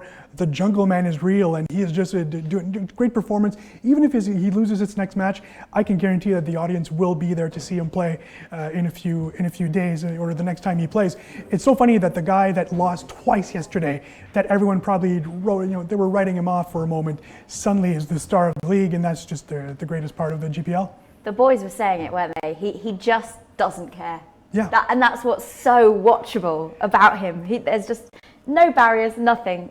What you see is what you get. He plays the way we all play, right? Especially if we're all playing at home and it's just a miserable Sunday night and things aren't going well. You're playing that 1-2 game or that 10-cent, 25-cent game and things aren't going your way. That's how he plays 1,000, 2,000, or 20K, 40K, in some instances. So just a great showman. And again, he's playing ElkY, who's also just fun to watch, and just see him stoic, just checking his email from time to time. I think they might be chatting it up with each other on some sort of a typing Chatting things. it up? Yeah, I think they might be talking to each other because Jungle has said something about I should have had that hand and typed it up, and ElkY turned around. So maybe they're maybe trash talking a bit that way. One thing that's for sure is that ElkY, once he sees this match, will understand that there is a rivalry born here. He didn't even have anything to do with it, but just Daniel Cates wants to destroy ElkY. But I don't think it's anything personal. I think Daniel Cates just wants to destroy everyone in the league. Yeah, I agree with you. And they're definitely watching the stream back because we can hear it at certain times. So, it's interesting to know that they're watching their hands back and they're watching their own reactions to hands as well. That's right. Thank God there's no lawmakers on Twitch because we could have been banned by now with some of the salty language coming from Mr. Cates. Yeah. But again, it's raw emotion. It's not so fake. Absolutely. It's just fun. It's fun to see someone in pain other than us, right? But he's putting on a show, and I don't think although he's taking it seriously, I don't think when he gets that upset, I think he's just upset at himself and the situation. But he really seems to be taking it all in stride because he's also a happy man at sometimes. This third match, by the way, he might start off by just raising everything because he must be mad as heck. Yeah, I wonder if he's gone off for a little debrief, little meditation session in between games. I think he might be doing that at the moment. Yesterday he got some flack because he was admitting that he was also playing other games, and that's normal. Let's not forget about this. I mean, some of the best online players are playing 40 tables at a time. Randy Liu plays these 20 screens at a time, so that's what you're used to online. And if you do play online, you'll understand that playing one table does get to be sort of boring. So let's not overthink that. That being said, I think he's playing one table right now and it's focused on ElkY. I think you can just tell that the focus is here. And, for a guy like Dan Cates, who's such a proud person and has so many results on the circuit, I think we're going to see the same out of Anthony Gregg. Some raw emotion and just, he's just pissed off, right? You just lost 0 points, finishing 2 matches in a row against a lineup that I'm sure if you're Daniel Cates, you thought you should have been, better than most of the players there. I'm not saying this. I'm just saying someone like Daniel. So I think he really came into today really upset. He didn't think he was playing yesterday. Remember, he had that confusion there. So he was ready for today, was ready for ElkY, and it's showing. But we're at 1 apiece right now, and it's going to get even more spectacular. Everything on the line. Indeed. Well, we had lots of views and lots of opinions on it, as did our commentary team. You guys did as well. I was watching the Twitch chat just go crazy. When he did something funny, you couldn't keep up with it. It was moving so quickly. The audience has almost doubled from the start of the first match between these two, so we're not surprised about that. Yeah, so indeed, we're going to see another great match coming up right now. Let's go back to the action. This is the match 3, heads up between ElkY and Jungle Man.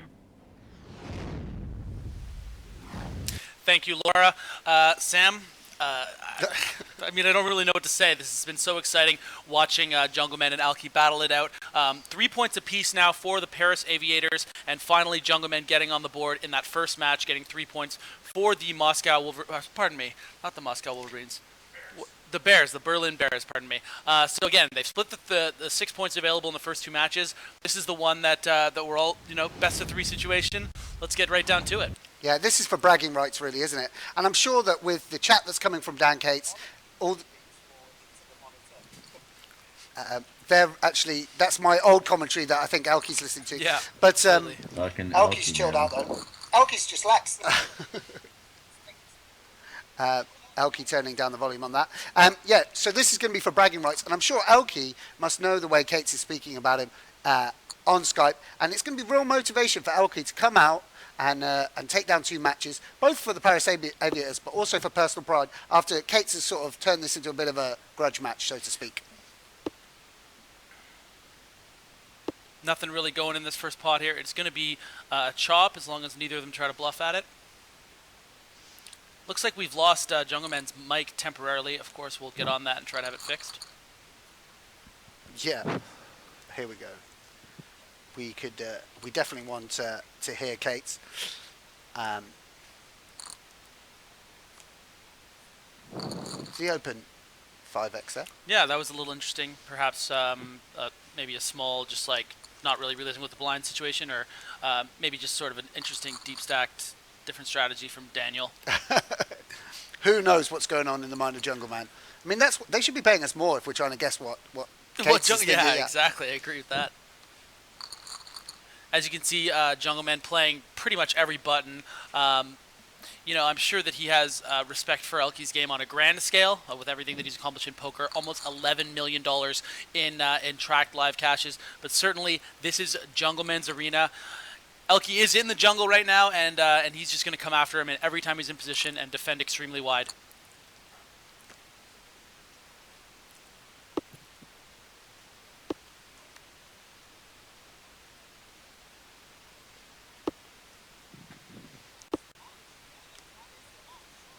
And you can hear the old ElkY commentary watching there. the final, yeah. Well, With worse here. Because I know my ace high wins. Thank you. Very advanced value bet there, narrated to perfection by Jungleman. ElkY. Going in the jungle. I'm taking you deep to the jungle. perhaps we should have a jungle background that comes on when Cates wins a match. Yeah, and then even message him. No, not message him. And bad turn card for ElkY because oh my god, crazy. They've both made 2 pair. Crazy. Sick. I mean, I hope he has ace high, which is what he has. He might have an ace high flush shot, which would be really ridiculous. But I'm gonna bet for some reason. And ElkY's gonna call here, I'm pretty certain. Thank you. Give me that. Give me that. Oh, I think he bets any jack that way. Swear to God. I really don't want to lose, Mr. ElkY. It's just, it's too tilting. There's no money on the line, but it's tilting. If you're just tuning in, you're watching Tilting me, ElkY. Dan Jungleman Cates and ElkY Bertrand Grospellier in a heads-up match. This is Actually, the third. man, I think I'll lose to ace of jack 3. and queen jack. What if I check back a boat? Seems like I don't get heroed very much, do I? Yeah, the king never folds. I just have some weird king. Does he ever just have some weekend? This is not fold, but at the same time, maybe he'll just have like ace 10 and check the turn. Fortunately or fortunately, I'm going to bet the river here. Boom! More gimme that. Can see the competitive nature of Daniel Cates. Correct call on the flop. I'm sorry, guys. And you can also see the contrast between the two styles of personality. Obviously, ElkY is someone who's, you know, almost just like a painting and just like so polished, looks so great with his shades. Very Prince-like, as we mentioned earlier. Daniel Cates just over it, doing whatever he wants, saying whatever he wants, and finally hitting some pairs. I don't have anything all the time. Still. No. No. Unfortunately, he's not going to like this turn of events. No pun intended. I'm gonna look him up. I'm gonna peel the turn. Wow. Just take it. Just take it, LP. Just take it. Seems like Cates feels that I don't know why he's I sort of peel the aware that It was a great peel. ElkY's implementing a very tight strategy, and he's almost in pain Can't when he's resist. calling bets on the turn and ElkY on the flop himself. from ElkY. It feels like he thinks that ElkY's bets are very much weighted towards value, perhaps with not with the correct number of bluffs weighed in. Yeah, and you really need to take into consideration the intimidation factor of ElkY. I mean, he really does. The way he breaks down hands, even talking about, you know, that hand when he had Jack 10, It's so. he almost hesitated because he was just like, almost knew that it wasn't a great spot. Fold his hand. It's in 2-4 off for almost the same hand. Just for you, ElkY. The ElkY special.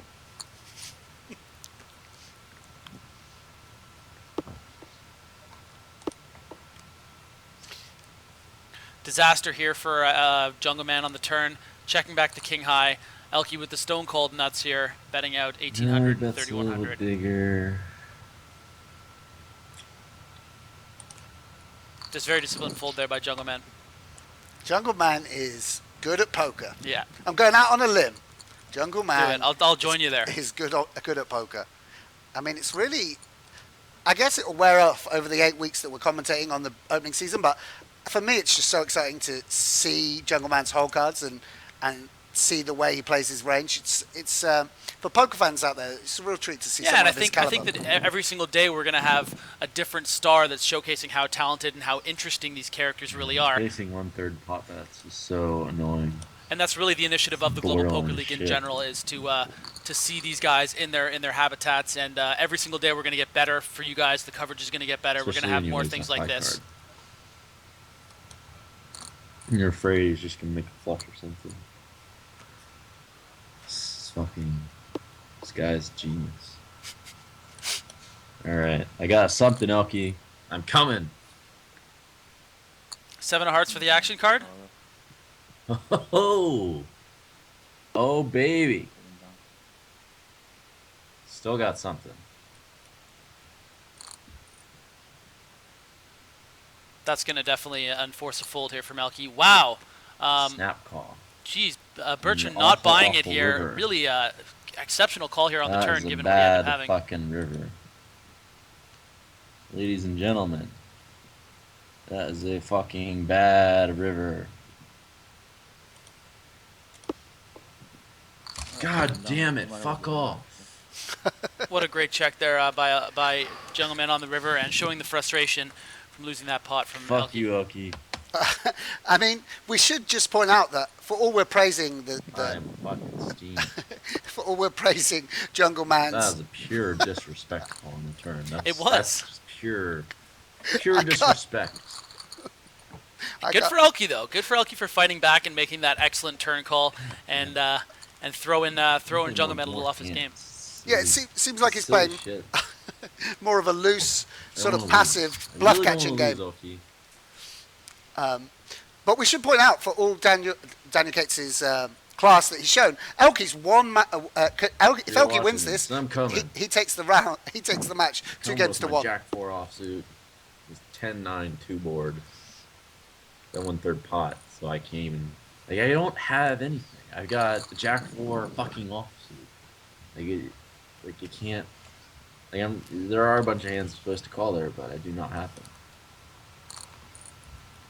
1/3 pot's not a bad size, to be fair, but just can't hit it. I have the 4-2 off and hit a pair and lose. You really want to know what you had there, ElkY. If you're bluffing, which I'm pretty sure you weren't, you got me real good. I'm real steamed. Fucking King High. I have King High. If you guys are I just have King tuning High, in, no redraw. Now I've got a pair of kings. Holy fuck. Holy shit. I jump.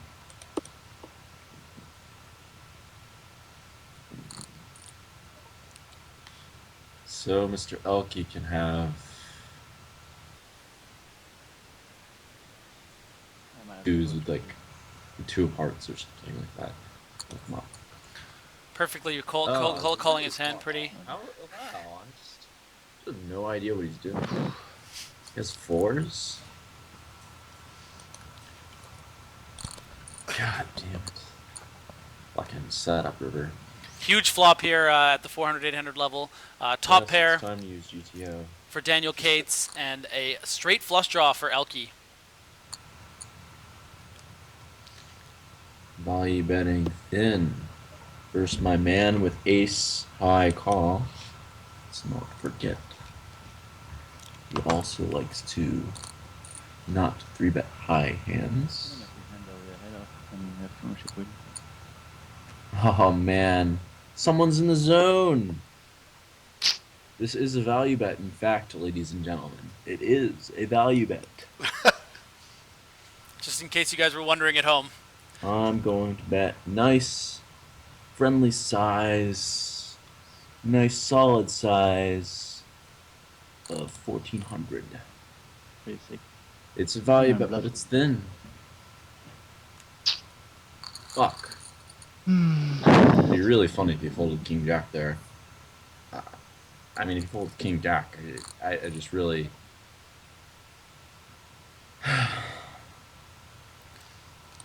Like to send a shout out for Jungle Man for doing our job in this match, because really, I mean, this is what people want to hear is the thought process of this eccentric poker genius, really putting on a show for everyone. It's like we got Rasputin on webcam here. Jeez, with this fucking third pot bets. Like, if I ever had anything, I would do something about it. If I ever had a hand. Well, the one time I did check raise, actually, but he did have a flush. I mean, he's supposed to have a flush. It's the usual hand in that situation. And nice narration, almost like he's watching a video of himself for the fans out there. So, 1/3 pot, yeah, I don't fold, actually. Oh, there we go. There we go. Alright, ElkY. What's bad for him to bluff? This is the easiest bluff in all of history. Definitely a tough spot here for ElkY. Daniel doesn't have a ton of misses that were draws on the flop, but he certainly has some 2 overcard hands that ElkY would have to. Yeah. He did not smell the bluff. He also blocks one of the back doors as well, ElkY, so I think that makes sense as a fold. He has played sort of. Okay. He's played stubbornly when it comes to rivers, though. He's paid off a lot of rivers. He hasn't, although he's folded a lot pre-flop and on the flop, he hasn't folded rivers that much. Yeah, and it reminds me a little bit too of Daniel Negreanu and those famous YouTube clips back in the day where he would really just pinpoint exactly what the guy had and then still make the wrong decision. I mean, it happens to the best of us. And in the situation of Daniel Cates, he there did we know are he had again, a low guys. flush. Griffin Bengers calling out Daniel Negreanu. They obviously have a big crossbar. You know what I mean. Why have you always got to focus on Dino? I'm really sorry for that, guys. Let's get back to the action. Kind of gross. I would not fold Jack myself.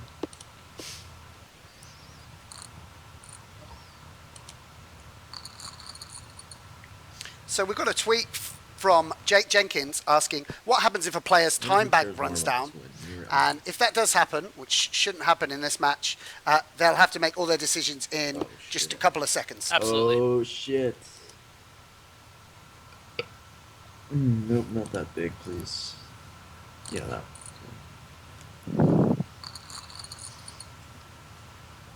I guess another opponent, I think I could have bluffed that board, but Jungerman doesn't look like he's here to fold anything. So. Good analysis there from ElkY for sure.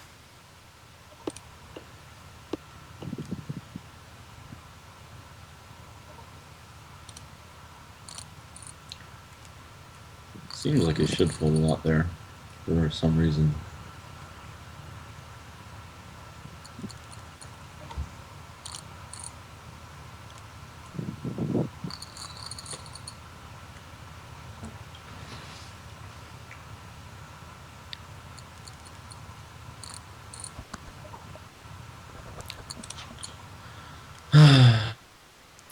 As we remarked on earlier, guys, in the previous matches, Jungleman is going to have the edge. Six of diamonds.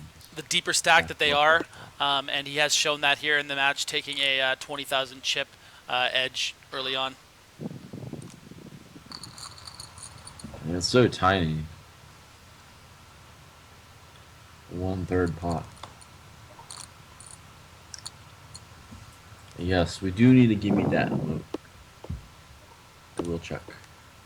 But 1/3 pot isn't too bad. It might possibly be worse in this case.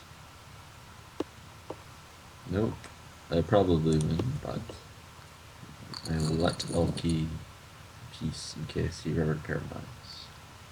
Or decided to check a lot of things. Oh, try your 1/3 now, but yeah, totally didn't say that right. But 1/3 pot was not working. He's not gonna be able to hit him. Come on, fuck.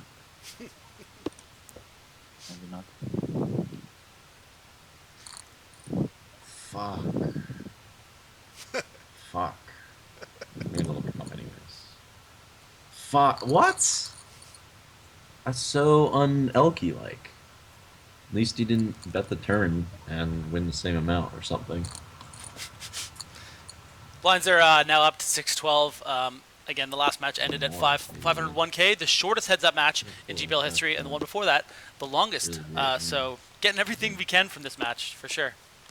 One for the history books. It's really good playing a lot of hands. Fuck. ElkY has it. I fold. Good read there from Cates, showing his heads-up pedigree. Oh, ElkY made another flush? Really? You really made another one? He's calming down a lot on the rebet. It's amazing to see ElkY just snap checking back really strong flops, and it seems like his strategy is, you know, him not being able to help himself, as you said. We still have 6 high. It might be that he uses the Jack of Hearts to control his frequency there, but yeah, I know what he said. Jungleman considering a check raise here, and it's not going to work against ElkY.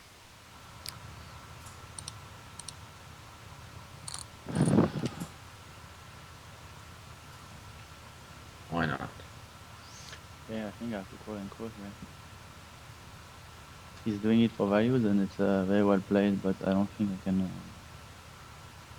pull over. Putting my man to the test. Bad river.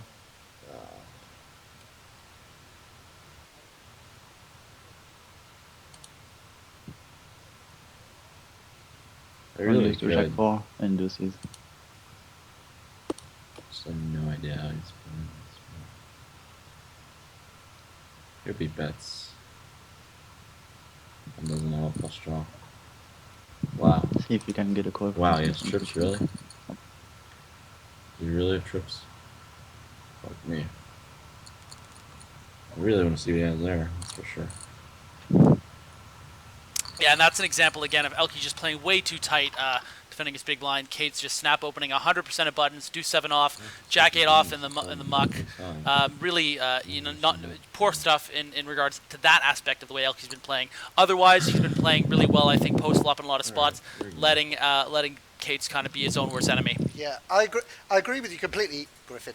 But in ElkY's defense, I guess this is a strategic choice. Right. We're saying Good that point. we think Dan Cates is the more experienced, perhaps even better player in this format. So as a result, ElkY's decided to make the strategic decision to tighten up, to play a tighter hand range against the better player. And I guess maybe he's taken that strategy too far, but it seems like he has given it thought. Credible and Yeah. ironical if he has a Jack 8 offsuit is just too strong a hand in my opinion. But again, no. it's easier to say that when we know that Daniel Cates has a hand like do 7 off. Interesting 2-barrel here from ElkY. Strange 2-barrel. Hold this size. There we go.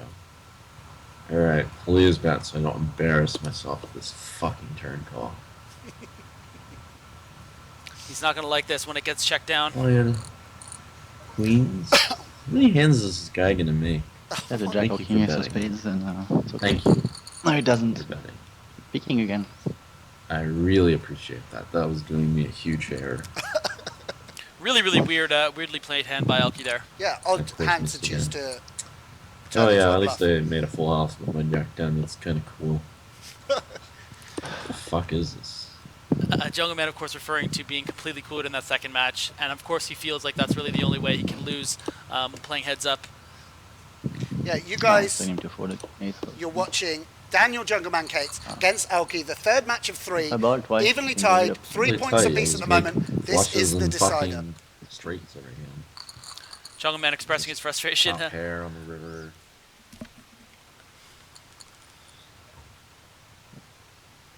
Oh, shallow. How about that? Maybe I'll wager it all. Maybe I'll 3-bet. I will go all in. There we go. Picture there. He's very patient. It's a little bit worse to call now, but I don't think I should fold. Might be a bad call.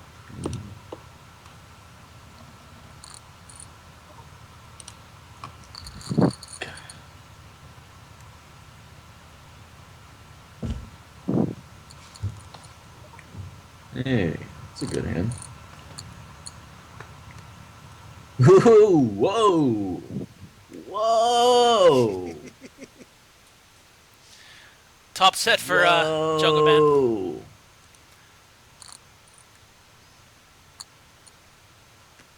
Uh-oh. Unfortunately,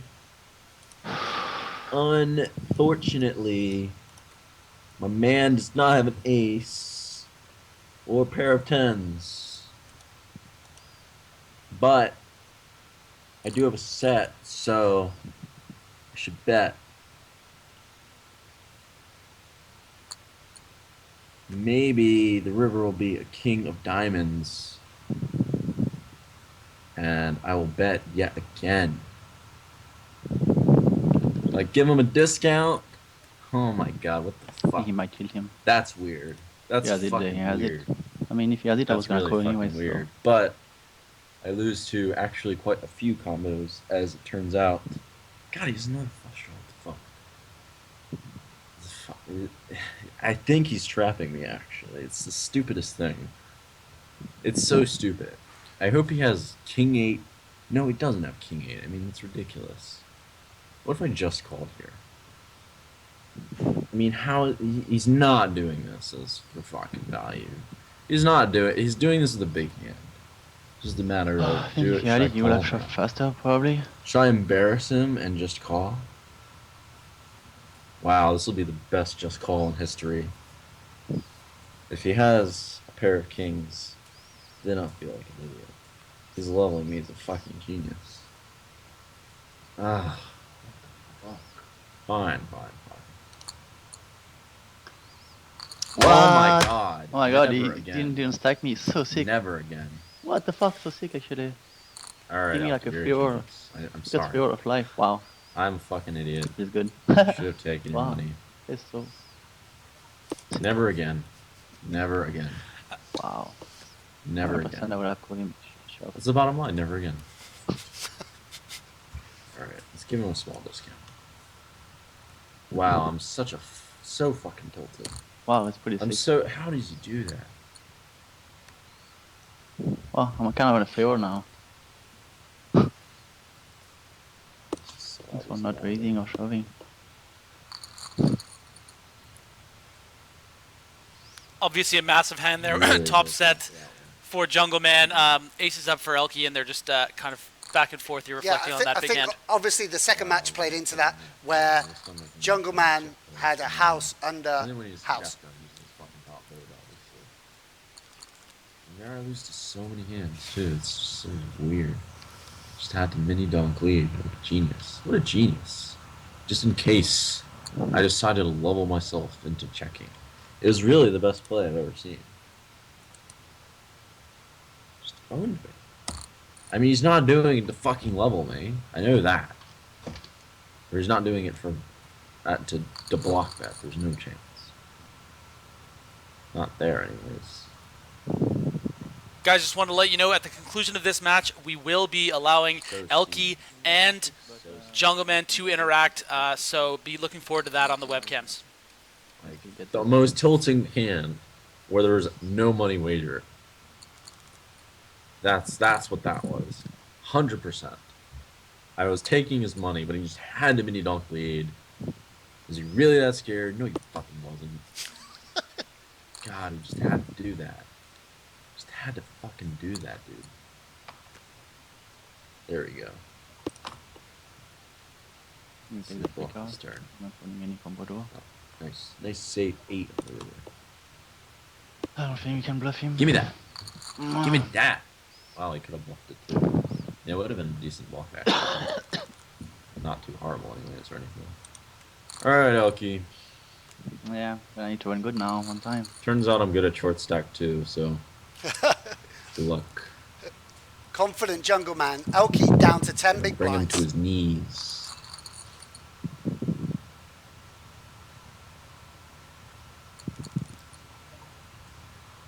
Borderline hand.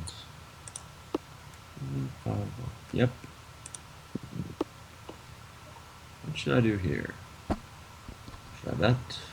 I think I'm Yeah, I'll gonna bet. Or check. Uh, Ooh, safety. Kids. I think Jack might be good here. Playing it safe. He's gonna have to call him down with Jack. Oh no, he calls. Oh man, that was the trouble card for Mr. ElkY. Should have did that river. That's the trouble card. I could do something weird. No, that's something stupid. I'm gonna bet this size. I could bet really big. Yeah, he's gonna pay it off. Wow, what the fuck did he fold? Just see like. The fuck did he fold there? That's Alright, such a strange time. hand. Alright. Hold one time. Pretty good.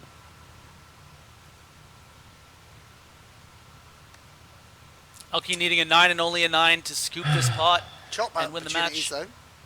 True. Holds for ElkY. Back up to 34k. 15 big blinds.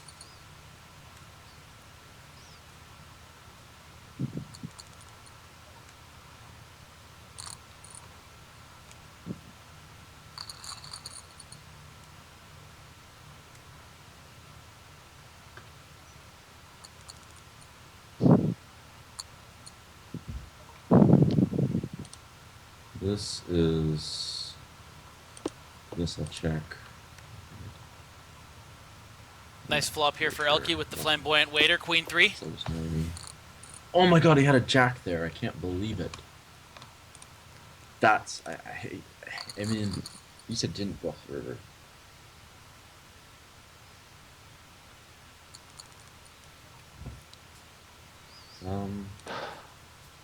You know, I wonder if raising and calling off is better here.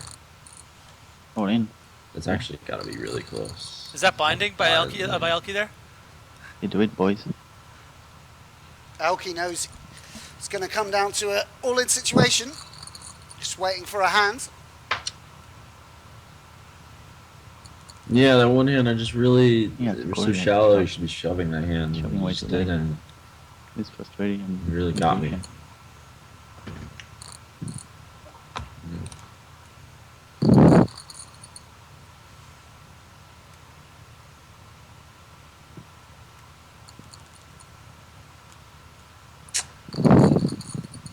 Such genius. This guy is a fucking genius.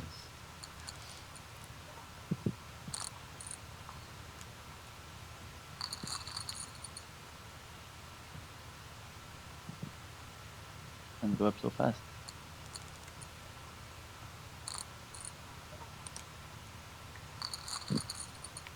And to go for it. ElkY. Could be the moment of truth time. He's shoving too. I know this hand's not close. Yes! Fuck off. Fold. He made the other fold too, but he decides this is the call. 7 oh my god, or a one 10. time. ElkY cashing his one time, but not getting there. God, I'm so stupid. 10-9 off. Not close. gonna be on the monkey till now, Jungle Boy. Idiot.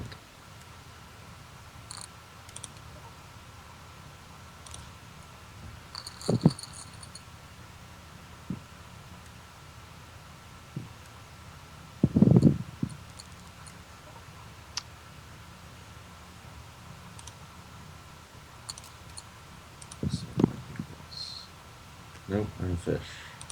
Very action-packed flop here. I think if you guys will go for it here. This could be level.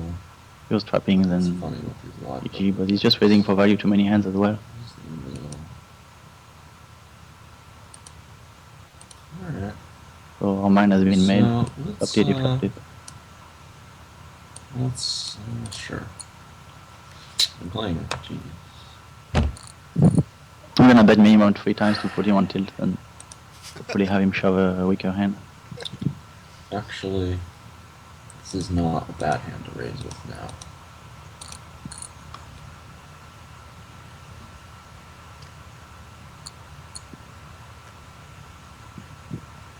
Huh. So weird. I think the plan was to call, It is so I have sort to of follow my weird. gut here. He has a 6 and well played. That's a Yes! Wow. Ship it! I don't know how he called me there. It's good, Jungle Boy. Oh my god. Crushed him. How the fuck did GG he call boy. me there? That was a very tough call.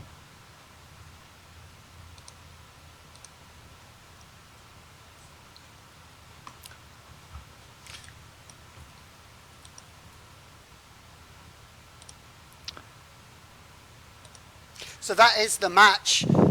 ElkY winning 2 games there, 6 points for the Paris Aviators, 3 points for Daniel Cates, getting the Berlin Bears off the mark with 3 points for their league position. Yeah, big upset there in the third match. ElkY really, as someone even remarked on Twitter, ElkY playing tight is actually a great strategy against Jungleman and appears to be tilting him. That is from @Ramblin' Rubes. I mean, yeah, that's the whole thing is that, you know, early on we were talking about how, you know, ElkY's tight strategy, that maybe he was just going to get run over by Daniel Cates, but it did seem to, over the course of the 3 matches, end up being the best strategy. And he was really proud of the way he played, I think, the way that he reacted at the end, making that huge call on a board that's a very difficult spot. So it's amazing too how you see how, you know, different situations are going to lend themselves to making big calls and then making big folds. And ElkY may have been wrong in that first match in that spot that we all remarked on, but in this spot he was made the correct call and earned 6 points for the Paris Aviators. I think that Fabrizio Soulier and his team should be very proud of their teammate. Yeah, I agree. Perhaps we didn't give ElkY enough credit. Obviously, we were so impressed by Dan Cates' play in so many different spots that perhaps we didn't take account of the fact that perhaps ElkY came into this match with a game plan, perhaps a game plan he'd constructed talking to other people in the Paris Aviators. He decided to play a tighter strategy, and that means he's going to need to catch some cards. He did get those cards, getting the pocket aces, full house over full house in the second match. There, deciding to get stubborn and call Jungleman down, playing his hands more cautiously, but getting stubborn on turns and rivers, and the strategy turns out to have worked for him on this occasion. 6 points for the Paris Aviators. Great showing from ElkY. But the star of the show today, away from the actual poker on the felt, Dan Cates on webcam. This is something new to the GPL, sort of semi-new for poker. Jungleman didn't disappoint. Such a hilarious character, showing so much passion, letting the viewers know a little bit about his thought process. I mean, for us guys as poker fans, that was a real treat. Yeah, we were just able to kind of get out of the way and enjoy it just like you guys back at home, because that's what everyone wanted to see. That's what we wanted to see. And the thing that I found particularly fascinating about Jungleman in the way that he was on the webcam is that, you know, it wasn't just this sort of belligerent, eccentric behavior. There were still situations where you see the way his brain, the way he's analyzing situations, and even giving credit to ElkY, especially in that last hand where instead of, you know, fuming and throwing things, which is what a lot of people might have expected, if you really think about it, you know, he's someone who's just going to respect a well-played hand, and that's really what happened there in the third and final match. So obviously Jungleman, as far as performance-wise, he must be a little disappointed, having played a total of 5 matches and only squeaking out 3 points out of a possible, you know, I don't even know, maybe even near 20 points, but this is a guy that's going to be a huge threat in the future, and definitely showed how entertaining he can be once we get that camera on him.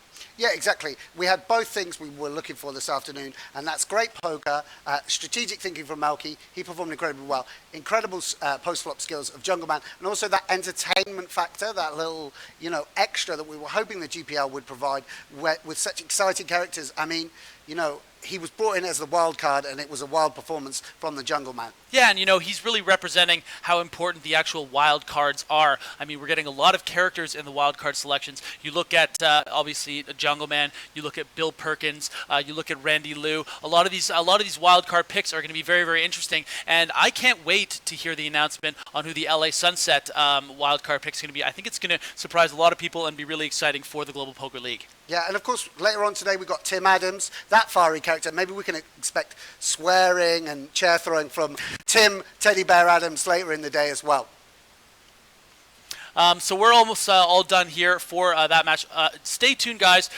In about 30 minutes, I would say, we are going to have the third and final match of the day between Timothy Adams and Justin Bonomo, two fantastic players representing the Rome Emperors for Timothy Adams. He's from Canada, so I mixed that up for a second there. And of course, for the London Royals, representing your Brits, Justin Bonomo, two excellent heads-up players, and hopefully we'll have them on the cams for you guys, because that's really what's making these heads-up matches so great. But for now, let's throw it back to the studio with Laura Cornelius and Eric Denny. Thanks very much, boys. I'm sad it's over. No more Jungle Man versus ElkY. Are you not entertained, Laura? What a matchup, right? It was just, as expected, the top bill so far in the GPL. Laura, yesterday we saw Davide Kitai with one of the most amazing folds you'll ever see in poker. And today we saw really what poker is all about, the entertainment factor from both players. Everyone's talking jungle, but let's not forget about ElkY. And ElkY said something really interesting during the second match. He admitted that he just couldn't bluff. That Dan was going to, every hand he was going to call. So he just tightened up, and it was pretty spectacular to see a player like ElkY that, there are books written about how to destroy ElkY, right? The book Kill ElkY was written to destroy the maniac that is ElkY, and even ElkY recognizing that Dan Cates was the maniac here, style-wise, of course, and understanding he needed to take a back seat. It's really something that you and I could never do at a poker table, but a guy like ElkY understands that, and they both played so well. But it was just, wow, what a match. It was just an unbelievable television. Our friend Matt Parvis of Poker News talking about the popcorn, right? He got his popcorn ready. Just an unreal match, and with Kitai playing so well yesterday, ElkY playing so well today, the first two picks from Fabrice Soulier making Fab look like the real soul man that he is. Yeah, we bigged it up yesterday, this big Jungle Man. I did the old Fab Soul thing. Fab Soul, get it? Never mind. Didn't get it. All right, that's his nickname. All right, that's all right. Yeah, we bigged it up, that Jungle Man ElkY game, and it didn't disappoint, so I'm very happy about that. So it was Berlin against Paris. Paris came in today on the top of the leaderboard. Not anymore.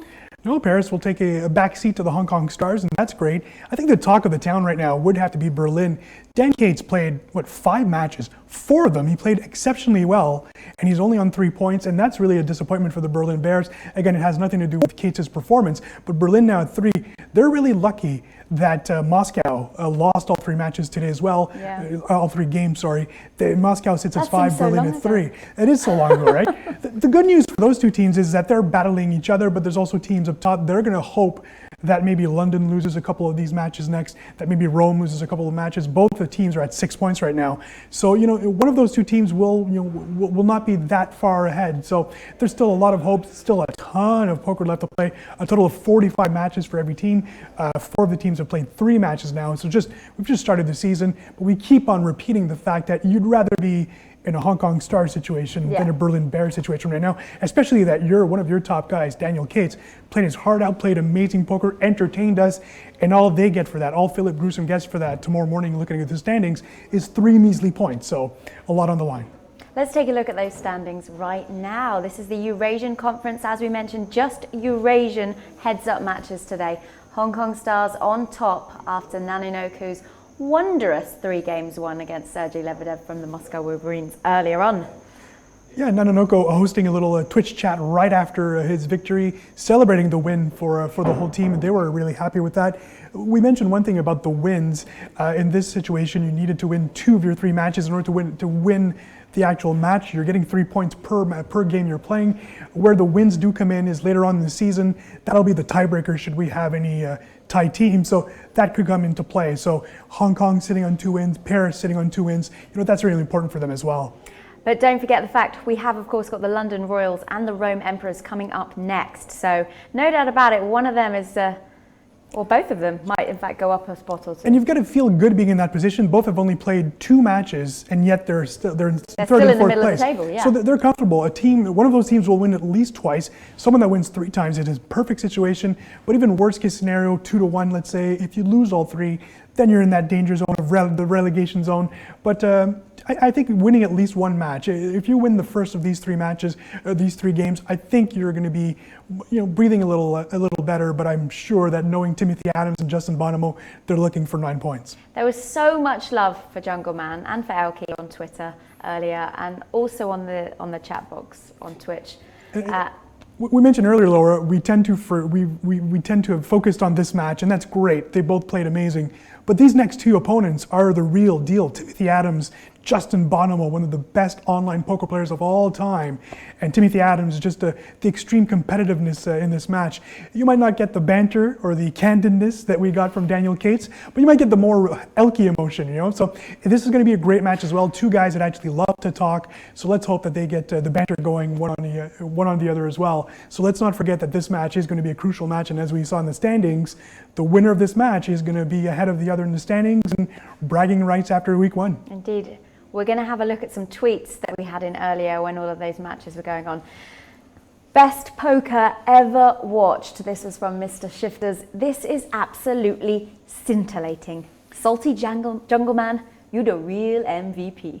And we see a big Oklahoma City star right here, Kevin Durant, a NBA superstar, one of the top players in the league. That is when he won his MVP award a few years ago, and he just really was touched by that with his mother in the crowd. It was a beautiful moment in the NBA, finally beating LeBron at the top. Great tweet, and it is true that this probably was one of the best poker moments of all time, and we're only on day 2, Laura. But this rivals the high-stakes pokers and the poker after dark, the banter between the players. And again, we keep on saying it, but ElkY wasn't the maniac here, and that's never been seen before. So the kill ElkY strategy seems like, it looks like ElkY actually read that book and now knows how to beat ElkY, so it's pretty surprising. Jungle Man might not be the MVP in terms of points, but definitely in terms of personality. Absolutely. I think a true superstar is born in poker, and I think everyone will want to see him next time. This one's from Poker Listings. Gotta love the narrative that GPL have provided for poker over the last 2 days. Plenty to discuss and analyze in an otherwise slow period. It's pretty amazing that turning on cameras has changed the whole dynamic of this league, and it's something that we promised you yesterday. We couldn't deliver yesterday. There was a few too many technical kinks, but it's been solved, and that's going to happen also for 6 Max. Once we get down to 2-3 players, we're going to turn on those cams as well. So that'll be interesting to see the dynamic, and I do think it's going to change the way players are playing. One thing we forget to talk about is that you can tell that ElkY was commentating in French a lot of times to the camera, hoping that his team understands what was going on, and that's some pressure on ElkY as well. I don't think Jungle is the type to be pressured in that way, but I really do think that ElkY has all of France on him, and it really is true. He is the icon in France. And as I mentioned earlier, it's not been the greatest 18 months for ElkY on the live tournament circuit. He's doing well in those big gaming competitions, but not so well in poker. So he's got a lot of pressure on him. He was the first round pick. Fabrice Soulier explaining that was a strategic pick, and mostly admitting that Davide Katai was probably ahead of ElkY on their draft chart, but it's a draft that they needed to make so that Hong Kong would not grab ElkY, because Hong Kong did admit that Selena Lin would have probably drafted ElkY had he been available, him being a star in South Korea for so many years in those amazing video games. So ElkY is really feeling the pressure. You could see that, and you could see him in moments where things weren't going too well, making sure that his team understood that he wasn't out of it, but he was struggling a bit, with the eccentric Cates. Well, keep your comments and keep your questions coming into us as well. We've got one more for you.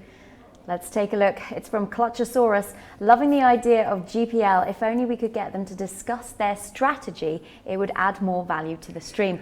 I don't think they're going to do that, though. Are they not going to give away their secrets? The difference between a Jay Carver or a Jamie Staples Twitch chat or an ElkY Twitch streamer, Randy Nanonoko Lu, is that in this case, there's a lot on the line, so it would be difficult for the players to actually talk their strategy. To be honest, look at Daniel Cates he was basically telling you what he was doing. Yeah. He understood that he believed he was the better player, nothing against ElkY, but he sees himself as the better player. And he was giving you a free Twitch show. You know, he was basically saying exactly what was going on. He could read hands. He made a few very tough reads. And even when he was calling in some situations, he understood that he was probably didn't know if he was making the right decision or not. Sometimes could not understand what ElkY was doing, and ElkY was playing a little unorthodox at points. So I really do think actually that there was very much a strategy involved with Daniel Cates. His strategy was just to destroy ElkY.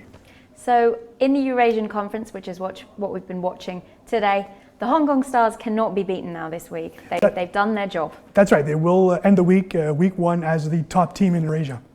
Excellent. And coming up, heads up, obviously, for the Americas tomorrow. There's some really good lineups for that as well. Yeah. Excited to see Bousquet playing because obviously it's his specialty, heads up. The debut of Olivier Bousquet, a pick that Maria Ho made for this moment, for heads up play. I don't even know if he's going to play many 6-maxes this season. I think him being the heads up king when it comes to online poker especially, it's going to be difficult to beat Bousquet. Our two announcers have been talking up Bousquet as being the premier heads up player. This is his time, and I think we're going to see him a lot in Las Vegas this summer as well. We are indeed.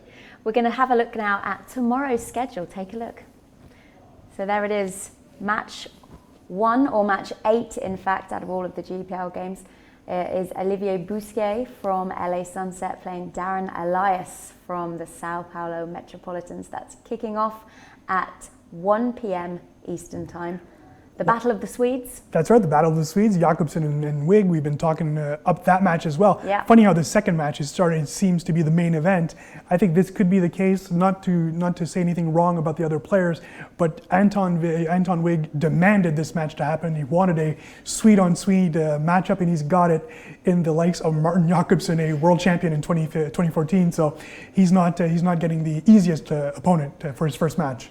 That one's at 3:30 p.m. Eastern Time. And then we've got the big cheese, Tom Marchese of the Bad Boys of Poker, the New York Rounders, playing Anthony Zeno of the Las Vegas Moneymakers. That one's kicking off at 6 p.m. Eastern Time. Yeah, King Zeno, we've got New York, we've got Las Vegas in prime time in America, so it's going to be quite the match there. We talked about Marchese, his ability in these stressful situations and high roller events, and Anthony Zeno proving everyone wrong, not that we doubted him, knowing that WPT Player of the Year, who's also a big contender in the GPI, a top 10 ranked player. Actually, this is a battle of 2 top 10 players in the GPI World Ranking, so quality match there. And Zeno will be the only player playing for Las Vegas this week. Okay, so exciting stuff, but that's tomorrow. We still have another match coming your way here from the GPL studio, so do stay with us. It's going to be in around less than half an hour, so that will be the Rome Emperors, Timothy Adams, and playing up against London Royals, Justin Bonomo. Join us then.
day, all day, all day.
Sometimes it takes just a little push for things to fall, and that includes cholesterol.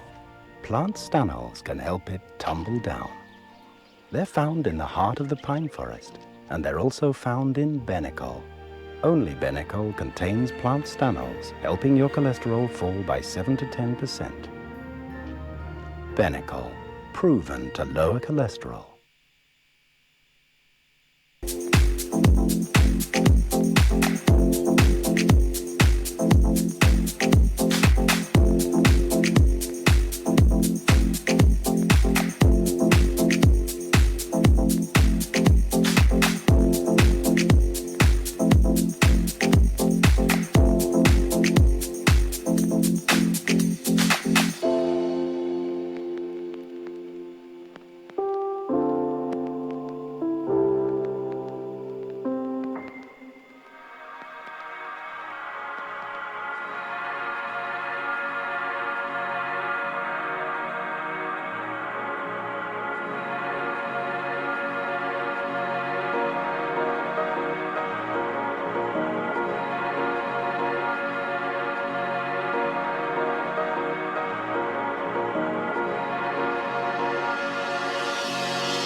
Frankly, my dear, I don't give a damn.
12 teams representing some of the biggest cities around the world. 72 of the world's most talented poker players with over $350 million in combined lifetime earnings will put everything on the line over 8 months to compete for the title of the first ever GPL World Champions. Which team has what it takes? The Global Poker League starts now. Hello and welcome back to the Global Poker League. It's heads up night for the Eurasian Conference tonight. We've already seen some absolutely mind-blowing epic poker in the heads up matches we've had so far. First one, of course, Nanonoko from the Hong Kong Stars was against the Moscow Wolverines, Sergey Lebedev. Nanonoko managed to beat Russia all 3 games, 9 points for the Stars, which means they are actually unbeatable now for the week. That's right. Hong Kong will finish the Eurasian Division week, or Eurasian Conference week, in first place, a few points or 1 point ahead of the Paris Aviators, who did very well for themselves this week. Of course, the second match, ElkY versus Jungle Man. Obviously, probably the match of the year, probably already after week 1. Yeah. We'll have to wait. Will anything ever live up to it? I think Daniel Cates has a lot in store for us this year. I think we're going to get some epic matches from Daniel Cates. I'm thinking a Daniel Cates-Liv Boré matchup would be kind of juicy later on down the line. Yeah, and coming up today, obviously, one more game. That's it, one more match for you. And this time it's heads up. The London Royals will face the Rome Emperors. That means Justin Bonomo will be playing against Timothy Adams in 3 matches. They'll be playing all 3, and they will be playing for 9 points, 3 points per match. Now, the Global Poker League is going to be happening over the next 8 months. To see the structure and how it works a little bit, take a look at this video. The Global Poker League consists of 12 worldwide teams, 6 in the Eurasian Conference and 6 in the American Conference. Each team has a total of 6 players, and the manager of that team may choose whoever they like to play at any time, provided each player on their team plays a minimum of 6 matches across the season. The GPL starts the regular season with 8 weeks of online arena action, which consists of 6 max and heads-up matches.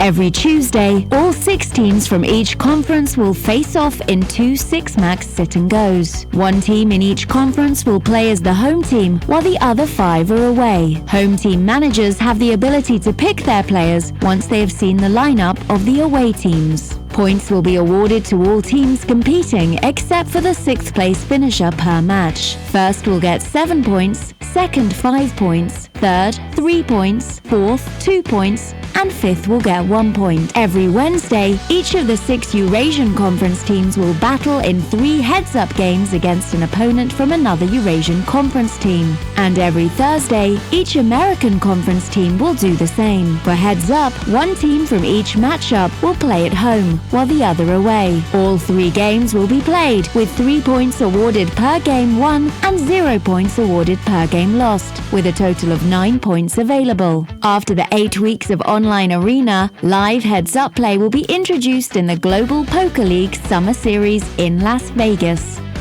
Teams from GPL's 2 conferences will face off against each other in cross-conference heads-up play in 6 heats across 5 weeks of daily action. Just as in the online arena, during studio heads-up play, they will duel for 3 games, with 9 possible points available per match. After the summer series, the GPL regular season continues, with 6 more weeks of online arena action, after which the 2 teams at the bottom of each conference will be eliminated, and the remaining 8 will advance to the playoffs. The playoffs will see the much-awaited introduction of the Cube, the ultimate poker arena. A 2-day event hosted from an epic venue in North America at the end of September will see 8 teams reduced down to 4 in a completely revolutionary 3v3 format. Finally, the first season of the Global Poker League will conclude its play with the live finals, played from the Cube at the SSE Arena, Wembley, in London, where the champions of each conference will be determined on day 1. And finally, on the grand final on day 2, where the Americas Conference winner will face off against Eurasia's best to determine who will be crowned the Global Poker League champions. Poker League, the first season of this new initiative here in poker, and that was definitely the most entertaining match that we've seen so far, especially in the heads-up format. Daniel Jungleman Cates falling in 3 matches, two losses to 1 win against the famous ElkY.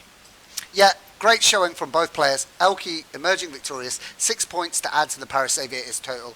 He deserves many congratulations for that, and we've seen the impact that our new InVision camera system has for these kind of games, bringing a new dimension with Jungleman showing us what a personality he's got, what a competitive nature he's got. Yeah, but let's focus on this next match here. No slouches, and I was actually going to say what color was what I was going to predict that we would see Justin Bonomo's hair, and they're going to jump right into it. To preview these two players, we have Timothy Adams here on the left, an incredibly talented, homegrown Canada native friend of mine, a guy that I spent a lot of time with. Excellent legend of the game. Against another legend of the game, Justin Bonomo, who bracelet winner, mainstay on all the super high rollers, and he's a guy that is an incredible talent. And again, these were the players that the managers chose to represent their team in these heads-up matches. Of course, Timothy representing the Rome Emperors, I believe the lone non-Italian on that squad, and Justin Bonomo representing the London Royals. This should be a really exciting match. Yeah, after all the excitement of Jungleman, I don't think we're going to have... I think even you or me, if we were to be on webcam right now, it freezes you up a little bit after all the hype around Jungleman's sort of shenanigans. So they're going to be a bit quieter.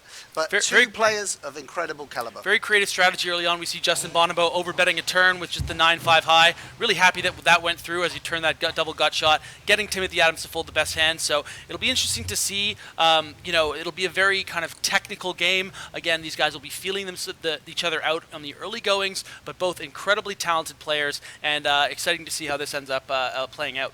Yeah, nothing to pick between these two. We're going to get a real object lesson in the art of heads-up poker, I expect.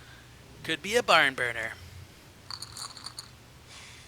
Both, you would imagine, well, I could almost certainly say, going to have the most immense respect for each other. I mean, these guys, despite their young ages, 30 and 29, they've been around in the game a long time and been there and done it. Yeah, and although they both have been in the game for quite some time and have a great deal of success, a bit contrasting personalities. Timothy Adams, a much more reserved character, unless you really get to know him, whereas Justin Bonomo, very outspoken, someone that is very very outspoken about his beliefs, very colorful character, as you can see by the pink hairdo. Some excellent blogs that he's written about Burning Man, feminism in poker. Definitely an interesting character and someone that never shies away from controversy and letting his opinion be heard. Look how studious they are. Yeah, Tim Adams, great guy. The bit of a teddy bear, isn't he? Yeah. Tim 03 online, cut his teeth playing high stakes cash games on Full Tilt back in the day. Obviously a bracelet winner as well, and his bracelet came in the 4-max format, which I actually happened to finish 7th in, by the way.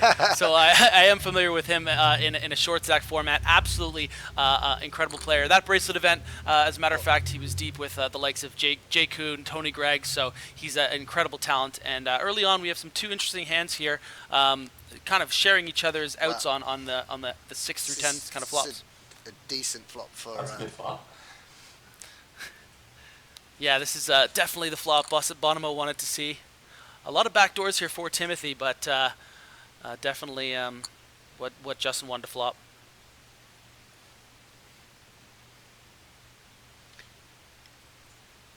Obviously, Justin's continuing range, not restricted to just a 6. He's going to have a lot of high card hands. But I guess Tim's surrendering when he checks his turn. A lot of different directions that Justin can go with this bet here, but he actually decided to check back, which was interesting. Perhaps thinking that Timothy was just giving up and hoping that he would... hoping to see an ace or a king or something on that river that might be yeah. in the pair. Hopefully he has a little something.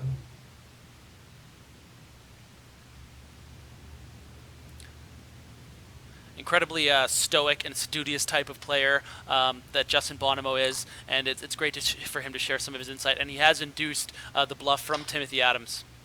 Alright, what are you value betting against me?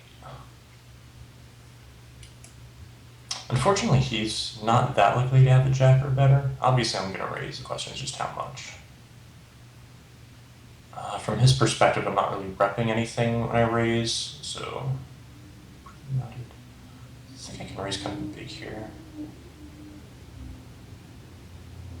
And Timothy, I think, puts maybe Justin Bonomo on a maybe a decent I'm not size going to make a ace small high. raise and like hope I get the call from an 8, so I'm just going to make a big raise and hope that he thinks I'm bluffing.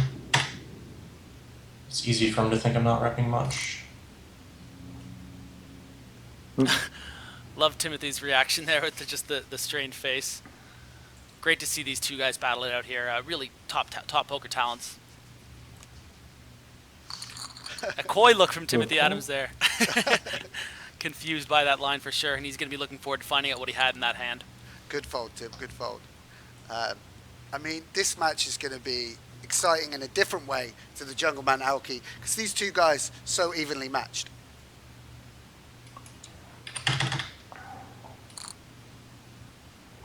I had a feeling that was coming.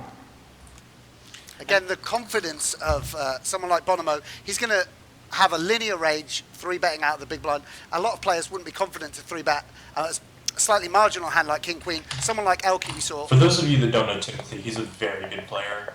He used to be a good reg at 2550 back in the day. The 2550 no-limit games on PokerStars are extremely tough, so anyone that's ever been able to beat them consistently is a very good player, and Timothy is no exception to that. Thanks. Just the words right out of my mouth. No, he's right. I mean, that's definitely information that the viewers are going to want to have, and thank you to Bonomo. Yeah, very running good indeed with getting the King 3 flop here.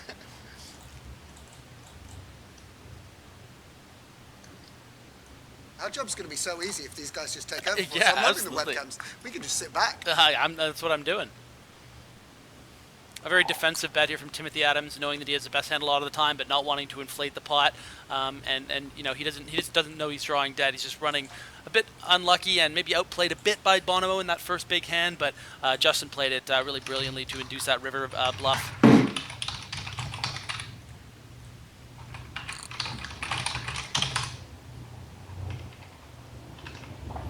Now this is a bet here that Timothy's making because he still thinks he has the best hand a lot, and Justin will have turned some equity with, you know, maybe like an ace-x with a club or what have you, and now Timothy's obviously going to be snap-checking back, hoping he has the best hand, but at this point he probably knows that Justin's going to have pipped him here.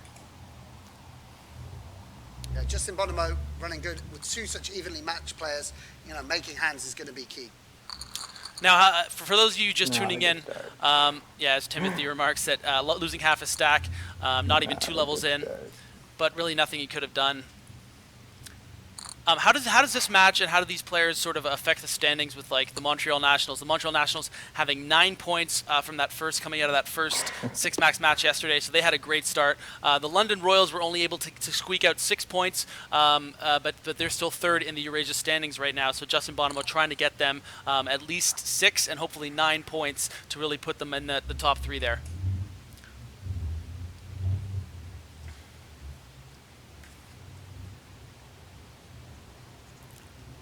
Pardon me, Timothy Adams, of course, on the Rome Emperors. That's the second time I've made that mistake on this broadcast, simply just because I affiliate Tim just with like that crew from that team. So my apologies. The Rome Emperors also only have 6 points. Big card. Justin Bonomo making 2 pair on the turn with a king kicker, and Timothy Adams turns it straight.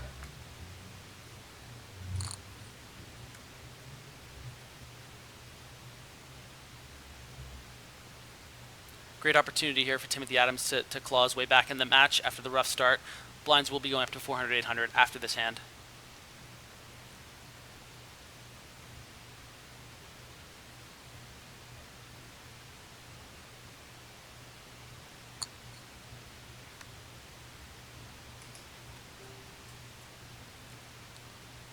Not a good river. Dick Tim. Do we think this is a river that Timothy Adams will value bet if Justin Bonomo checks? I presume not, but I guess he doesn't check a full house, so yeah, maybe. Depends. Hard to get called by worse. But that's what happens when you check raises. Hard to get called by worse, I guess. Is that river card saved me? Yeah. like a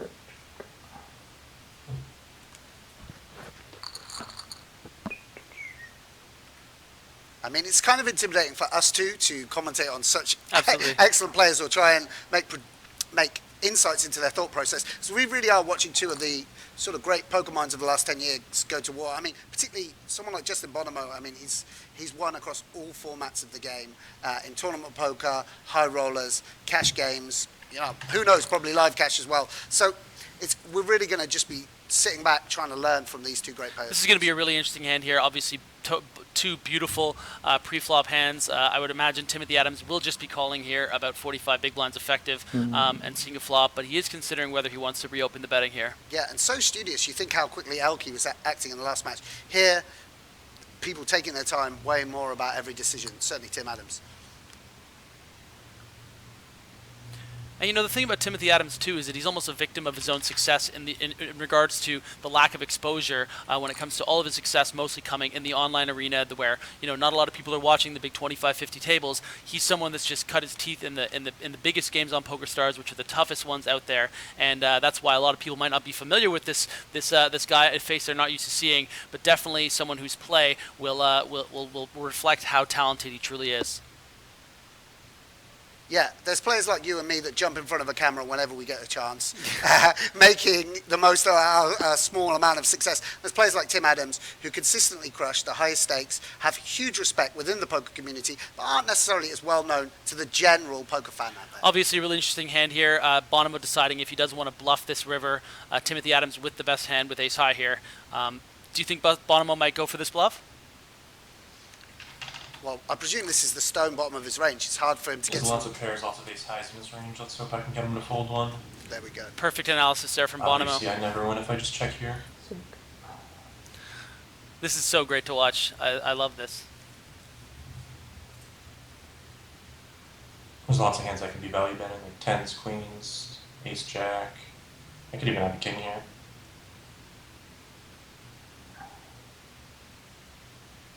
Amazing to watch Timothy break this down here. What a poker talent, and really curious to see what he wants to do.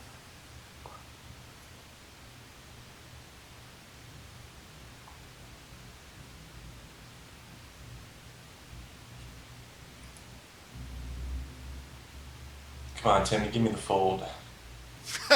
Don't do it, Tim. Oh, dear Tim. Did what he said. Perfect timing. I mean, I guess it's not often that Tim Adams gets to the river there without a pair himself. So for that reason, he's elected to fold what I guess he thinks in the final analysis. Let's see how you play against the limp. Is the bottom of his range. Or towards the bottom. So I think most of Tim's experience has been with deep stack 100 BB cash. So I'm hoping he'll be a little bit less comfortable when it comes to short stack sizes. I've been playing a lot of sit and go the past year or two, so I'm pretty comfortable playing short stack heads up. Definitely, a reflection there of really just trying to find a hole in Timothy Adams' game, and that is, maybe he's not quite as good and quite as comfortable with that 10 to 30 big blind stack because he's so used to be playing BB 100 poker. For those who aren't aware of what that means, 100 big blind deep stacked cash game, which is, we're only playing 100 big blinds effective for 4 minutes in any of these heads up matches. It's a close one. I'm just gonna fold it. Yeah, Justin Bonomo never short on confidence. That's a fact. Absolutely. And that somehow, sometimes, pardon me, has rubbed people the wrong way. But personally, with my exposure and the times that I've had conversations with Justin, I find him to be a really intelligent and really sweet guy with a lot of really interesting opinions and progressive ideas.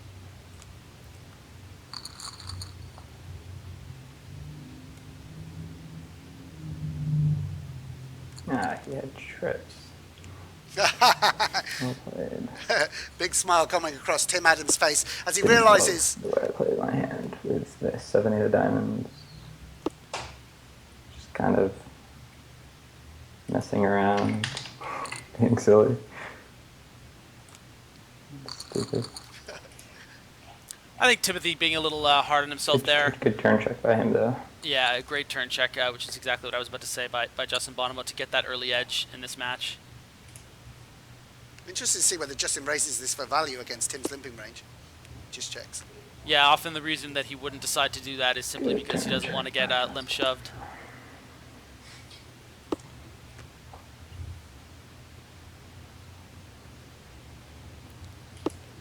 I just got a secret strategy tip from Isaac Haxton.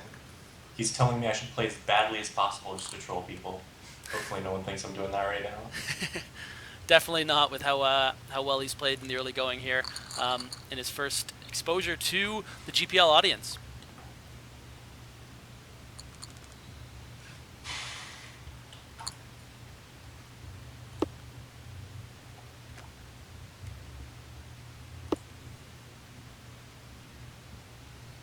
Justin flopping best. He has the stronger range on this board, so he's able to bet wide for value on this texture. Hard for Timothy to continue, but he does have the King of Hearts, and that's why he throws out that side, because he thinks his hand's maybe a bit too strong, can turn too much equity, something like the Jack of Hearts obviously being the dream, and he might be able to win this hand here, turning his hand into a bluff. Bonomo's going to have a real tough time calling just a pair of fives, because he would have to put Timothy on the exact hand he has, which was a hand that had too many back doors. Yeah, the 9 reduces Tim's bluff. Hearts got there, some of the straight draws got there. Pretty unlikely to have the best hand here. He could be turning ace high king high into a bluff or something, but unbelievable. I will happily let him have that one. So just to warn you guys, Justin Bonomo's screen name is ZJustin. Yeah. If he's in the heads up sit and go lobby, don't play him. Sorry, I shouldn't kill Justin's action there, but yeah, no, that's a little unreasonable. It shows how good these guys are, the way they're breaking down the hands. Yeah, and the great thing too about the GPL, and we've talked about this before, so many different kind of players and characters and skill sets among the 72 players across all the 12 franchises, and this is such a brilliant contrast to what we saw in the first 2 matches today, especially in that second match. You know, a lot of funny, eccentric behavior from Jungleman that kept everyone entertained. And this one, more of a studious, analytical, a lot to learn here. It's just brilliant poker, and just something for everyone, and always something different here at the GPL in these different matches.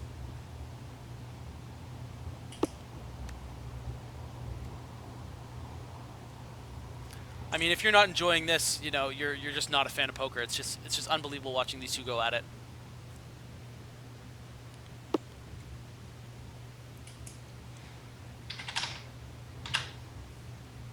Tough river. This is one of those spots where the ace hits my range, but he knows that I know that, and I'm going to bluff this card a lot.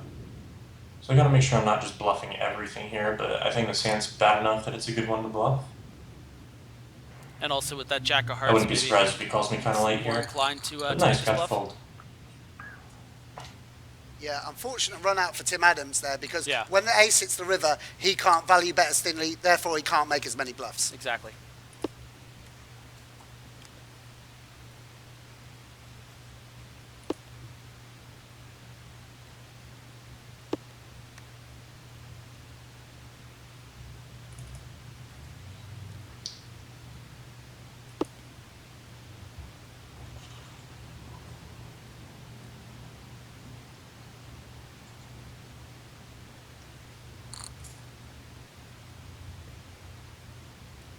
Timothy taking a no equity stab here with his 7-5 high, and Bonomo letting it go even though he flopped far best. Obviously not the turn, and that's what you're talking about, you know, the aggressor has so much more control over the hand when an ace ends up coming on the flop or the turn or the river. And there's an example there where once the turn was an ace, that's Timothy's pot to win, and when the ace rivered for Bonomo when they both had Jack deuce. All right, I'm running good today. Big flop for Justin, but Tim doesn't have anything. Yeah. Let's hope it continues. And again, just to reinforce for people slightly more new to poker. It's very important that I do well here today, because Liv has told the players that she will beat us if we perform poorly. She's got a collection of whips and flogs and stuff, and it could get real nasty. She does. She's used the lummy before. Put a lot of pressure on us. Justin obviously referring. Taskmaster Liv, we call her. Shove, easy You should see the masks she has. Horse masks, all kinds of stuff. Referring to the team manager of the London Royals, Liv Burry. Yep. Another sick brag, personal friend of mine. Griff, you're just friends with I'm all all the over stars. it today, buddy. Some of us were busy grinding. You were off at parties, mate. That's why I don't know any of these cats. Justin Bonomo defending here with the 10-7 offsuit. Unfortunately for Timothy Adams, he's flopped 3 of a kind on a board that Bonomo will never really continue. And just too unfortunate. I'm sure we'll see a reaction here from Timothy when he sees the fold from Bonomo. Oh, he looks like a cartoon dog there a little bit. He's adorable, isn't he? I love how this software tells you you're holding your the strength of your poker hand. Yeah, we had that. Kind. Haven't seen that in 8 years. Oh, wait till you get dealt the double aces. Eric Danny will love that one.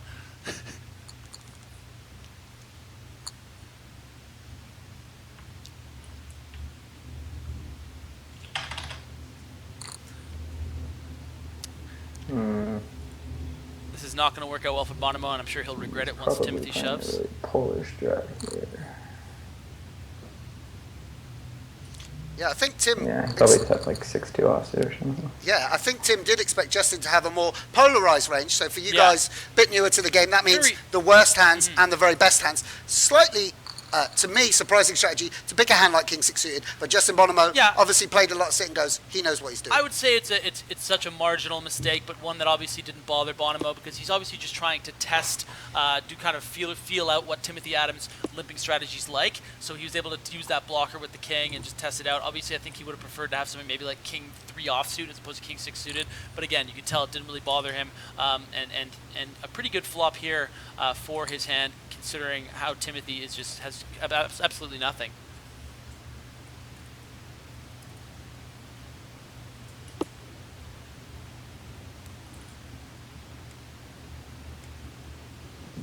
I wonder if Tim gives up here, or obviously he has a larger number of kings in his range than Justin does, particularly when Justin check calls this flop.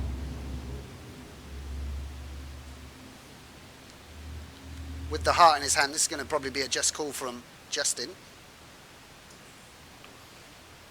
Yeah, and just really unfortunate that the times that Timothy Adams has decided to run bluffs, there've been no equity spots, and some frustration here. Good decision. So since we're playing in delay right now, Tim is about to see that I've bluffed him with 7-8 in that 3-bet pot with the 2 kings earlier. Wow, I was sick in the earlier hand. He bluffed me with 7-8. So I got to be aware of that because that's obviously going to change what he thinks of my game and how he's going to play versus me.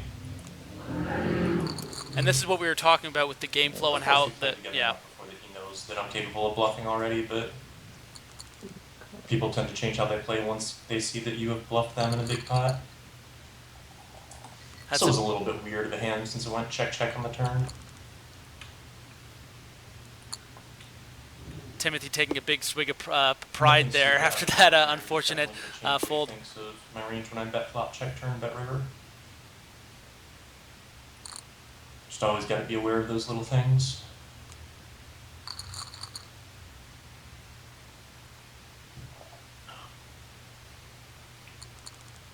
Excellent start here for Bonomo, and we should see an all-in. You just get trips and kings every hand and then move all in. Tim's going to need to get lucky, or Justin will win the... Wow, there we go. It's a good flop. How'd you flop them dead? So that is going to be it for the first match between Timothy Adams and Justin Bonomo. A clean sweep in the first game, and excellent play so far by Justin.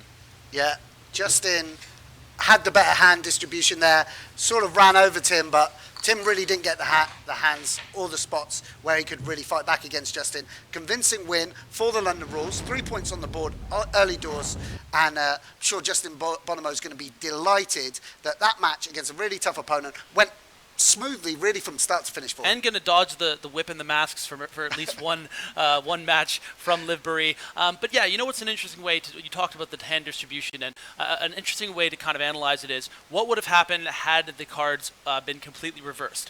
A lot of the time, the result would have been the same. Maybe Tim Adams would have played the 10-6 suited a little differently, that big early hand. Maybe he would have bet the turn, and he would have folded, and he wouldn't have lost an extra 7,000 chips. But again, you just look at the way that the board textures ran out, and Justin, as he was reflecting, perfect analysis on almost every spot. The way that he called that Tim probably had ace or king high there. Just excellent poker. And the match ended a little earlier than obviously Timothy Adams would have liked, but I'm sure that he'll take a lot of the information that he's getting from watching that first match and apply it to the next one. Two brilliant minds. I can't wait to see Adams try to battle back and get some points for the Rome Emperors. Yeah, one of the exciting things for me is we weren't sure how the webcams were going to affect things. And again, one of the great things is we saw Justin Bonomo and Tim Adams, to an extent, engaging with the webcam. Justin Bonomo really has no obligation to share so much strategy with the viewing public, with us, the commentators, and with the broader audience, but use the webcam to explain his thought process, talk a little bit about his background with Tim, give us an insight into why he was making his decision-making process, and that's great. That's the fair play to the players, that they're contributing so much to the GPL and the viewing public by sharing their stories with us and sharing strategic information with us, and that's really been great.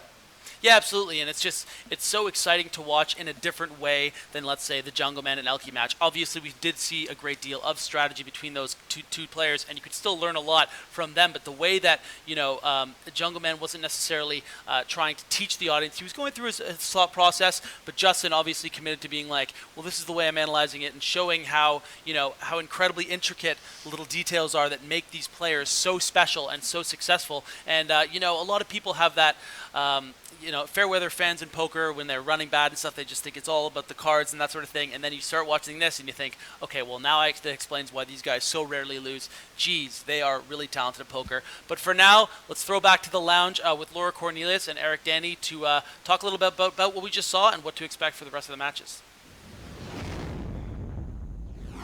Thank you, Sam. Thank you, Griffin. Justin Bonomo wins 3 points there for the London Royals. A big 3 points for the London Royals, as Justin Bonomo mentioned. Liv really hitting the team hard if they don't win. Not surprised. I'd be scared of that. Not surprised coming from Liv Borey. She wants to win. This is a good setup for London. That's 3 points. They're a little more comfortable right now. Bonomo, by the way, putting up a great clinic. If you've been watching, he's been telling you how he's playing, so I think he's putting up a great clinic. Adams more methodical, just thinking things through.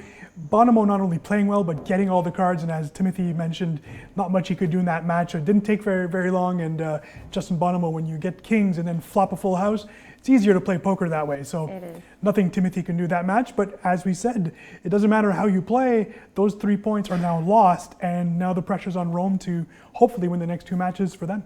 Interesting seeing how the different players are using their webcams as well. Justin, he's kind of giving us a commentary himself, wasn't he? We didn't need our own commentators here. That's right, Justin Bonomo putting on a clinic and hoping that should he not play in the GPL in the next few years, to take over the spots of our two great hosts. Maybe they can do a swap for year 2. We can get one of our hosts playing, and I'm just kidding, of course. But yeah, I mean, Bonomo, we're not surprised by that. Bonomo, a very intellectual player, and someone that likes to actually talk hands through, and it's great that the audience gets to live that. And again, whereas Adams is more methodical, just sticking. It's a bit like what we saw earlier with Cates just taking over and ElkY taking a step back. A little much of the same in this match. Wouldn't be surprised to see Tim Adams taking things back into in the second match. 2 strong competitors. Stats very similar when it comes to live poker, so it should be good to see. So Max Pescatore is the manager for the Rome Emperors. Do you think they'll be having a little bit of chat before the next game kicks off? I think so. I mean, Timothy has some great results in heads-up poker. At the 2015 World Series, he did make the quarterfinals in the heads-up championship. So Tim does have a ton of experience that way. The problem is Bonomo has even more stellar stats when it comes to heads-up play. A semifinal performance a few years back at the World Series, semifinal at EPT Barcelona, and in a heads-up event, and a few other heads-up matches, and also probably a bit more experience heads-up play online. So Bonomo's going to be tough to beat here. Max Pescatore, also one of the managers taking this very seriously. Right. Whenever I've asked them to do things, he's always the one that's there straight away. He listens to what you say. He's just on top of things, and I'm sure he'll be on top of his team, telling them, advice, what to do, etc. What's pretty spectacular here too is that we're seeing a 3rd round pick against a 4th round pick, and when you look at the quality of player, these two could have easily gone in the first round. I think some were very surprised that Justin Bonomo went in the fourth round, but I mean, it's that type of league, right? There's so many good players to pick, especially in the first year, that those things will happen. So Bonomo going in the fourth round, Liv Boeree, we can't talk about how amazing of a draft she had, drafting Vanessa Selps way later than she should have. Chris Moorman, one of the top online players, going so low. So it might have been easy for Liv, actually, that every time she went to the podium, these players were just sitting there in her lap and just she had to pick them up. So obviously all of these players were picked in a draft. Just kind of briefly explain that in case people didn't know. That's right. So 48 of them were picked during the draft day in Los Angeles just about a month ago now. 6 weeks ago at the SLS Hotel. A lot of the stars were out. Fedor Holtz, Jason Mercier, for example. They were there to accept their first round selections. And it was an intense moment. We saw some pretty shocking picks. We saw Chris Moneymaker steal Jonathan Duhamel from Montreal and other stuff like that. So it was a great moment. We will come back to that draft process and explain it a little bit more later. We're going back to the next match. This is Timothy Adams versus Justin Bonomo, round 2. Can Timothy Adams take one back? Thank you very much, Laura. I am Griffin Benger. This is Sam Grafton. This is the Global Poker League. The second heads-up match here on day 2 between Justin Bonomo and Timothy Adams. Obviously, Justin, some great analysis in that first match, really getting the better of Timothy, and I'm sure that Tim's going to be coming out firing here in the second match.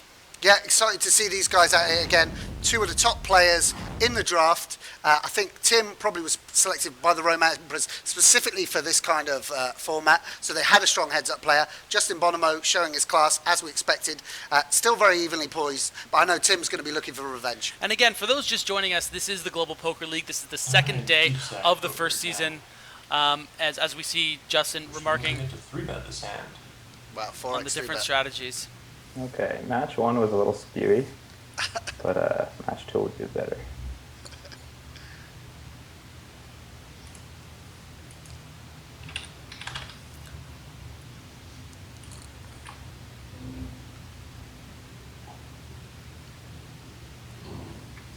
For anyone who didn't catch the very now quickly famous match between ElkY and Jungleman, be sure to check back the following day for any and all replays. Obviously, that was an extremely exciting match for a lot of people and a lot of fun. So just check out at www.gpl.com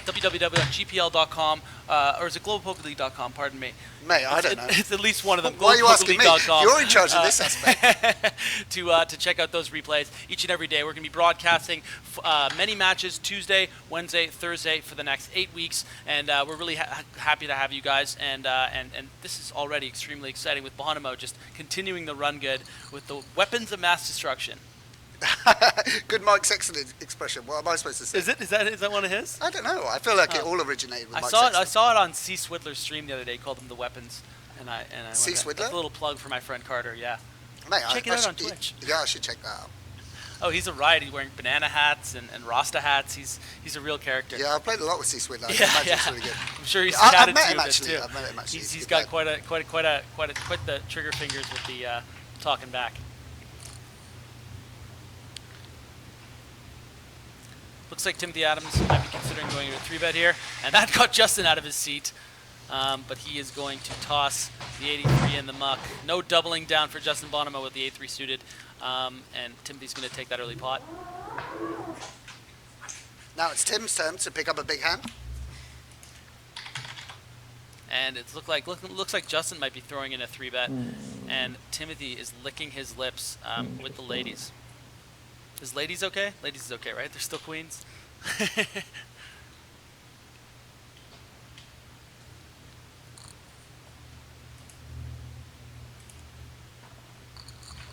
Tim opting for the 4-bet, but Justin didn't have anything. And the one thing I would say is while Tim Adams has been there and done everything in terms of poker, one thing he obviously probably hasn't done is broadcast live to several thousand people from his own home while he's playing. And, you know, that's got to put him under... I don't think that even playing for super high stakes in a cash game will put Tim Adams under pressure, but maybe he's feeling it a little bit, you know, being sort of on display in this kind of way. Yeah, I mean, we can only really speculate. It's one of those things where, you know, as we get more comfortable making these broadcasts, obviously we're going to mix in some post-game interviews and we can sort of ask those questions of these players because it's so fascinating to pick their brain and get into the minds of guys like Jungleman and Timothy Adams. Justin Bonomo so comfortable with these linear 3-bets, taking a hand like King 10 suited. A lot of people would just flat, and 3-betting 4 value because he beats Tim's opening range by so much. Great flop here for Timothy Adams. Probably the way this hand's going to go down is to get him getting at least over starting stack. So some nice board textures here. Call.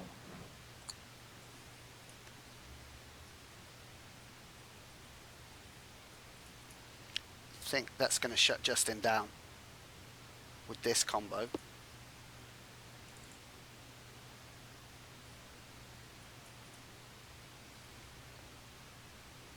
I think we'll probably see a bet fairly often here from Timothy Adams to protect that ace that he has. Obviously, we see that Justin Bonomo is drawing dead, but a lot of the times he doesn't want Justin to get a free card here with any spade combo, any 6 that he might have in his hand.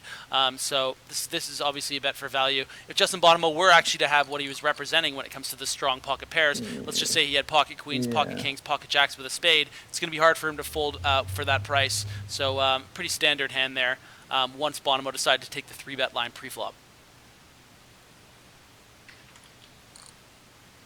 I wonder if these guys are enjoying it, because one of the things also the GPL offers is 2 guys who might not ordinarily sit down and play each other in a cash game, for instance, because they're 2 of the top players. Here they're given an incentive to really come together and battle. So it's quite a challenge for them, and that's where sort of, you know, the sporting angle comes in, if you like. Yeah, and you know it's tough when you draw a match like Justin Bonomo or Justin Bonomo drawing Timothy Adams. You know you're going to be doing mental gymnastics. It's one of those situations where it's like they know they're going to be, everyone's going to be watching them, and they're going to be playing against a super talented player. And as you can see, Justin, with a little smirk on his face, feeling very comfortable because of how well he's been playing and how good he's been running. Whereas Timothy, someone it's really hard to get under his skin and to make him frustrated, but just things have not been going well for him so far. And even in these pots right here, for instance, he has flopped second best to the very pretty weak holding of Justin Bonomo with the 10 deuce.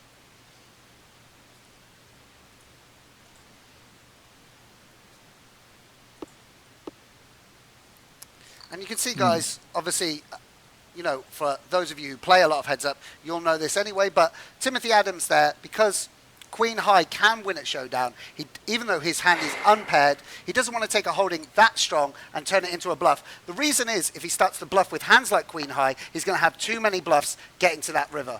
Absolutely.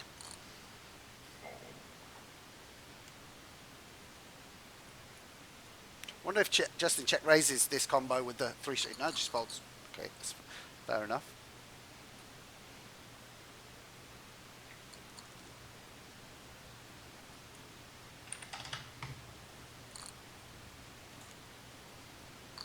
Could 3-bet, but I don't. So the good news here is I'm up again. The bad news here is that I think Timothy's been playing extremely well so far. I don't think he's made any mistakes. Yeah, and the software is so tilting. Some honesty there from Timothy Adams. And interesting to see how, you know, losing can affect even the best players in the world where, you know, as Justin remarked, he doesn't think he's made any mistakes at all, but he's still getting a little frustrated because things have not been going his way so far. You expect him to never have King Queen because he's 3 bets King Queen free. Queen 8 is the only hand. He will start by betting.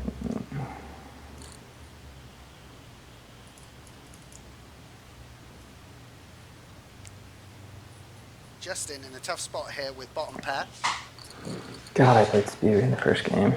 I really need to focus. Just Spew and not good.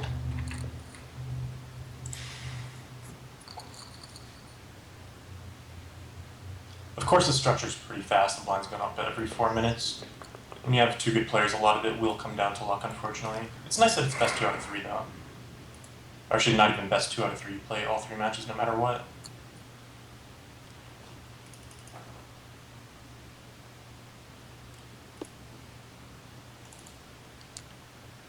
So Tim with a club in his hands, just Queen High is going to bet here, hoping for a fold from Justin. Justin's going to stick around with second pair. And this is a cut that Tim may choose to double barrel, given that he has more. Well, it depends whether he checks back a lot of ace-size. Yeah.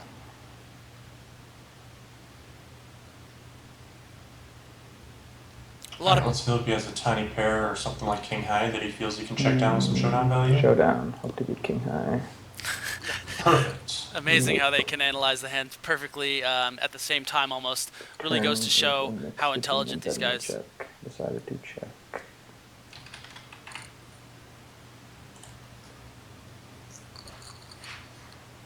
So what Tim's telling us there is that he has a mixed strategy with that particular queen high. Sometimes he elects, when he makes a 2 on the river, sometimes deciding to bluff, sometimes deciding to check back, try and beat the king highs.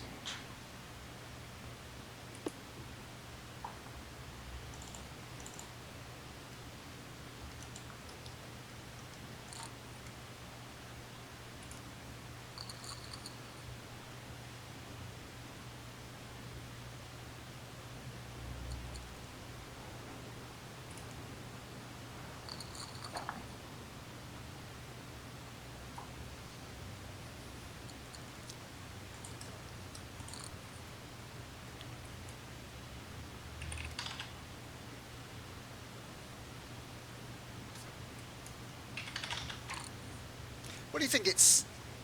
yeah, I think Tim's going to fold here. What do you think it says about the strength of North American poker? The fact that the two Eurasian sides, the Rome Emperors and London Royal, both selected American players here and put them up for this first big heads-up match. You know, both picked presumably what they think are a couple of their strongest players. It really shows that the depth of American talent here, that, you know, even though teams like London Royals and Rome Emperors were concerned to have homegrown sort of local talent from that country, they've still got a significant amount of American players, and they're putting them up. It says something about how good American poker players are. Yeah, I think that they're going to throw the players that they think are going to work best in the format. The Rome Emperors, obviously, a primarily Italian team, led by the first overall selection of the legend himself, Lasagna Mustafa Knet.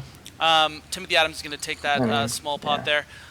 So it's one of those things where they have such a depth of talent to choose from that it really it's a surprise no matter who they put out there. Yeah, but what I'm saying is there was also Dan Jungleman Cates representing the Berlin Bears from North America, Randy Liu from America representing it says a lot about the talent of the Americans in the heads-up format. Yeah, absolutely, and that comes from those poker boom years when players like Tim Adams, Justin Bonomo playing day in, day out on Full Tilt and on PokerStars. And it's interesting that 10 years later, these guys are still the game's elite, really. Yeah, absolutely.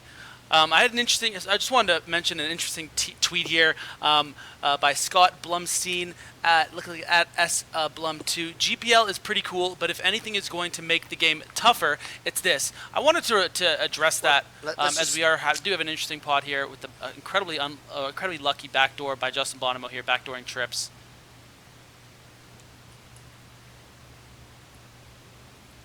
Obviously, there's a lot of gut shots that have missed, although Tim blocks a few of them. Having the 9 isn't very good. Good fold there by Timothy Adams. But yeah, I'm mixed between c-betting this combo on the flop and checking. I just don't think having a 9 in my hand is a good card to have when calling. Yeah, so that's something we talked about in previous matches. Using blockers, a blocker to 10-9. Blocking some of those gutters. There you go. Check call the flop. Thanks, Tim. And again, that's I something wish he was in the booth. Yeah, absolutely. They couldn't afford him, apparently. No, I bet not. So, yeah. Check call in here, the spades. And just over bets. And we have to call.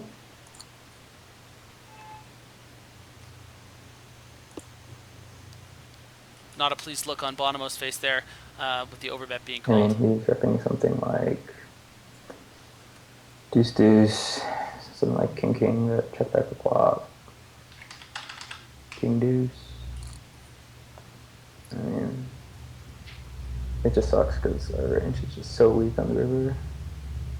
But I'm gonna have some kings, and I'm going to pass. Another great bluff by Justin Bonomo, using that pot inflating overbet on the turn and then just firing twice a bet on the river. That was a fun one. Excellent play. Back flop, overbet turn, bet medium size on the river. Yeah, so many strategic options they give themselves with these, with the option of the overbet. Justin Bonomo showing us a thing or two about what the best players in the world are capable of. Heads up.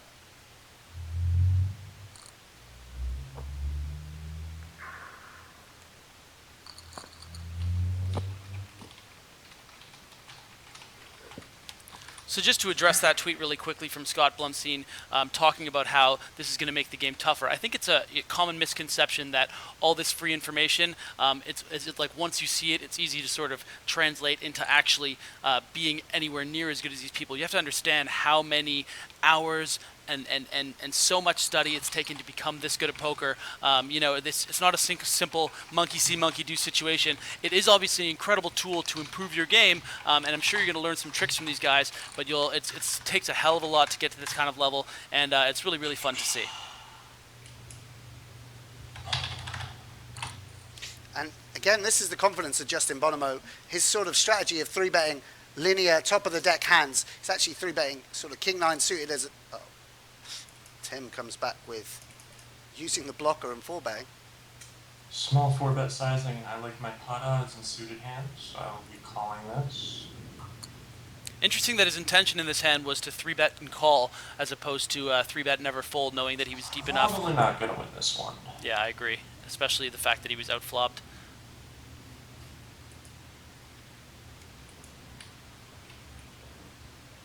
Tim's going to pick a small bet size here, which he'd probably do with range, not just with having flopped a strong 2-pair, strong-ish 2-pair.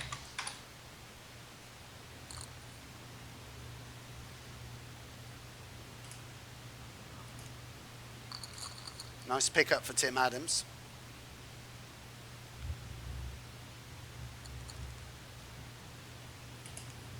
So Justin not having it all his own way like he did in the first match. Just clicking buttons.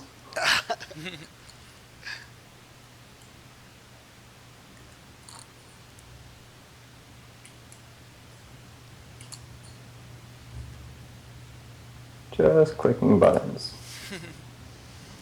Obviously hoping that queen deuce raise would just go through. Wasn't that lucky? Yeah, it's really interesting, different strategies, because again, some of the players have been picking these low suited connectors as their 3-bet to balance against their very strong hands. Justin having a more linear strategy, defending the 7-4 suited. Interesting to see how both of these players play their straights here on the 4-club board. Do you think Timothy Adams would ever value bet the nut straight here? Well, the second nut straight. Yeah. Yeah, he would. Mate, powers of prediction. Yeah. 10 seconds after Tim does something, I can predict it. For sure. I'm betting a lot of my clubs on the river. I don't have too many hands better than this to call with. I think I'm supposed to call here. And he's shown the ability to turn king high and stuff into bluffs. He has one pair. Or maybe, yeah. Okay. Oh, wow, really thin value bet. Good bet, though. Excellent play there from Timothy Adams, and spot-on analysis from Justin Bonomo.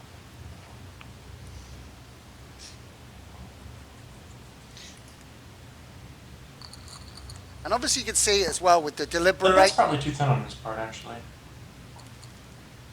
Not sure. Justin giving us our thoughts. Such deliberation from these two characters. Obviously, one of the questions coming into the GPL was, would players who played for such high stakes be motivated by just sort of pride, points, team spirit, you know, to take this kind of format seriously? And I think we can see the answer. Like, these guys really, really care I don't love this, but... about their reputations and about, you know, battling battling each other for professional pride. Interesting hand there. We see that Timothy Adams limp shoving the ace-5 offsuit there for about 26 big blinds, and kind of prefacing that by saying, I don't know about how this is going to work out, but hopefully it does, because he just, you know, it's one of those spots where when he gets snapped, he's dead, but a lot of the time, obviously, ace is going to be best heads up. My, just like 3.3x raising range when he limps the button, not in the big blind.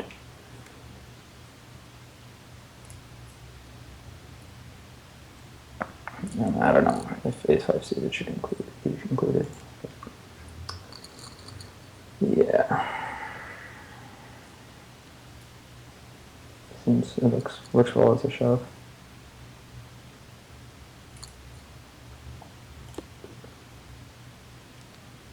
Got a good balance here of players that one player that has swapped with me in multi-table tournaments live, and one that has turned me down. And I'm sure everyone, if they're familiar with the two guys, would know which is which. Absolutely ambitious going for the shot. I mean, sure, you were on a bit of a heater a few years ago, but you're way above your pay grade. Yeah, no, I was in both cases. That was embarrassing. Basically, you're taking advantage of the fact that Tim's a nice guy. Yeah. You've got him semi-drunk. And a local boy, yeah. You've handed him a whiskey and then put the question out there. Oh, yeah, I mean, there we go. We can see Griffin Benga. Yeah, I think I Be careful when he buys you a drink. He's not doing it out of charitable mention, out of the good of his heart. Really interesting actions flop here for Justin Bonono and Timothy Adams. 2 overs and a gut shot for Justin with the backdoor 6-high flush draw, the backdoor straight flush draw, and Timothy Adams obviously with the open-ended with that middle pair. And it's interesting to see the way when turn cards change the complexion of the board, the way that Timothy kind of has this interesting tick where he kind of rubs his beard contemplatively, very stoic. And now, unfortunately, Justin has to. Oh no, he doesn't bluff. I would have assumed he would. Too smart, too good. That's really interesting, you know. I guess he thinks.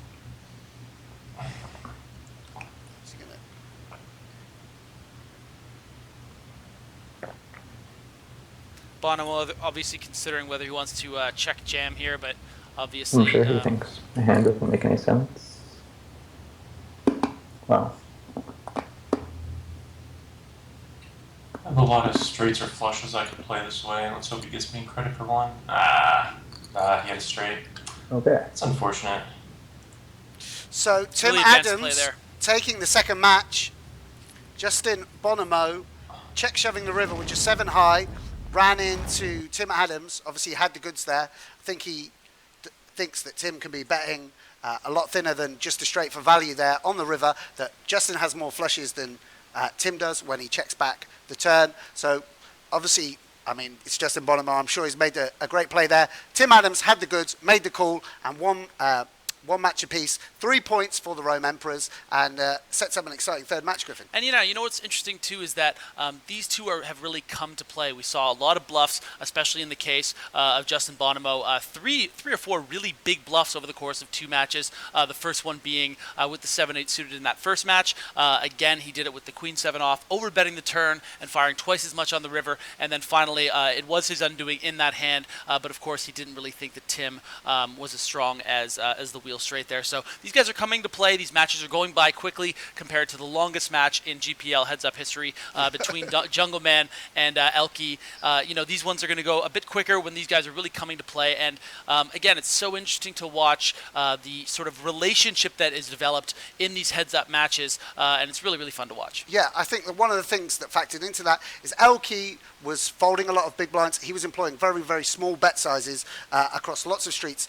Justin and Tim more comfortable 3-betting more hands, so there was more frequent bigger pots, and also their bet sizes. Once people are employing overbet strategies like Justin is, I'm sure Tim has in his arsenal as well, it means that we're going to see more big pots more quickly, and that's why the games were so much quicker. Yeah, and and I think what's really interesting too to think about is the way that these guys play heads up. They are just so seasoned and so intelligent and so good, and it really just shows how much better they are at heads up poker than someone like ElkY. Take nothing away from what Bertrand is capable of on a poker scale, but let's be honest, I mean, I'm sure he was even watching that and being like, wow, these guys are really, really special heads up players, and I'm just really excited to see the final third match. It's definitely the closest we've ever seen of the 3 matches as far as skill level. They're really battling, and it's just been so fun to watch. It's been great. Yeah, fantastic stuff. And Justin and Tim also giving us insights into their own thought process, which was really nice, taking the weight off our shoulders because we were not always confident explaining their thought process. Justin giving us insights. And for more insight, we're going to go to the lounge where we've got the poker guru, as he's called, Eric Denis, and Laura Cornelius. Thanks, guys. You're a poker guru. What am I? That's what they call me on the street. They call you the Guru S, of course. The Guru S. Oh, nice. 3 points then for the Rome Emperors And 3 points now for the London Royals. We are level pegging. This happened in the last match too. ElkY 1-1, Kate's 1-1. Who's going to take the third one? Well, I mean, this is pretty big. They're both, again, tied in the standings after 2 of their games. So the third game will decide who will sit in third place after today.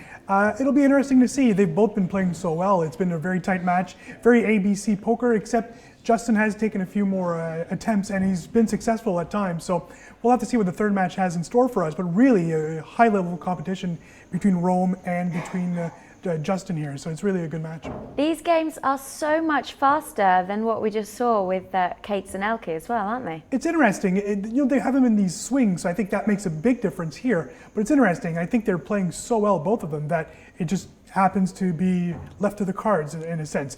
Adams had a few more hands here than Bonono had in the first. Bonono had so many in the first match, so it'll be intriguing to see what happens in the third. They now have, or will have, the ability of seeing each other play for most of both of those matches, looking at the stream again. So it'll be interesting to see if there's any adjustments for the third and final match.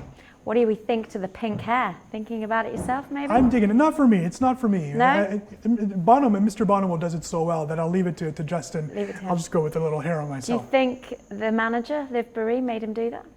I would not be surprised. Liv would demand that. No, Justin is a very colorful character when it comes to hair, so we're not surprised to see Justin living up to the reputation. Tim Adams sporting the very solid beard, by the way. So yeah, nice beard. It's a good game from both players when it comes to looks today, so good on them.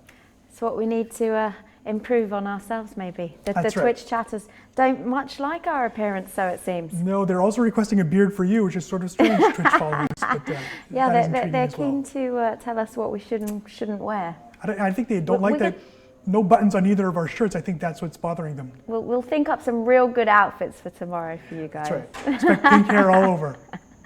Well, we've got one more match coming up for you between Timothy Adams of the Rome Emperors and, of course, Justin Bonomo of the London Royals. It is 1-1 at the moment. They've got 3 points each. And whether it was 1-1 or whether it was 2 against 0, they were still going to play all 3 matches because there are 9 points always up for grabs when we play these heads-up matches. And we're obviously going to see 3 different pairings tomorrow for those Americas matches as well. It's the debut of Olivier Bousquet. A lot of people anticipating that debut. We mentioned earlier that one of the main reasons Maria Ho went to selected Bousquet is his heads-up abilities. One of, if not the best heads-up poker player online especially. So this is a perfect setting for him. So Maria making a smart choice right from the start. You know, Maria did, or actually I shouldn't even say it. I don't remember if Maria has home advantage tomorrow. I think either way, Maria would have selected Olivier Bousquet as her first heads-up person, even with the home field advantage, even with knowing who the opponent is. I don't think that matters when it comes to Bousquet, so it'll be interesting to see him debut tomorrow. For those that don't understand about the home field advantage, we did talk about it earlier, but obviously we've got new people coming in to watch all the time. One player is at home, one player is away. So the players that are at home get the ability to see who their player is before the manager picks who they want to play. Right, so it gives the advantage of, or it gets different strategies. If you're playing Olivier Bousquet, do you want to put your top player, your top heads-up player possibly up against Bousquet?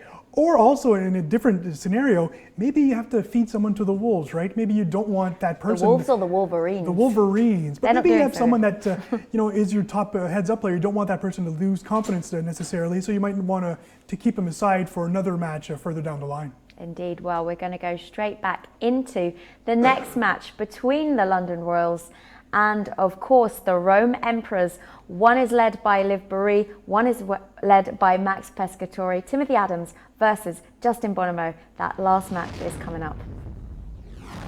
Thanks, Laura. Yeah, this is going to be the last match for the day and the last heads-up match of the first ever day of heads-up matches. We've seen a lot of different characters and a lot of different skill sets, but this match, when it comes to just absolute poker skill, it doesn't really get much better than Tim Adams and Justin Bonomo. Really evenly matched the 2 matches, a lot of interesting bluffs, and I really want to just jump right into it. What about you, Sam? Yeah, precision poker from both of them.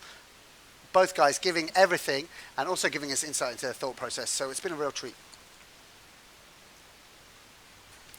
Nice big hand here for Bonomo, hoping that he's going to run as good as he did in that first match. Because Timothy hands, yeah, he's reflecting exactly as I am, that in order to beat down Timothy Adams, you really need a lot of things to go your way, I think.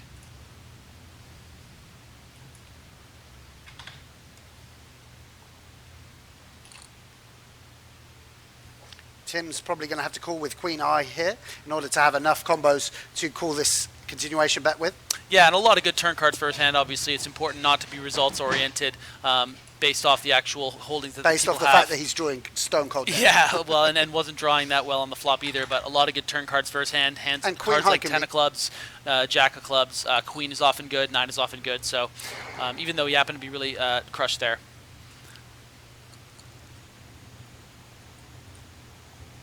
So these guys, just to remind you, they're playing for points for their teams. They've both acquired 3 points from winning. Justin won the first match, 3 points for the London Royals. Tim Adams won the second match, 3 points for the Rome Emperors. And now they will get bragging rights and know that overall they beat their opponents 2 times to 1, but it's just for another 3 points to add to their team's tally. Yeah, and if Timothy Adams does win this match for the Rome Emperors, that will leapfrog them over the Paris Aviators to plop them right into second place. And the same for the London Royals. They both started this match, both franchises, with 6 points. So whoever wins this is going to leapfrog the Aviators into second place. So a very important match to gain points and also to dodge the whip of Liv Barry. Tim looks cynical that Justin actually had anything there, but not able to continue with just the jack high and gut shot.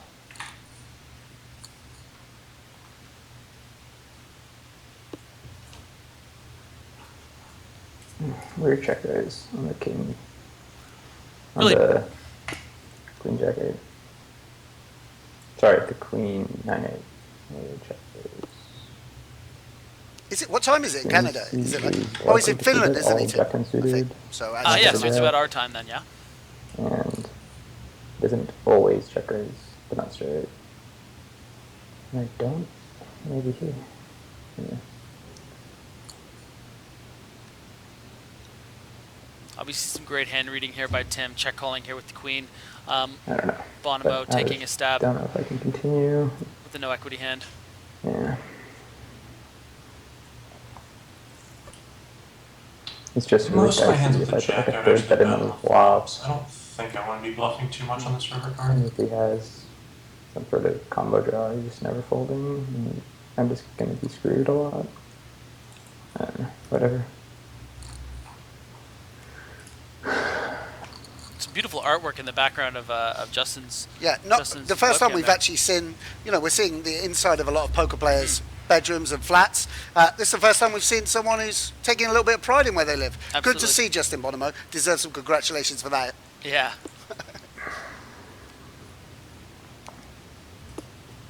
And obviously the hair color we haven't talked that much about, but Burning Man ready.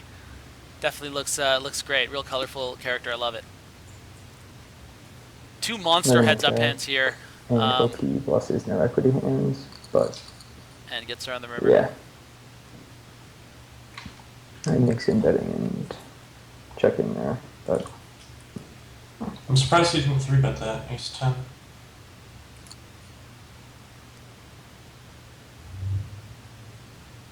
I just want to correct myself in regards to the GPL EurAsia standings. I'm obviously looking at a non-updated standings with the Paris Aviators only having 10 points, but I believe that they actually have 16 after the 2 wins. So whoever does win this match... let me stop you there. Yeah. No one cares. Back to the... Whoever does win this match action. will be in 3rd place in the GPL EurAsia standings. Oh, will they? Yes, they will. Sick. Yeah. After 2 days? Yeah, you should. Oh, thanks. That's hey, big man, news. These points matter. So try and control yourself, guys.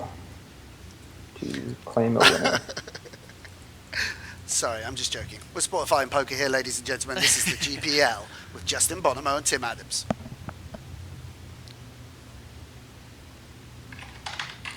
Yeah. So again, Justin Bonomo's so confident. When he thinks he has the best hand pre-flop, he will 3-bet it and then call a 4-bet. And he likes to play with the lead. And you know what's interesting to me too? Not much I can do. One of the things we noticed in the 6 max matches yesterday is a lot of these really talented players don't really feel comfortable calling 3-bets, even in position against these talented players. So I think that's what he's using to his advantage, that he wants to be in the lead a lot of the time, even if he thinks that it's not a hand he should necessarily, that most players would necessarily think they should 3-bet. Yeah, I think, well, yeah, I can see what you're saying. The weapons. The American Airlines. It's pretty fun, just playing heads up for For the glory, I guess. He's so adorable. Yeah, I've got to say, a little personal. I actually love Tim Adams a lot. Yeah, because he's one of the. A good player. Yeah, he's not kidding. This is a really. He's always been really tough when I've played him. Yeah. Like live, we haven't played that much online, a little bit, but he's always been a really tough player. Of course, he's been a high stakes player for as many years as almost anybody. So. A lot of respect between these two individuals, Yeah, and should come as no surprise to the viewers. Just two incredibly talented players, Playing really flexing their muscles out there. forces you to definitely play outside of the game tree a little.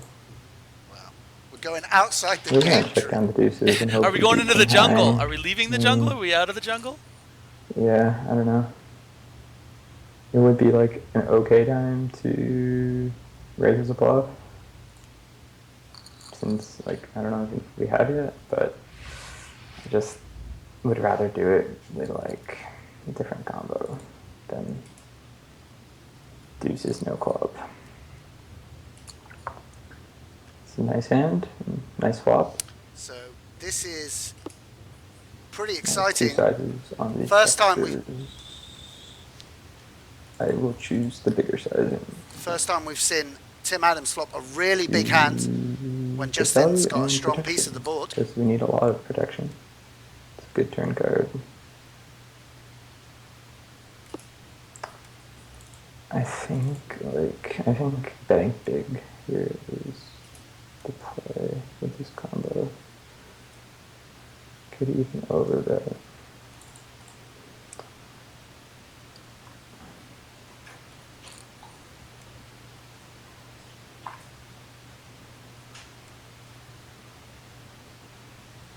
There's just so many bad rivers, and this could get ugly that are gonna like deny us of getting 3 streets. Wow! And Justin improves on the river, but Tim's. Yeah. Well, you guys can see. Bad news for Justin. It's going to be a really tough spot here. Whatever Timothy Adams decides to do, for sure.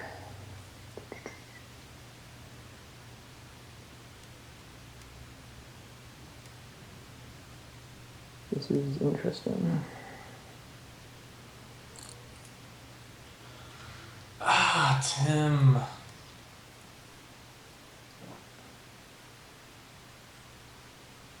Tense moment, big moment. So I'm pretty high up in my range, so my first instinct is that I should call here.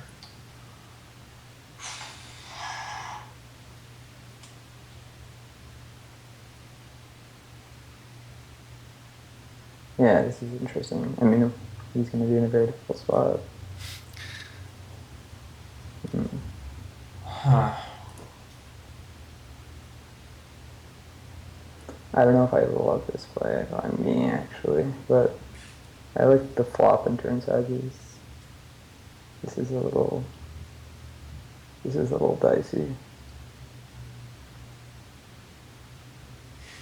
They're really playing big pot poker out there compared to some of these other matches, aren't they, Sam? Yeah, for sure. But, yeah. Oh, still leaning towards call. Like, he's definitely good enough that he could make this bet with just the bare ace or king of diamonds. The question is, how often would he bet the turn with those hands that don't have flushes? If he has a king of diamonds, he's not too really worried about getting check raised and moved off the hand. What if he has the ace of diamonds? A lot of my check shots are going to have the ace of diamonds. So, I guess I'm asking, how often does he think he's going to get raised when he bets 7 to 8 on the turn? I don't think he expects to get raised too often, so I think it's a pretty safe spot for him to semi-bluff. If he has the queen of diamonds, he'd probably just check back on the river. Yeah, well, at least the bet had him extremely kind of confused. This is great. I mean, bare ace and king are very 5-4 diamonds is I think with those hands all in is the size that you would choose. Size.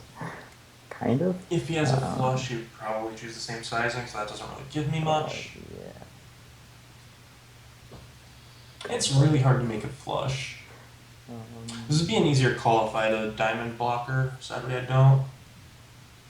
Blocking the 10 doesn't really matter because he's probably not going to take the sizing with the straight. There is the diamonds. Maybe, we could be chopping.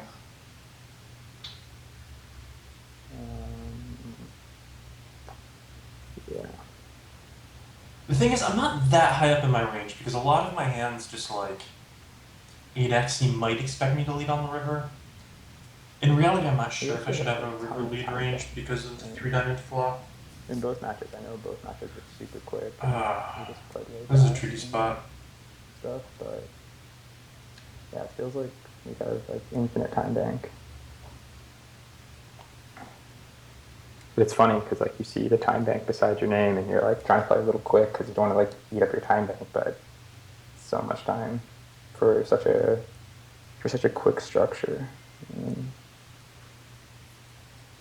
He did choose big sizing on the turn. I mean, it's not that huge, 7 to 8. Maybe I actually would have overbid a little bit on the turn. I don't even know.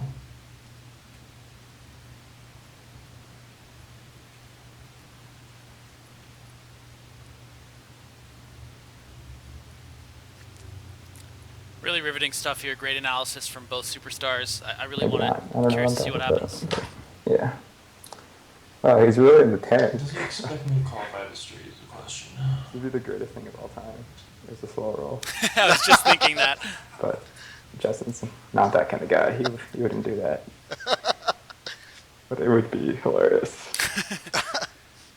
I mean, I think Queen 10 of diamonds would be a great slow roll here for sure.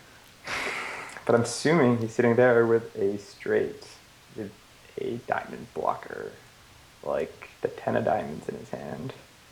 And he's like, what the hell?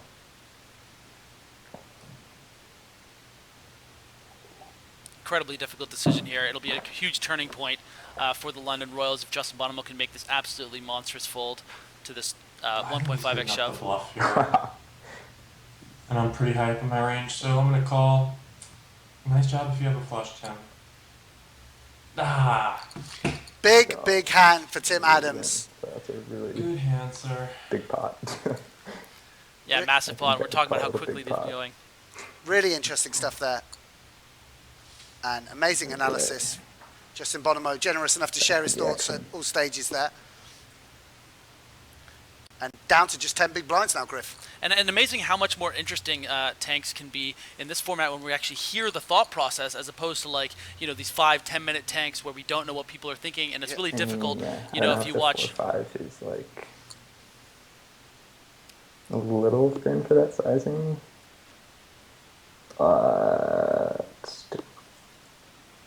Yeah. I don't think anyone was bothered by having to wait 5 minutes for a Justin Bonomo decision there because you hear their thought process, you see their cards, and that was one of my favorite moments of the entire day, and there have been so many. So that was just awesome to watch as a poker fan and just being involved there. Yeah, absolutely enthralling. Two great minds giving us insight into their. I just don't know if I like that sizing by me on the river, but. Into their thought process. I mean, I almost don't want to talk because they're sharing such gems with us, Absolutely. And also you can see how much they cared about it. Tim being so hard on himself, even though he flopped a flush. Nothing he did was standard. I'm going to let him speak. How much of a difference it is. Interesting what he just remarked on there about how he would limp call something like Jack 10 suited and was thinking about limp calling 10-9 suited for value, and he actually had 8-9 suited, so he might have shoved that. That's just the kind of level these guys are on. Unbelievable. Talking about limp trapping for 10 big blinds with 10 high pre-flop. I don't like this one. Ace high. So I can bet. We're gonna bet. We have 5 high. We're just gonna try to win. Tim Adams eager to close it out now in touching distance of a big win to win the overall match and make another 3 points for the Rome Emperors. And we are going to have it all in here between Bonomo and Bonomo. It's pretty interesting. It's interesting until he sees the hand he has. And he has his kings, but we have an over. And we have a pair of 7s. Ace or 7 will win the match for Tim Adams. And we're going head. So a little life in Justin Bonomo still. 16 big blinds for the next 45 seconds. As Tim just remarked as well. It's interesting that he limped King 8 bigs. I don't know much about his. I don't know much about his strategy, playing that short. But yeah, money would have went in regardless. Interesting flop. The double cutter. I mean,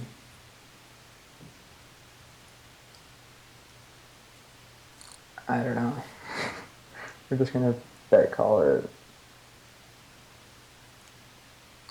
Interesting, Justin didn't jam the queen jack there. Yeah, They just he shouldn't hit that board too took the much. flop with a playable hand, too strong Broadway card. It's also because Really he knows that interesting. he's going to flop the best queen and jack in a lot of situations instead of just shoving and getting a fold when it does come queen or jack high. And it's also a hand that flops a lot of equity on a board, like 10-8 high, 10-9 high, even 8-9 high. So yeah, it's an interesting strategy with the 15 bigs instead of just being push happy. He just didn't get the flop he wanted, obviously. This will probably be an all-in here. Yeah, And 10 a off. call, I think. Shove. He calls. Eek. That's not good. 12%. Tim Adams is going to need a queen. 7%. Queen. All right, he's back in it. Keep the comeback going. Yeah, I mean, Jack 10 can be a limb, can be a shove. Shoving, I think, is totally fine. Yeah, I think shoving is of course fine there, and Reasonable. and Justin Bonomo, he can still come back and win this. And what a story that would be, having gone down to 10 big blinds. He's now back in the mix, one double up away from the chip lead.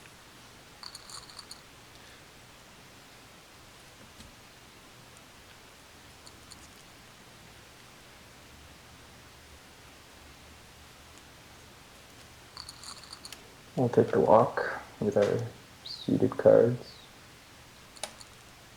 So one of the things that I think was great there as well is that, you know, when we see live poker, Raise it up.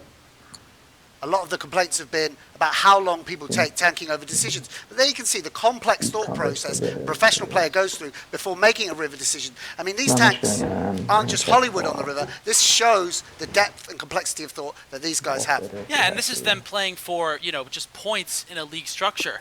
You know, a lot of the times they're playing for hundreds of thousands, sometimes millions of dollars. So it really explains and gives some insight into why there's so much tanking at these high levels. In a situation like that, you saw their thought process, and it's just fascinating to watch. Every single time. And yeah, I had a feeling that it wasn't a good idea. I mean, he can bet this much, and we're going to ride to the river with an 8 a decent amount, and just like always call pretty much. But yeah, there's obviously no decision at 5 high, unless we want to bluff. But we'd only be repping a few combos. We are going to raise. This is God, we're gonna check. Just the thought of getting shoved on into my mind. 10-9. It's a good hand to raise, obviously, with the stack depth, but it's just a nightmare if he shoves. Ugh.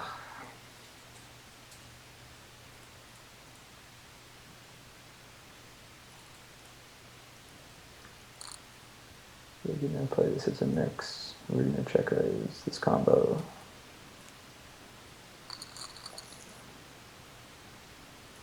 Really interesting to hear his thought process there. Fine too, but with the backdoor flush draw, gives me a little more incentive to check raise. Gives me more flexibility on turns.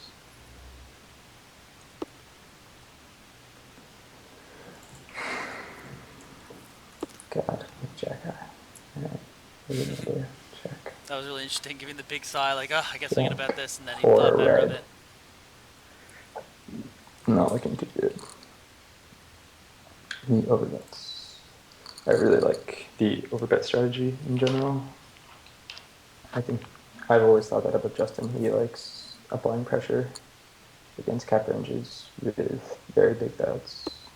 In my small sample with him, I think it's a really good strategy.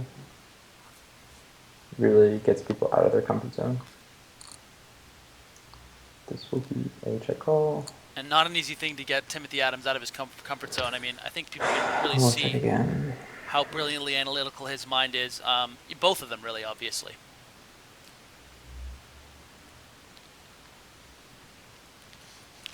And one of the interesting things, and perhaps we're going to see I more. knew that was coming. One of the things we're going to see. Oh, let's just wait a minute. Just after talking about attacking capped ranges with overbets, and Timothy this time is sticking around. Dicey. 6-7 gets there, which is a very likely holding. I mean, yeah, I mean, calling turn is fine. Yeah. Yeah. Okay. Unbelievable. Another huge inflection point in the match. 6-7. What are his bluffs? What are his bluffs? It's good that I don't have any diamonds. It would be really nice if I didn't lose all my chips to 10 on the river. Jeez. A lot of my bluffs got there in this river, and this is one of the worst hands I can have. I think it's a really good bluff. Let's just hope he doesn't have too much. And of course, right now, the 10-9 river call is replaying on the stream, so I'm seeing myself agonize. Nice, okay, I got this fold at least. Alright, not all of my rivers have gone horribly, so. Really brilliant high-level poker here. I don't know. At this point, I would be very happy to win 2 out of 3. Back up the colors. It's just, yeah. And this could be a very big hand, of course. Don't think I can do anything other than shove. Interesting that Justin's won a hand and now he's the one chatting and Tim's sort of mumbling to himself. Interesting to be if this is something we'll see, that the person who gains the momentum starts winning a few pots, begins sharing their thoughts more, and once you lose a bit of momentum, people go into their shell a little bit more. Damn, I had him down to like 8 bigs. Timothy realizing how he had him on the ropes and how Bonomo's just battled back. back. Sometimes. Don't really regret too much. Just kind of splashing around in the first match. Second match I thought I played well. This match I thought I played pretty well. Reasonable at least. And yeah, he picks a good sizing on the turn. I think we play like fairly similar style.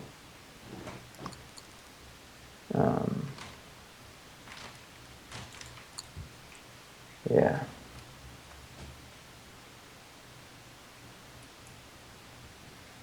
Be interesting to see if Bonomo decides to raise to about 5,000 here and then fold to a Yeah, shove. this is interesting. But he's made it a bit I don't smaller like here. the 6 off as a shove. Yeah, so I think it's just going to find a call. It'll be like pretty much, yeah, the ace I choose not to shove, I think. So I'll peel and we get a okay flop. He's reflecting on how he'd be more comfortable shoving hands like ace deuce, ace 3, ace 4, ace 5 that has some wheel potential if he were to be called.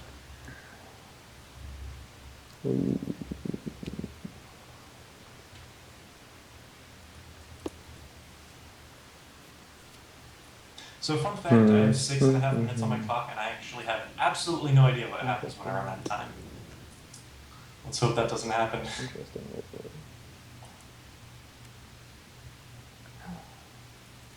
I don't know how many ace X I think we'll have, but like, since we just limp call pre, majority of mine limp pre-raise in some way.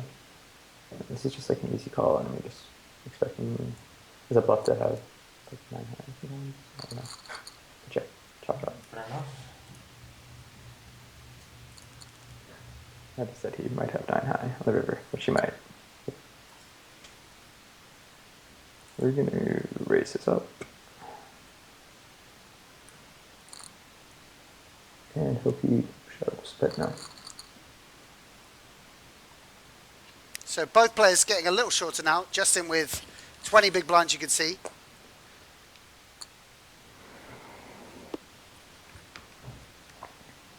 Ooh, good board for us. I mean, as an overall strategy, I just attack this board very wide. 6 minutes should be plenty of time on my clock. Like, worst case scenario, by the time it gets short, I can just do a bunch of all-in or folding. I don't even think it'll come to that. Actually fought something. Big hand here for Bonomo. Interesting to see him limping the 4, pocket 5, we'll tens. check. And Good the reason that raise. he does this is so that Timothy Adams And will we'll play the flop, flow and check. you know, a gutter like in this situation here, or a pair of fives, a pair of fours, which he'll obviously, you know, value pretty strongly. But that is an ugly turn card. A lead would be very ugly. Sweet. I mean, I don't think this sticks necessarily. Way too good of a hand to fold, of course. It's a card that favors us, for sure. But you can still have, like, plenty of sixes himself. I think Tim's going to go for it here. Interesting.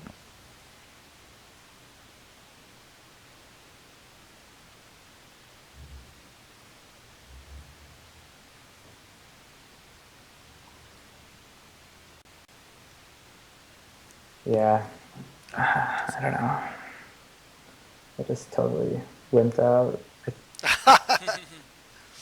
Not crazy with how fast he called the turn. I'm tempted to value bet this. Yeah, like I said, 6 like favors us, but like after he calls the turn, he can have tons of sixes himself. Yeah, I don't know. Would obviously be a horrible spot if I just got Third time Justin's had aces in this match, I believe. Fold, but he could easily be bluffing. Kind of my default. How big do I want to taking that line, but yeah. 4,400 is the correct answer, but he doesn't know it.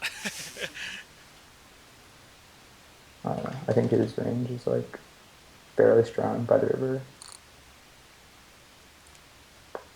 Got a lot of aces in this match. Some kings too.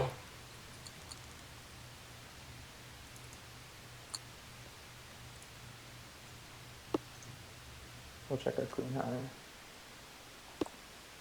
Different okay flop.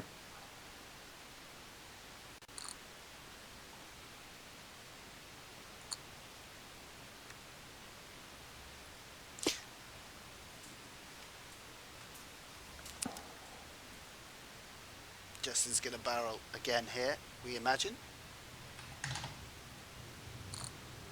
Yeah, There he that is. was coming. Unfortunately, cannot defend. Yeah. So for those of you that don't know me, my name is Justin, and I like to bet big on the turn.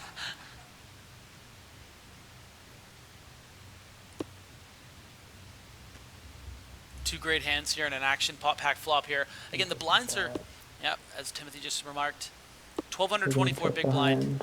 And that has a lot to do with the fact that one hand actually went through an entire blind level when Justin Bonomo was tanking for over 5 minutes in that fascinating, massive, biggest pot of this match, obviously.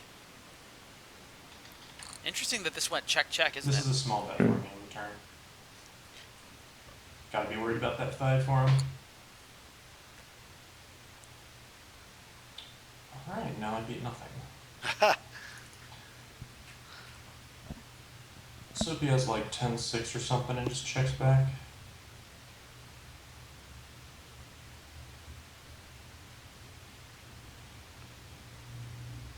Of course, this is what we've seen again and again, these deliberate strategies. These players, so sophisticated in the way they play their ranges, they don't just automatically c-bet because they've got a flush draw and some overcards, constructing a range where they do have some flush draws that they check back, and now he's got to the river, and it looks like he can't have a missed flush draw. Yeah, and the thing is like you just said, is that he has so many more sevens and deuces in his hand there, and fives, of course. So, yeah, really interesting the way that he decided to play that hand, and really it's just unbelievable poker that we're watching here. Timothy Adams might be shoving here with the 20 big blinds, would you say? Decides to take a flop instead. Check the A7. Standard would be the shove. But yeah, we'll keep playing these small pots. I don't want this to end, it's fun. There we go. Justified decision. Interesting turn. He is not going to think I have barely any A6 in my range. After checking back on flop. Jack comes on the river.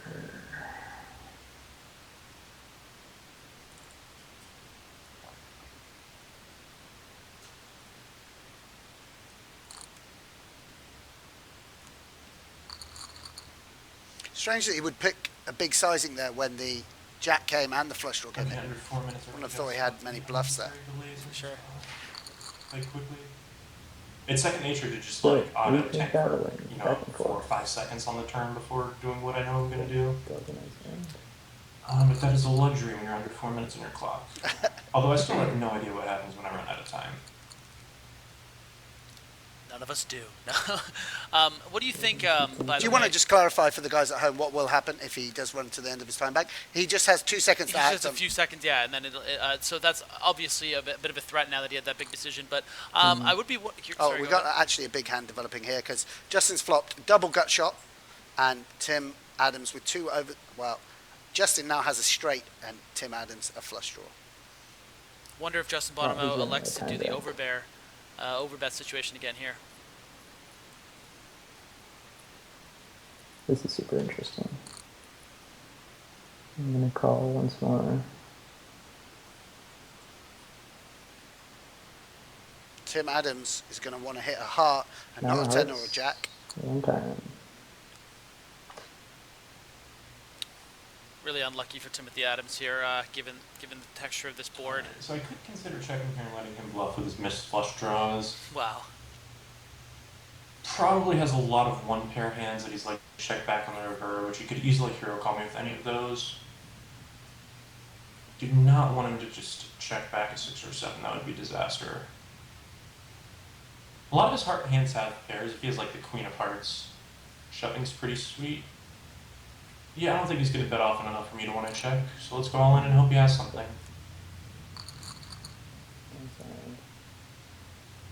I was waiting for him to check, and then I was planning on tanking it and then shoving. And hoping to get credit for something. Wow, I did not think I'd make the 1400, 2800 level, but I probably went through like 3 levels in that one hand with the 10-9. A raise ball range. We're just going to hope he has like a trap on the button, but I don't know. Again, Justin Bonomo with just 2.5 minutes left on his time bank, and if he is to run out of that time, he is going to be on the hot seat, which is going to mean he's going to have a couple of seconds to make each decision, and that's definitely not an enviable position. Surprisingly hard. Sure, I agree with that, although the blinds will be high enough that most decisions will be quite straightforward, but yeah, not something he wants to get himself involved in. I mean, Tim could consider running down the clock, yeah? I mean, it's not very sporting, but he knows from the stream that Justin's only got that. I mean, that would be a legitimate strategy, although not really in the spin. What do you mean, sorry, to run down his clock? Well, he can run down his... Oh, yeah, it doesn't affect work that way, yeah, it doesn't affect what affect. Sorry, yeah. Yeah, my bad. I'll be very, very happy for the 2 out of 3 here. Justin just reflecting on the fact that winning 2 of 3 from a tough opponent like Timothy Adams I is a should huge say win. Tim has played really well, so London Royals. Getting 2 out of 3 against a good player that's only on a couple river spots would be very good. Okay, I really should stop talking with 2 minutes on my clock. Focus mode. Hashtag focus mode, guys. For any of you that are interested to see a repeat of these matches, please do check out www.globalpokerleague.com. Each and every day following coverage, we will have replays of the matches. Obviously, an extremely popular match today was the Jungle Man versus ElkY. If you missed it, you missed pretty much the most talked about and fun poker match of the Global Poker League so far. This being the highest level skill-wise, I think, without question. And any viewer who's tuned in for most of our or all of our coverage would agree this has been pretty fun to watch. Of course, if he has an ace, he's going to insta-call me, but I don't think he has an ace that often. He's probably going to be auto-C betting there, so I'd probably get a lot of folds on that shove. And I have a ton of equity if he calls it like a 10 or a 9, and not even that bad shape if he has an ace. Tim Adams getting frustrated. I mean, he's got a smile on his face, though. Great guy, Tim Adams. Yeah. All right, let's make a comeback here. Very embarrassing. I just pulled up a calculator to figure out how many big blinds we have. 6.14 big blinds. Tough spot here for Timothy Adams. Certainly doesn't want to be blinding out with those 6 split bigs. This has got to be a call. And he is actually going to be called by a dominated hand if he moves doesn't. all in here, I do have to call. And just perfected the math there. I would have thought that was a shove 10 deuce suited there. But. Well, if he's calling with all the better 10s, maybe not, right? All the better. 10, That like that 10, doesn't 10 make 8 any- plus, rather. Sorry. No, well, Maybe even 10-7 plus. but yeah, 10-6 suited. yeah, I don't know. I mean, it's just surrendering half a big blind. That's a lot. I'm pretty sure. Yeah, in fact, I'm sure that's a shove. I think we'll be seeing a call here from Tim Adams. Call. And All Tim right, Adams. so lead. See if we can finish him off. Jack. A lot of action turn cards here. Any 7, 6, 10. 7 of clubs. Pretty Eight. actiony card. 10, 6, Jack. No club. GG. Oh, very happy to pull off the 2 out of 3. Liv's not going to kill me now. I'm going to be thinking about that 10-9 hand for a while for sure. Good match, Tim. Good match. That was fun. Oh, I can hear you. I wasn't expecting that. Yeah. Yeah. Awkward moment between those two guys, but you know, Yeah. two of the top poker minds in the game. Fantastic stuff from Tim Adams and Justin Bonomo. The poker fanboy in me was absolutely loving seeing those two guys in action. Such high level play, such commitment to the game from both of them. You know, used to playing for millions of dollars, here playing for points, team pride, and points for their franchise, and they gave us a real show. Yeah, I mean, it had me on the edge of my seat as a poker fan, as just, you know, as a fan of just of brilliant minds. I mean, it's just unbelievable. It was a really humbling experience watching these guys play heads-up poker, and just they have so much perspective. Just the way that the way that they analyze things, and the way that they realize that despite winning, that they got lucky a lot of the time because there's just the skill. There's just, I mean, it's weird to say that it felt like there was no difference between them, but only because they played so perfectly, you know. And there's so many different subtleties. Like even Timothy remarked at one point that he felt that they play a similar style, but obviously the little intricate details that they do differently. Bonomo, a lot of overbetting on turns, which he was eventually made a joke on, but really great bluffing all day by Justin Bonomo in particular, and something I'm sure that we'll be reviewing tomorrow when we come back for our third day of GPL coverage, and we'll be able to analyze some of the biggest hands from the matches, and so many to choose from in that match between Justin Bonomo and Timothy Adams. Yeah, and one of the exciting things for me is the way, over the course of the 3 matches, the guys grew more and more comfortable with the fact that the webcam was being shown on Twitch and on other poker channels, and they shared this strategy, began to talk more and more. And I think as the GPL progresses, people are going to get more comfortable with that format. We're going to have to do less work, which is a good thing, and people are going to share more and more with the viewers at home, and that's a really, really exciting prospect. Someone like Tim and Justin are like quite calm and quiet characters, but they began to get more gregarious as it went on, and that was a real treat for you and me, and I'm sure for people at home.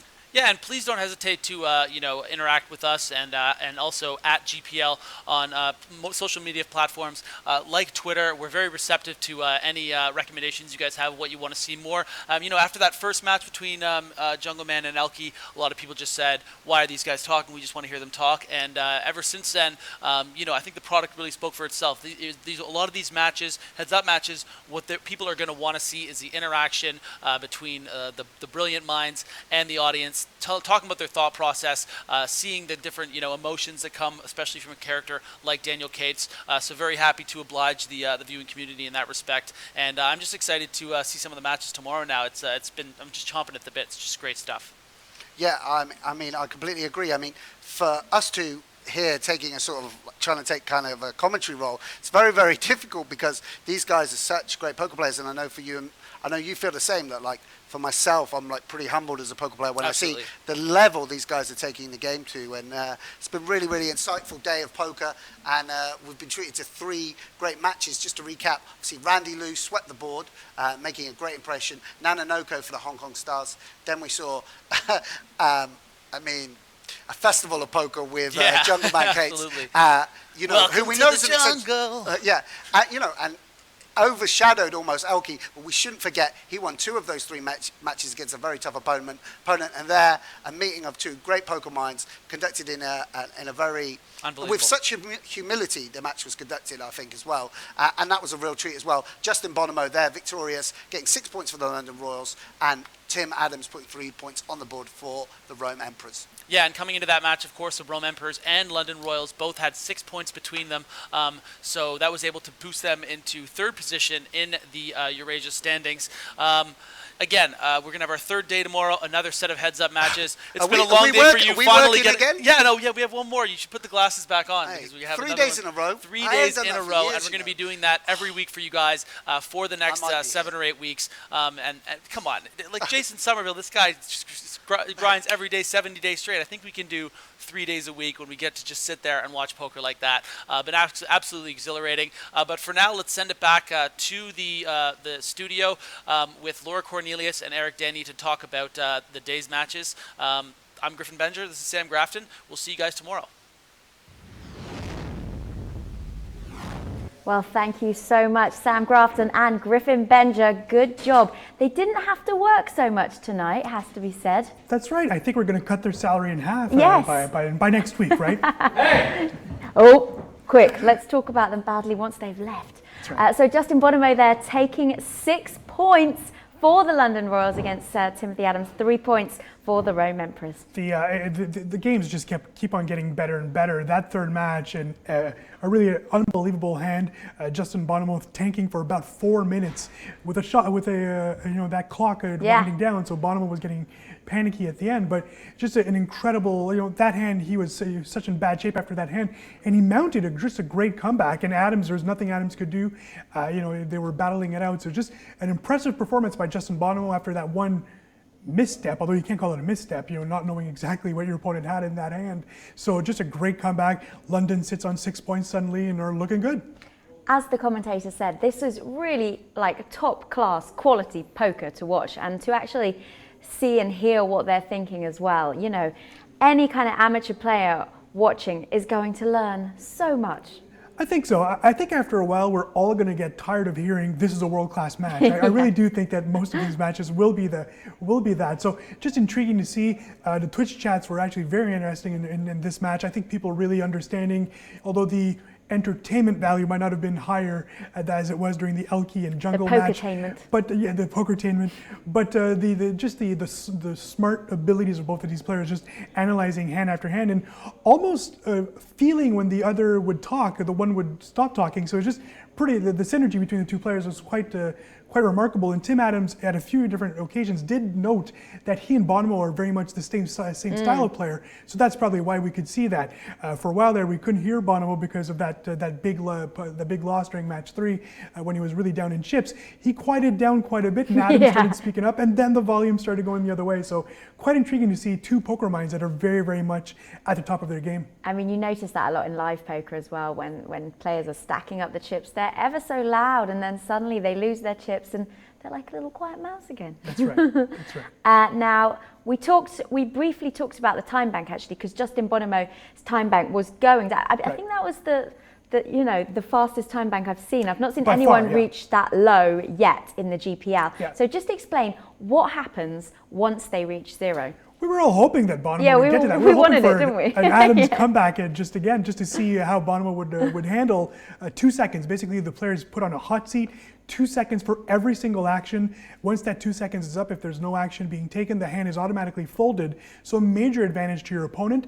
The only bonus to the player running out of time, they still are in the game. So it's not an official 2 elimination. Seconds, not long though to make a decision. That's right. And a player like Justin Bonomo, against someone like Tim Adams, does need that time to reflect. So he wisely used that 4 minutes during that hand, and it did not bite him in the butt later on. So all's well that ends well for the London Royals. And interesting when we come to watch other players who like to tank over the decisions, like Byron Kavanagh, say he's renowned for waiting until he makes the decision. Interesting to watch them in later games to see how that gets utilized. Funny that there was also comments about the fact that there was plenty of time. Tim Adams during the second match, I believe, did mention the fact that, almost like there was too much time.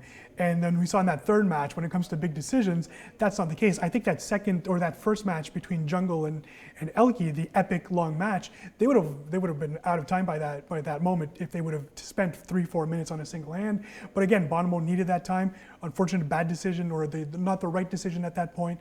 But hey, he made us all look great and a big win. Okay, let's take a look at the standings for today for the Eurasian Conference. It was only heads-up matches today. Hong Kong Stars, as we said, still at the top. 18 points, thanks to nanonoko earlier. Who saw that coming, right? A big performance by Hong Kong in this first week of action. They're sitting pretty at the top of the standings, top of the heap. 18 points that you just mentioned.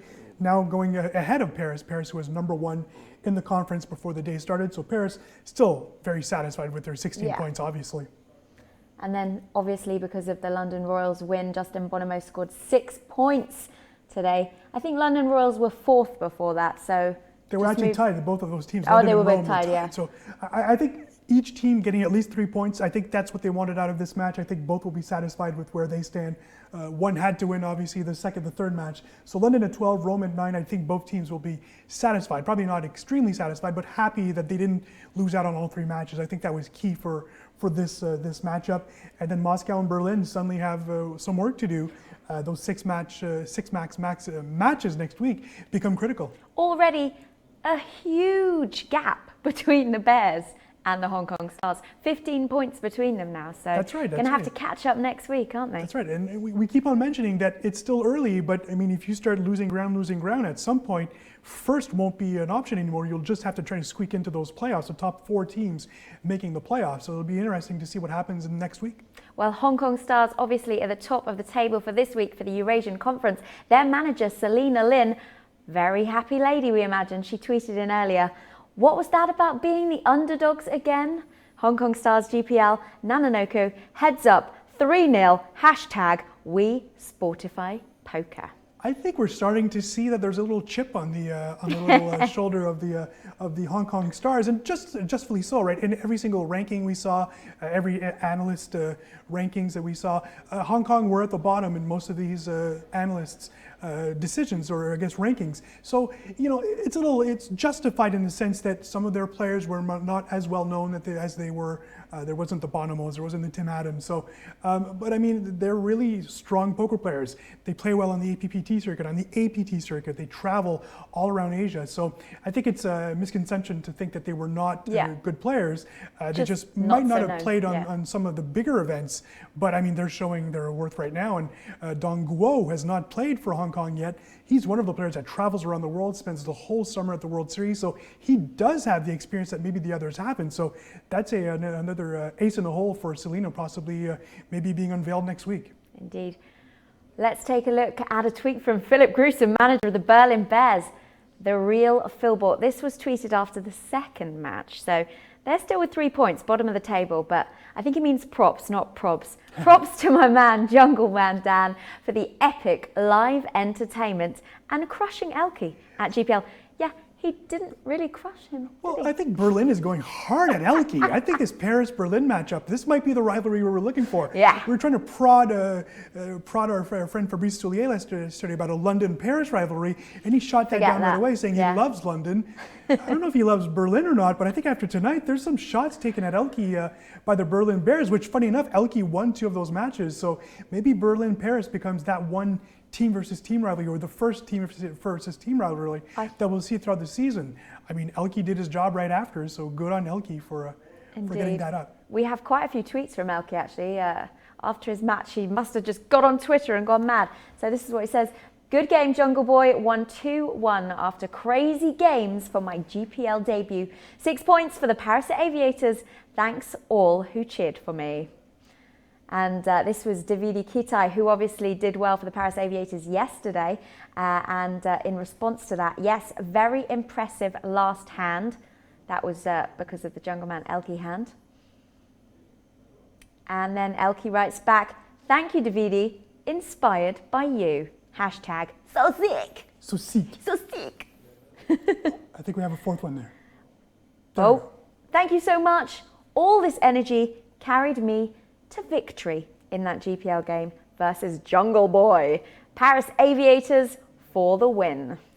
Are we not seeing something happening here? He's calling him Jungle Boy on a few different occasions with the big Jungle Boy, the emphasis on the B-O-Y. So I think something's happening between these two. I would love to see them play again, maybe next week, maybe in a few weeks, maybe in a few weeks. But something's happening there. Davide Kitai, obviously, one of the legends of the French poker community, not necessarily France, but French-speaking poker community. So it's great to see the camaraderie between him and ElkY. ElkY, by the way, like nanonoko, celebrating the victory, right on Twitch right after the victory, and making sure that everyone knew that he had won 2-1 versus. Now, yesterday, actually, in our show, starting off, you asked the commentary team, you talked about the rivalry. Right. This is it. It's already set up. Yeah. I think it's setting itself up. Didn't take long, did it? And that's what we mentioned, right? I think Tim Adams, Justin Bonomo could become one of those fun rivalries, you know, a ton of respect for each other, but still, you know, wanting to beat. I don't think Timothy Adams is happy to have lost 2-1 to Justin Bonomo, so we could be seeing that later on this season as well. But these rivalries will happen, but I just have a feeling Paris and Berlin could be the first one that's been set up. And I think Hong Kong is waging war against every team in this league. They are saying we are here and they're ready to face anyone. Indeed. Well, we've got some great matches coming up for you tomorrow as well. Of course, we watched the Eurasian Conference matches today. Tomorrow, it is the turn for the Americas Conference. So I think the one everyone's looking forward to, Olivier Bousquet starts things off against Darren Elias, obviously LA Sunset, their Maria's Hose team, against Andre Akari's team, the Sao Paulo Metropolitans. That's a big task for Darren Elias, a multiple-time WPT champion, but that's a big task. Olivier Bousquet, by far one of the top, if not the top, heads-up player, especially online in the world, selected specifically for this task by Maria Ho. Everyone fears him, for sure. That's right. So Maria absolutely is confident that Bousquet will pick that win up, but hey, when you have all of Brazil behind you and Darren Elias actually shouting out before the draft that he wanted to play for Sao Paulo, it's just an amazing story, and he was drafted, so wouldn't be surprised if all of Brazil get behind Mr. Darren Elias tomorrow. So that match starts at 10 a.m. Pacific time, 1 p.m. Eastern time, and 7 p.m. Central European time. After that, it's the Battle of the Swedes. It's the showcase, Montreal versus San Francisco, the debut for both Martin Jakobsen and Anton Wigg. Jakobsen, obviously, the 2014 WSOP main event champion. Wigg, a former EPT main event champion.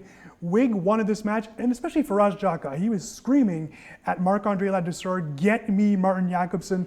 Jakobsen representing Montreal, the Swede who loves his French-Canadian people. Very happy to be representing the nation and, of course, the province of Quebec. So it'll be interesting to see this match, a rivalry, but again, one of the fun rivalry. There's nothing, they don't hate each other, but they definitely wanted to play each other.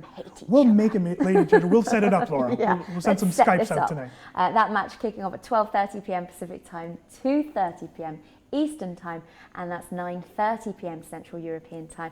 Finally, the last match of the evening, it's the Big Cheese, Tom Marchese for the New York Rounders versus Anthony Zeno from the Las Vegas Moneymakers. I think just like tonight, where the third match sort of lost focus because there was such a big match ahead of it, but then it lived up to its expectations, or actually surpassed the expectations, the Tim Adams and the Justin Bonomo match, which is such a great match, the cerebral minds colliding. This is going to be different. This is going to be an all-out battle, and I really do think this could end up being the game of the night, just like maybe for some Bonomo Adams was. So let's not forget about that match. That could be a big match. Two very similar players, a bit like Bonomo and Adams. I mentioned earlier that I think that either player could be switched, teams, and that would make perfect sense as well. The Big Cheese coming off another great weekend at Aria, making a lot of money at Aria, doing well. Anthony Zeno coming off 2 second-place finishes yesterday. He did well yesterday. He is ready to go as well. So I think this could end up being the big steal of the night. That could be the big game. We'll have to wait to find out. I'm very excited. That one's kicking off tomorrow Eastern time at 6 p.m. So yes, lots to look forward to, and still 7 more weeks of online poker coming your way from our GPL studio.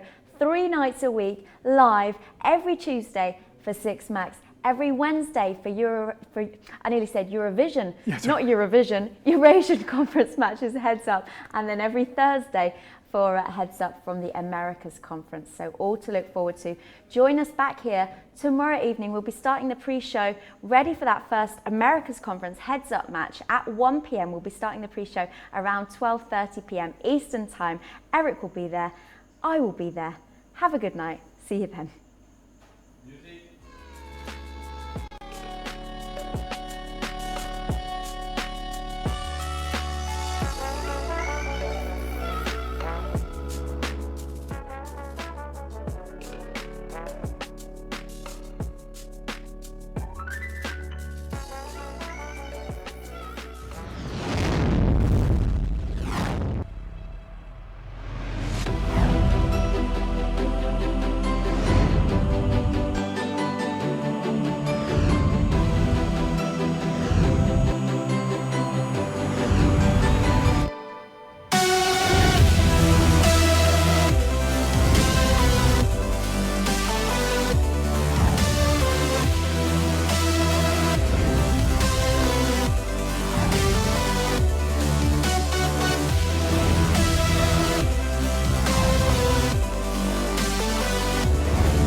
All day.